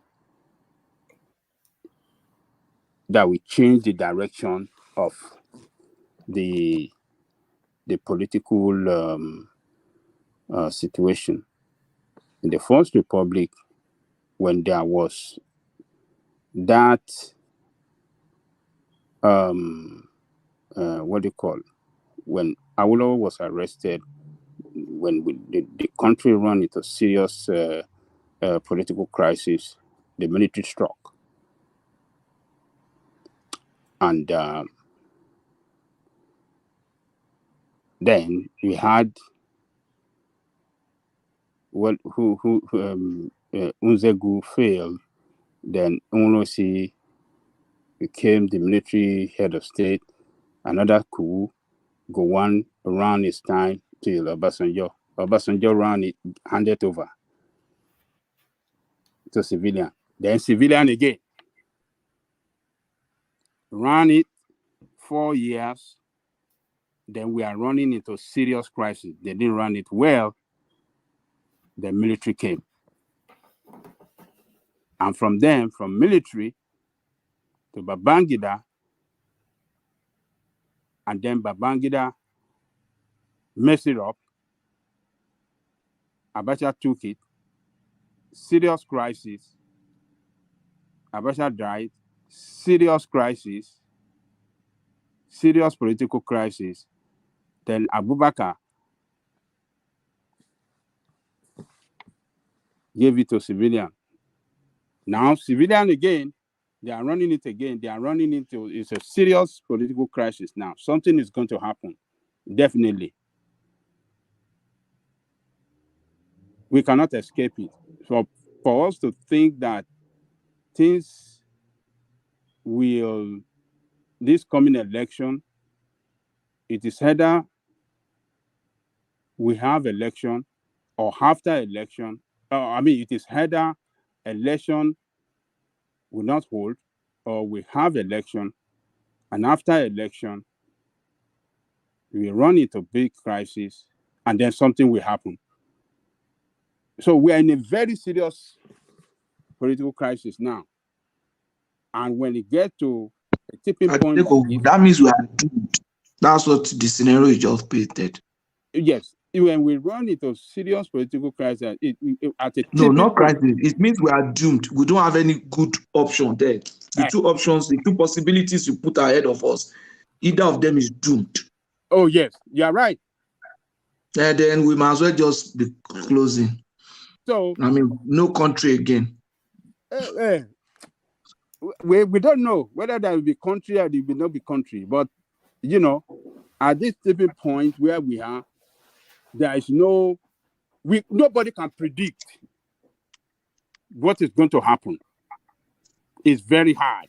How can we have a nation we cannot predict what is going to happen? So it is when we go to, every time we go to a point where we cannot predict where we are heading to, then something bad will happen.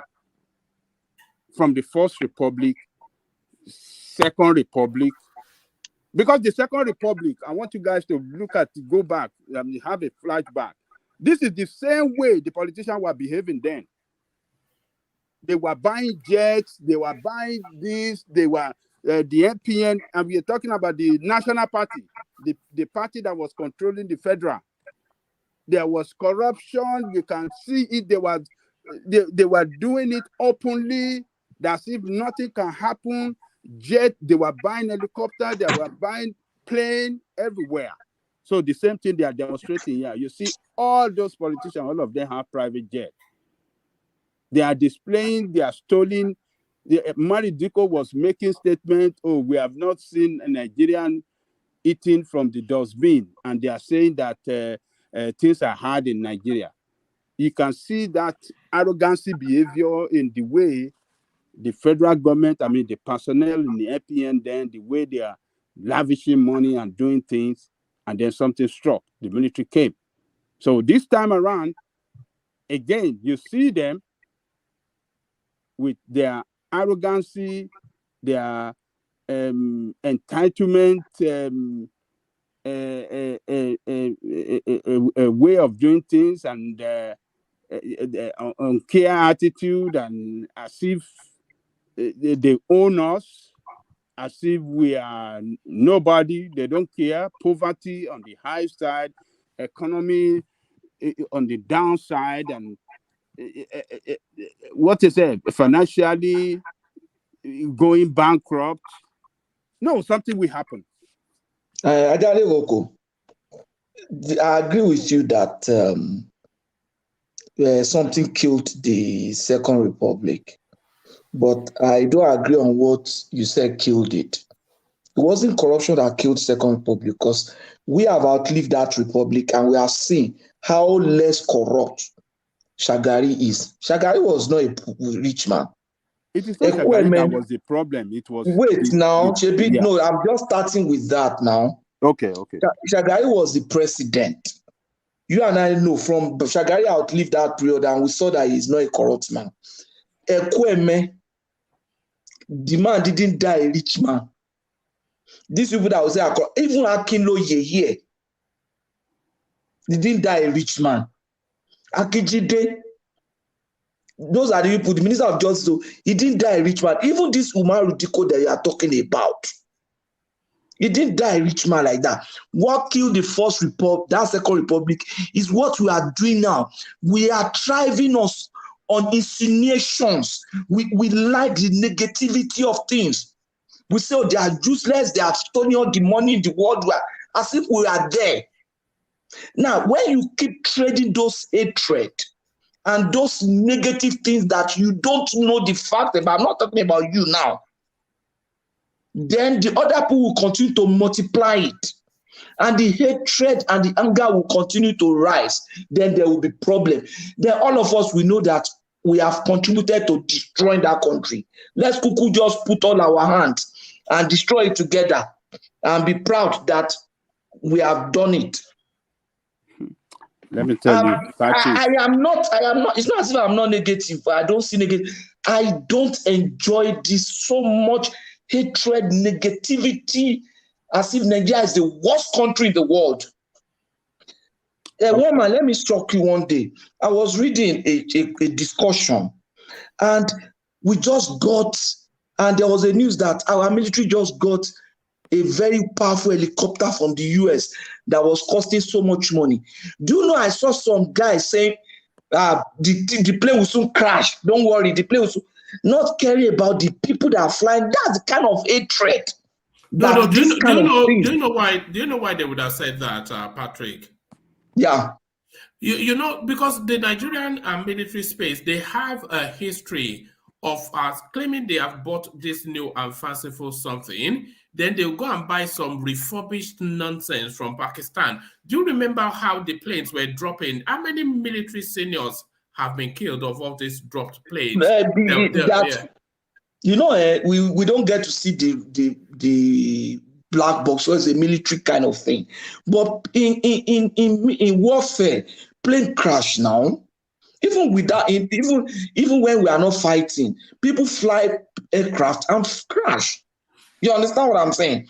But the guy they were saying, it was like, don't mind them, it will soon crash now, it will soon crash now. It was not a remorseful like, this thing will soon crash. Do you know how many times Yemi Oshibanjo's helicopter dropped from the skies? Just once. Twice. Okay, I don't know the second time. There was one I think in Ogun State. There was one in Kogi State. There's one in Kogi and there was one in Ogun State. Do you remember how his mother was crying and praying at the same time? Yes. I know of Kogi, but what am I trying to say? The way this girl was saying it was like, it doesn't matter, they would soon crash now. That we got a new aircraft from the US to Kano, and that could give us some mileage. You are not so excited about it. Fine. If you are not excited, Oga Padri, what is so excited about to cannot get the box? That we have more capacity to improve our mileage. I'm looking for one good thing to say about that country. Okay, let me ask you this: during Buhari regime to date, can you do you know how many Yoruba pilots, because they were much in that space in the military, both the you are now even tribalizing the No. We have passed this now. Where what peace you have transcended this level. Okay, let me remove tribe. People fly plane, people crash in place. So they put a Yoruba pilot there, go and fly and crash. Do you know how many pilots? Let me rephrase that statement. Do you know how many pilots have died for the past 7 years? You already have a colored lens. That's the truth. From saying Yoruba, you already have a colored lens. Let me remove that. It's out of the abundance of the heart. Out of the abundance of the heart, the mouth speaks. That source is already colored. It suggests a tribal. It suggests a tribal fountain. Man is not far from this. What you just said. Most of the aircraft we have in Nigeria, even Nigerian IG, Nigerian chief of staff, does not fly Nigerian flight. I mean, I say planes and whatever. If the IG wants to fly, they use a higher jet from a neighboring country. Why don't we use our own? If the IG wants to fly, yes. I don't know that. Maybe you have that information. Let me tell you again. If the chief of army staff wants to fly, they use a neighboring flight. I'm not sure. I'm not sure about that. I'm not sure where you're getting the higher flights. The higher flights. Okay, let me tell you. You make claims. I know the chief of air staff flies the Nigeria Air Force plane. One at a time, please, gentlemen. One at a time. Yeah. Sorry. The only flight we have right now that is working, the Tucano, and I don't think any of our Hercules is working. Right our now. Alpha, the old Alpha from France. Yeah. Still using so how can the fly that? We need the private. Let me tell you another good thing. Do you know Nigeria Air Force is now producing drones? I'm not talking of toy drones, high caliber drones. They are now producing some explosive and drones that can fire those explosives. They are now producing some very wonderful thing. Proforce is now exporting armor carrier. Frost Force is now going into drone manufacturing. That one is by private organization. I know. Wait, now the people you are buying aircraft from in the US, is those aircraft are they produced by the US government? The aircraft you are buying from the US, are they produced by US government? Our Nigerian police. No, I'm asking you a question. Hold on. Because you break down everything that is Nigeria. Those aircraft they buy from the US. No, please. You are right. They are private. They are private organizations. So what are you trying to say now? You are trying to give that credit to the government. You are trying to give the government. I'm trying to tell you that anywhere in the world that government is thriving, they thrive through private sector. So leave that one. Leave that. You see, you are just looking for every opportunity to play down on this country. Even when you know that private sector is the one doing it in Nigeria, in the US. Now Nigeria private sector has done it. It's by private sector now. No. You are a Nigerian. You are a Nigerian. Wait. You are a Nigerian. No, hold on. We all listen to you when you are saying Nigerian Air Force now producing this, they are producing drone, they are producing this, and then you jump to that company in as a Provost, I'm not trying to tell you the changes that happen in Nigeria. Look, those are good things to say. Look, we are supplying West African countries, other African countries, armor carriers. We are supplying very soon. Start supplying them. That is not right. Even America. Hold on, please. Sorry. Carry on. Let that conversation follow through. Yeah, we are supplying other African countries like missile held now. I will send that video to you, one man. Missile head. You see the way those guys are. Nigerian guys manufacturing those things. They showed the factory. Air Force manufacturing missiles held test. They've carried out tests. They've carried out so many things. Those are good news coming out of my country. Those are good news coming out of our country. When elections come, there are crises like this. This election will pass. Please, can I interject? We have gone beyond the terrible in June 12. Another one will not repeat itself. We will survive. Nigeria will succeed by God's grace. God doesn't have any hand in any. But the only thing you saw before Nigeria are two evil options. There's no way out. From your analysis, we are doomed. Okay, let me tell you. Yeah, from my analysis. From the two options you gave us, we are doomed. Let all of us go and carry our family from Nigeria because that country will just die after the election. That's what you have just said. We are talking. I'm talking to factual historical fact that in the First Republic, when the politician couldn't work together for the common good of the country, when they were sharply divided against themselves and thereby threatening the corporate entity of the country, the military struck. The same thing they did in Second Republic. The military struck. So the Third Republic, the military messed up the election, annulled the election, we run into crisis, and then we are in the First Republic again now. How are we performing now? Do we look like a country that is united? We are sharply divided against each other. Seriously. Never been seen in the history of that country. Everybody want to go. Yoruba calling for Yoruba nation, Biafra calling for united. You see the people of Middle Belt, they fighting their own. So when it get to history shows us that when we are at any time that we are at a tipping point like this, something surely happen. So we never escape it. The three times before now, it has happened like that. So something is telling me that it's going to happen again. Which 3 times? I told you First Republic. I told you Second Republic. I told you Third Republic. The First Republic. I want us to put history straight. No. I don't want to rehash it.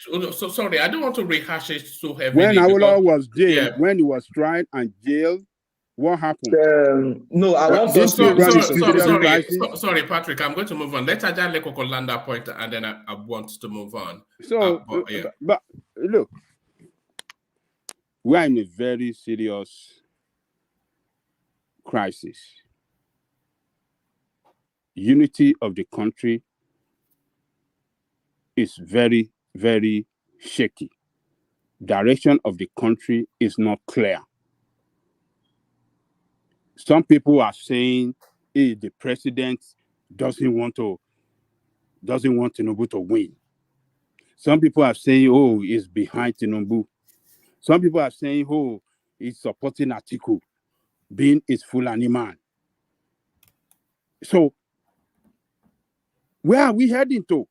It's not clear to anybody. Yes, we want to do election. What economically, we are not in good shape. Financially, we are not in good shape. I mean, the unity of the country that should have been managed well, it looks shattered. It looks, where are we? So, and like I said, at any time we find ourselves in this kind of crisis, serious, something will surely happen and then redirect the country. So what is going to happen now, we don't know. You see some people said if so person win, we are going to be a problem. Who is going to win that can bring unity to that country now? Who is that person? So, but we all want the country to succeed, but these politicians have caused more damage and division among our country, among our people than ever before. And the national security, the national security of the country is threatened, never been threatened like this before. So something is on the way. We don't know. All right. Do they look capable of bringing people together? These politicians, do they look capable of bringing us together as people in that country? They failed us. And when you get to a situation like this, when country is going down, fastly going down, something will happen to bring it up. What is going to happen? We don't know. But I don't see these people as the solution to our problem. Thank you, all right. Thank you, Ajale Koko. So I want to acknowledge Solid's super chat, which was still within the conversation that is ongoing. It says someone tried coup during Jonathan's time. Unfortunately, it is part of our history, and history tends to repeat. Look at Germany. So yes, there was that. In fact, the person that was meant to do the coup, he came out to say that no, they were pressuring me to do the coup, but just at the last minute, the international community said they were not interested and don't do it. So do you remember that? Yes. Yes. Yeah. Right. So we could even have had a coup as early as Goodluck Jonathan. But there it is. Thank you for the super chat, Solly. So if anybody wants to join Thomas and Ayo in the Buy the Coffee thing, the opportunity still avails. We do try to get 3, which we've never really succeeded in doing at any point in time. But Ajale Koko, I want to replay this clip and I want to invite your commentaries and then Saki Fada, if it's still available as well. So what do you think Obasanjo is doing here, Ajale Koko? What I believe and what I believe that Chifayo Adebanjo believed is not ethnic, it's not sectional, it's not religious, it is Nigerian and Nigeria. When I go out and people say, we thank you, I say, what are you thanking me for? And I tell them, please stop thanking me. Why should you be thanking me? I believe in equity. I believe in justice. I believe in one Nigeria. I have shed my blood for this country. I have gone to prison for this country.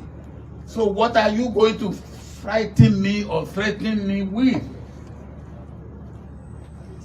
The only thing that my senior brother hasn't done, that he hasn't shed his blood. He has gone to prison. We will leave that at that. No. The blood where I shed for work from the work. You go work from. I will show you where the shrapnel. I nearly touched my. Now, but please, the problem we have in our front now and in our hand is not ethnic, it's national. And for me, the first thing that is important in a leader is character. The problem we have had over the years is that we don't have leaders who have the right type of character that they should be entrusted with the leadership role. So if I put my finger on anything or anybody, it's because comparing one with another, I see that there is merit that would be of benefit to Nigeria. And I believe that Chifayo Adebanjo stand for the same thing. Oh, all right, so there it is, Ajanle Koko, Odale, Afonja, Ota Yoruba, etc. Where do you want to start with this act of treachery by Baba Yabo? So, I that doesn't support that's supposed to whether you will call me Odale too, or what? No, Or so those Yoruba. Yoruba still pretends to be a Yoruba man, but okay, so all the Yorubas that are supporting to be their Odale. Well, you know, a blood is thicker than water. Is blood not thicker than water? So all the Igbo, what about the Igbo supporting Tinubu? What do you call them? The Efulefu. Look. Sabo. That's Sabo. One man, you know, we have been saying here that when this presidential race started, we are saying we were asking ourselves, where will Baba Yabo go? But you know, Baba Yabo is finally finally came out and then showed us where he's leaning and who is supporting. So obviously supporting Obi on the basis of equity, justice, and fairness with Baba Adepanjo of Afenifere. So these elderly people, sometimes some of us can say they are elderly or they are what are they doing? Why are they supporting? But they have seen a lot in this country. I mean, this country, they gave back to this country in their hand. Before the country got independent, they knew how the country used to run. And after independence, they were part of it, the way it's been run. And in their lifetime, to see the country degenerating to a joke, I believe they are not happy. And they don't want. They believe they're looking for the unity of the country. They believe that the unity of the country can best serve that country and can take the country to a greater height. Obasanjo tried his best when he was president of Nigeria. He tried to unite everybody. He tried to be fair to everybody as per the way he shared all the positions. He didn't leave nobody behind. Some people wanted so much position than the others. He resisted. He stood against them. And the people I'm talking about that they wanted to have more position than other parts of the country are the northerners. But he stood against them that, look, I am not president of a particular place in Nigeria, but the president of the entire country. And everybody must have equal and fair share. That is the way he governed the country.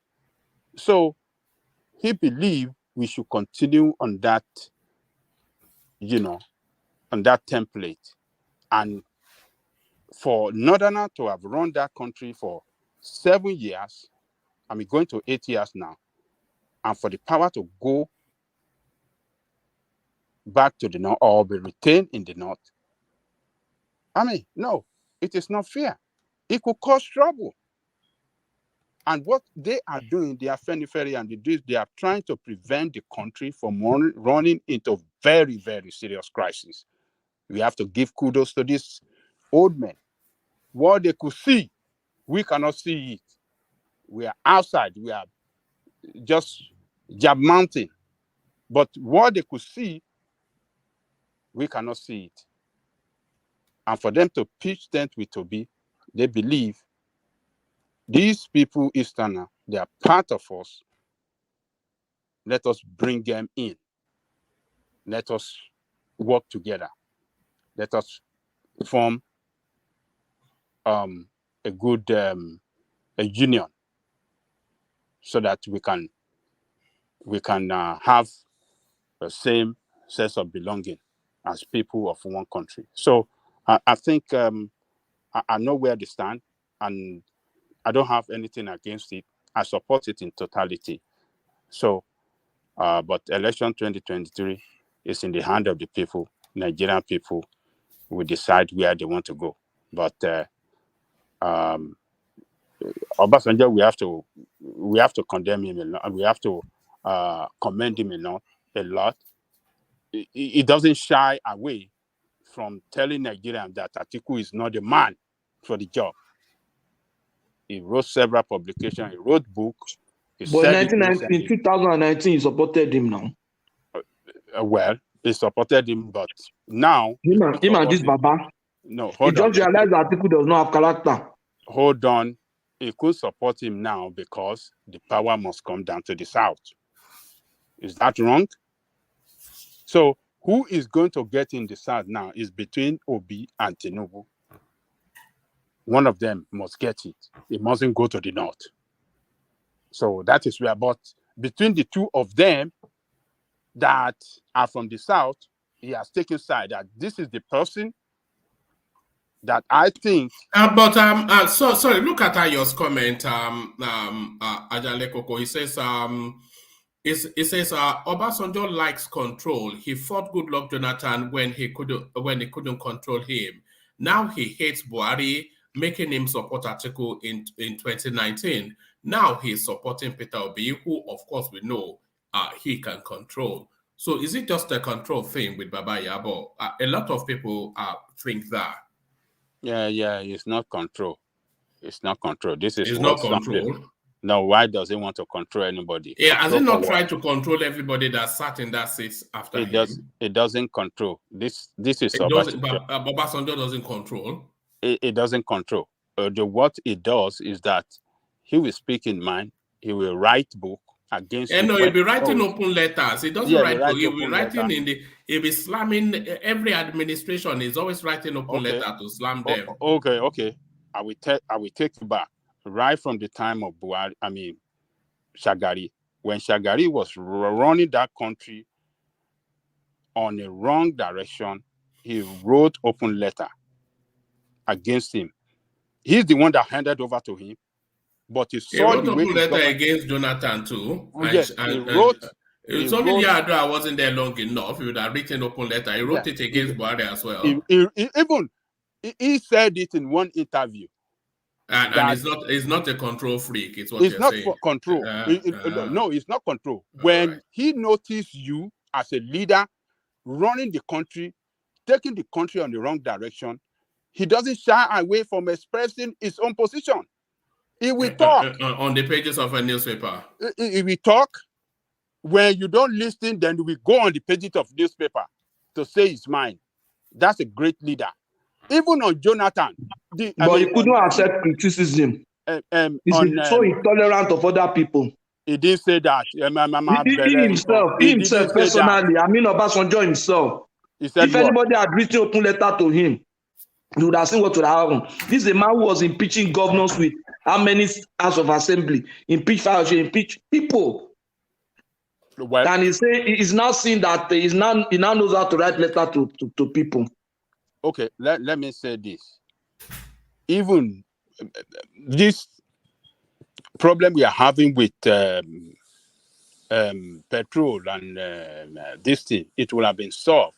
You know, before he left, they sold that Port Harcourt and Delta refinery to Dangote and Otedola respectively. It was what's the name of that Yaradua that came and reversed it. Those refinery will have been in the hand of private hand and will have been running well now. Dangote will have been running that of Rivers. But that does not that does not address the question. This thing you have just said about it does not address the question of being hold on. controlled. I'm bringing out No, a point. it's not relevant to the issue. Let me make a point. When that guy did that, when he reversed that decision, he came out against him that this decision is what is good for the country.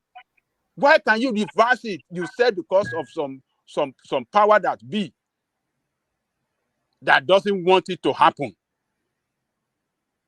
Okay, that one by the side. Was Jonathan taking the country on the right direction? People want to say a lot of he control. Jonathan was taking the country on the wrong direction. And you wanted to sit down. That was in his own judgment. That was in his own judgment. Well, in your own judgment, let me ask you. Was Jonathan let me ask you. Let me ask you. Was Jonathan taking the country on the right direction? That would be in my own judgment too. My own judgment, let me tell you, Jonathan was not running the country on the right direction as if you throw that open now, some people will say no, he was doing his best at the time. That is some people, but majority of Nigerians spoke. They voted against Jonathan. So what I'm telling you, the same thing when Buhari started showing incompetence, when Buhari started showing that he is the worst ever president that that was trying to Fulanize the country. What's Fulanize now? Where's that Fulanize now? Oh my you just speak some language and what's the Fulanization now? So all of us are gone Fulani now.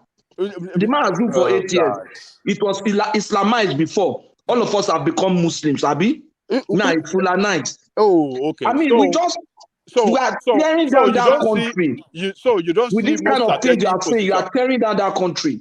Okay, hold on. I will tell you. I will point out some fact to you why you can see Buhari as a man that was trying to Fulanize the country.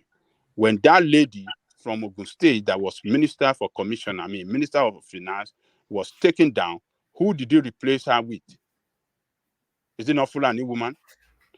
When another lady, another person, this guy from River State that was at the Port Authority or was the when he was taken out, is it not a person that he replaced with? So many positions, strategic positions. We have 17 top security positions in this country. They are all Fulani people. What are you talking about? Your chief of naval staff is Fulani man. What are you talking about? Your DMI is Fulani man. Look at all these people that surround you. You don't need to question me for this. Look at the majority of the position. Is it Fulani that are capable of having? Okay, let me tell you. You have police officer, Fulani man. You have DSS, Fulani man. You have national security advisor, Fulani man. You have. Come on, look. Let us do this right. And when you see some people have the courage to come out and say this is wrong, we can't rock this country like this. You don't want to look at the message, but you want to go after the messenger. Said, oh, the messenger, let us go after the messenger. But the message will not resonate. I don't know of DSS. I don't know of it's a Fulani man that is there. Right, wait. Yes. I know of Police Service Commission. I know of Nigerian Army. And I think the same thing applies to Nigerian Navy. And Nigerian police. In the military, wait now. In the military, there's what and the intelligent, the top of the intelligent. You have said that now. Okay. But I'm just trying to tell you that in the military, there's what called seniority role. In the military, and even if you don't need to take us on that direction. Did you listen to Adewumi? Commander Adewumi. But I said your own. Let me finish now. No, you want to take us on a long journey. So why do you? Okay, you are moderating now. Oh, okay. Speak. Now. Speak. I can allow you to continue to talk now. Okay, speak. I'm saying that in the military, there's what called seniority role. Even if you are the same sex, your army number is not the same. So if your number is NA something or regular 75, if mine is 76, even though we're recruited the same day, you are still senior to me by number. A lot of things go into appointing the chief in the military. The tribe is not one of them. It is. No, a lot of things go in there. It might not be. Do you know when they made Kali Baba the chief of police? Do you know they had to retire about 7 people? The chief of police is actually a man that's meant from Delta, that area that Goodluck. It was the one that was meant to succeed, the one that retired, but they cleared, and that's usually what happens. They forcefully retire. They forcefully retire until they land on the Fulani man. That's what they do. Abubakar before Kali, they retired 10. Yes. 10. And that one too. No, normally, that's what I'm saying. I say in a set, for example, if for example, they say regular 37 or 32 is going to be the chief now. That set is going to be the chief. They pick somebody from that set. And every other person, in the past, every other person that is senior to that person in that set, they get retired. But with what Dan Bazar has done, the options are there for you to stay and become a staff officer in the army headquarters, because they discovered that Nigerian army was losing a lot of brain. You see somebody who is just about 50-something, almost about 60-something is retired. They say, okay, you can be a staff officer in army headquarters as long as you don't mind serving under your junior. But this regular is their turn to produce the chief. That is, a lot of things go into these things. But this narration of they want to Islamize, it started with Islamization. That's not good. Then this is Fulanization. Very soon the man will be gone. It will be Yorubanization.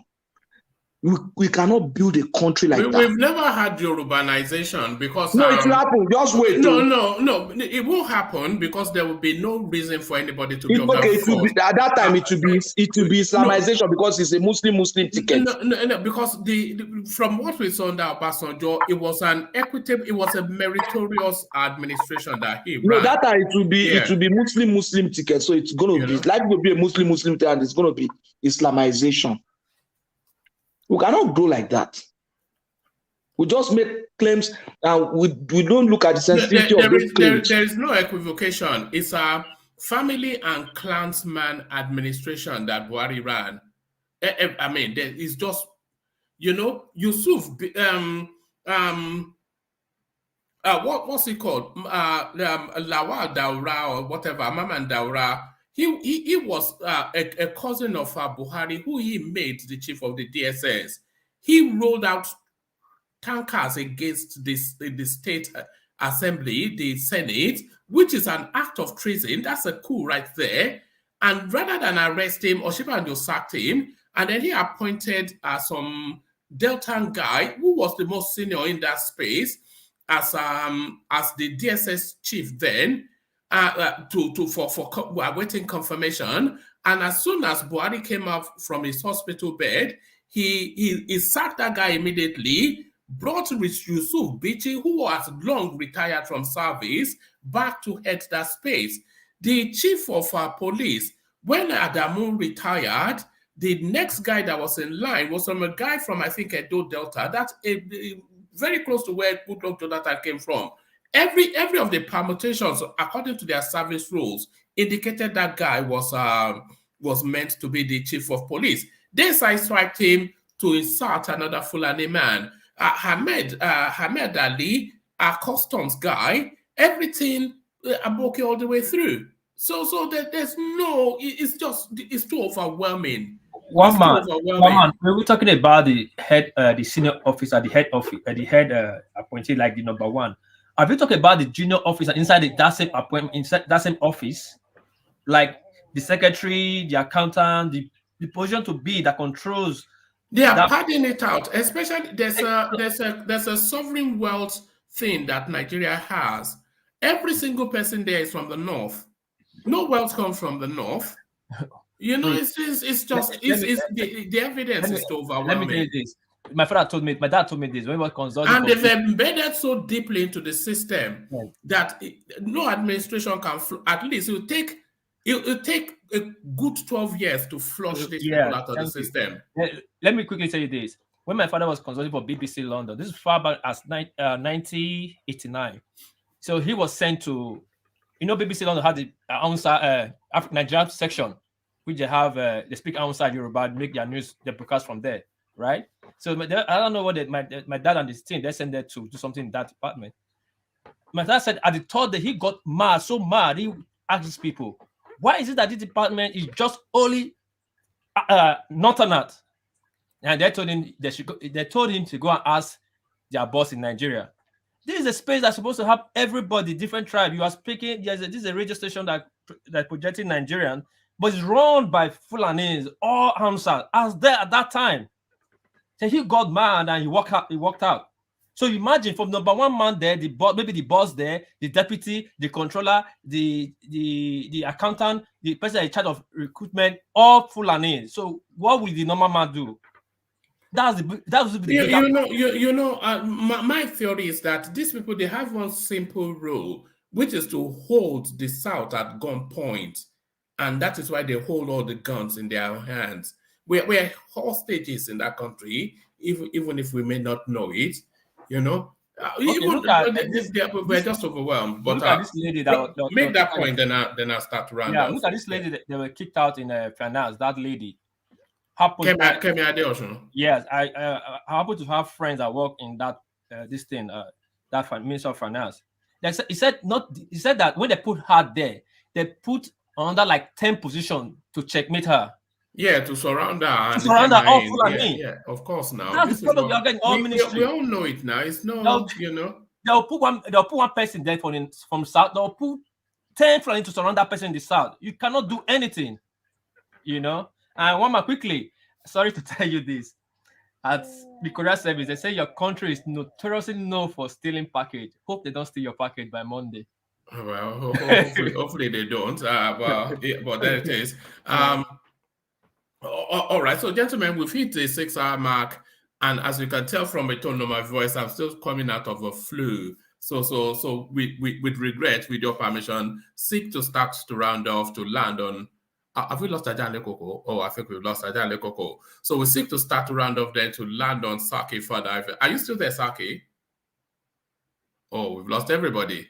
All right then. So yeah, I can hear you. All right. So we seek to start to round off to land on Saki further. We'll kick it off with Patrick, who has not yet had a good say. So Patrick, we kick it off with you. Apologies, but I'm coming out of a flu, so I probably need my bed right now. But Patrick, what's from you?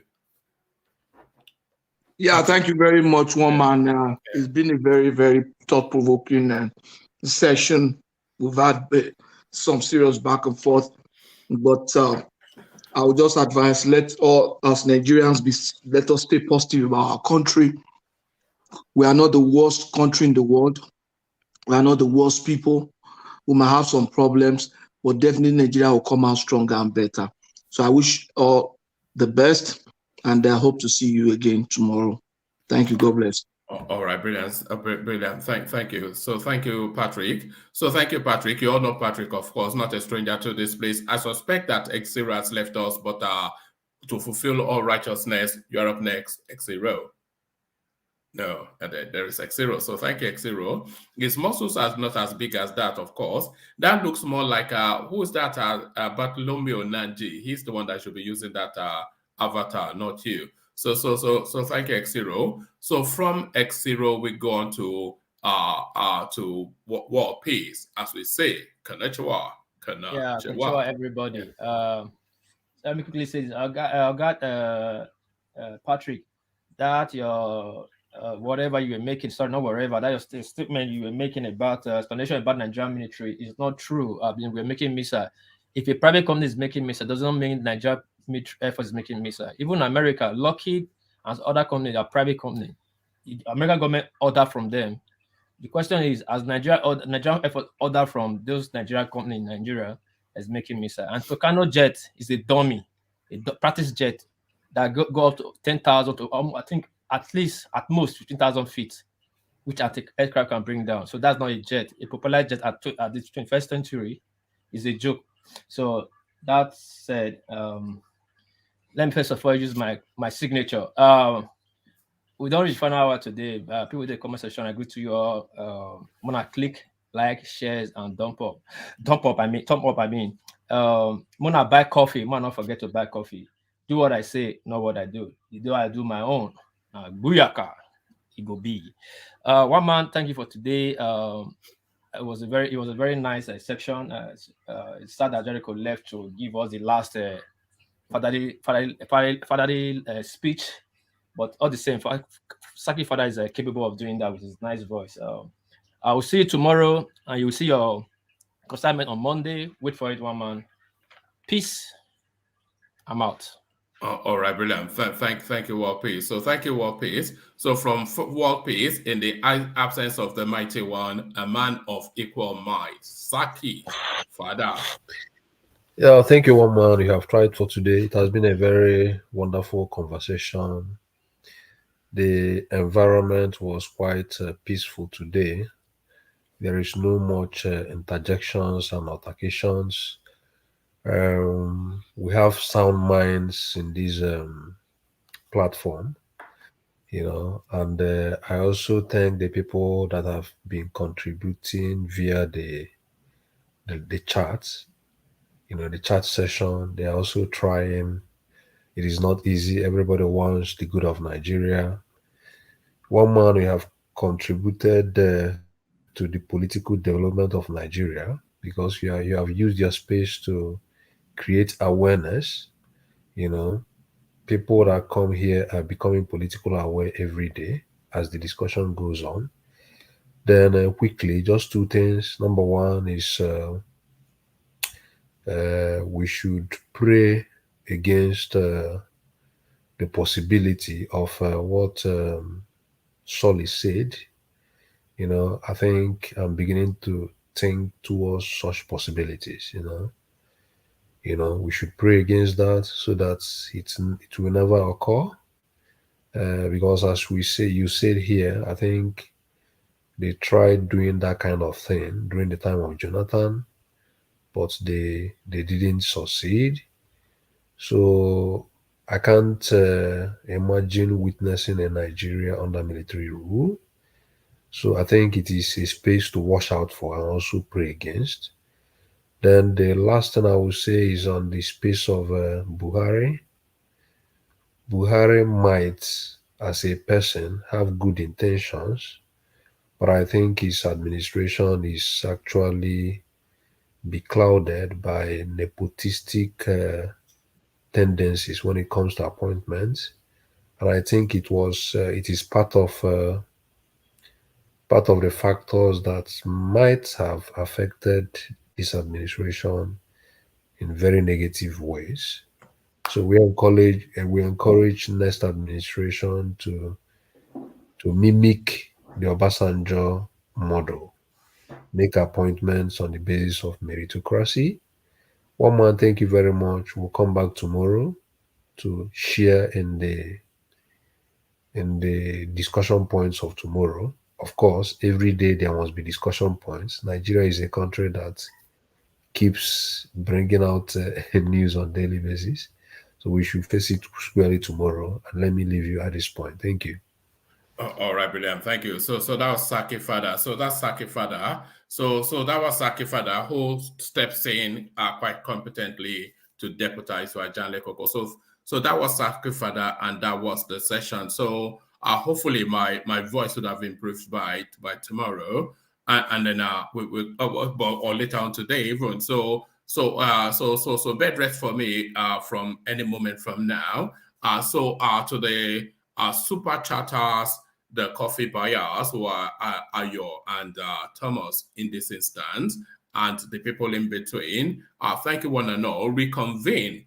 Just keep yourself permanently dialed to this space. It's a roller coaster ride. So you turn up 9:45 p.m. UK time, you fasten your seatbelt, and then you just go with the ride. It's going to be a knuckle buster, a knuckle whatever it is that they say. So I'll leave it there. Carry the conversation on within the comment section, but here I say peace.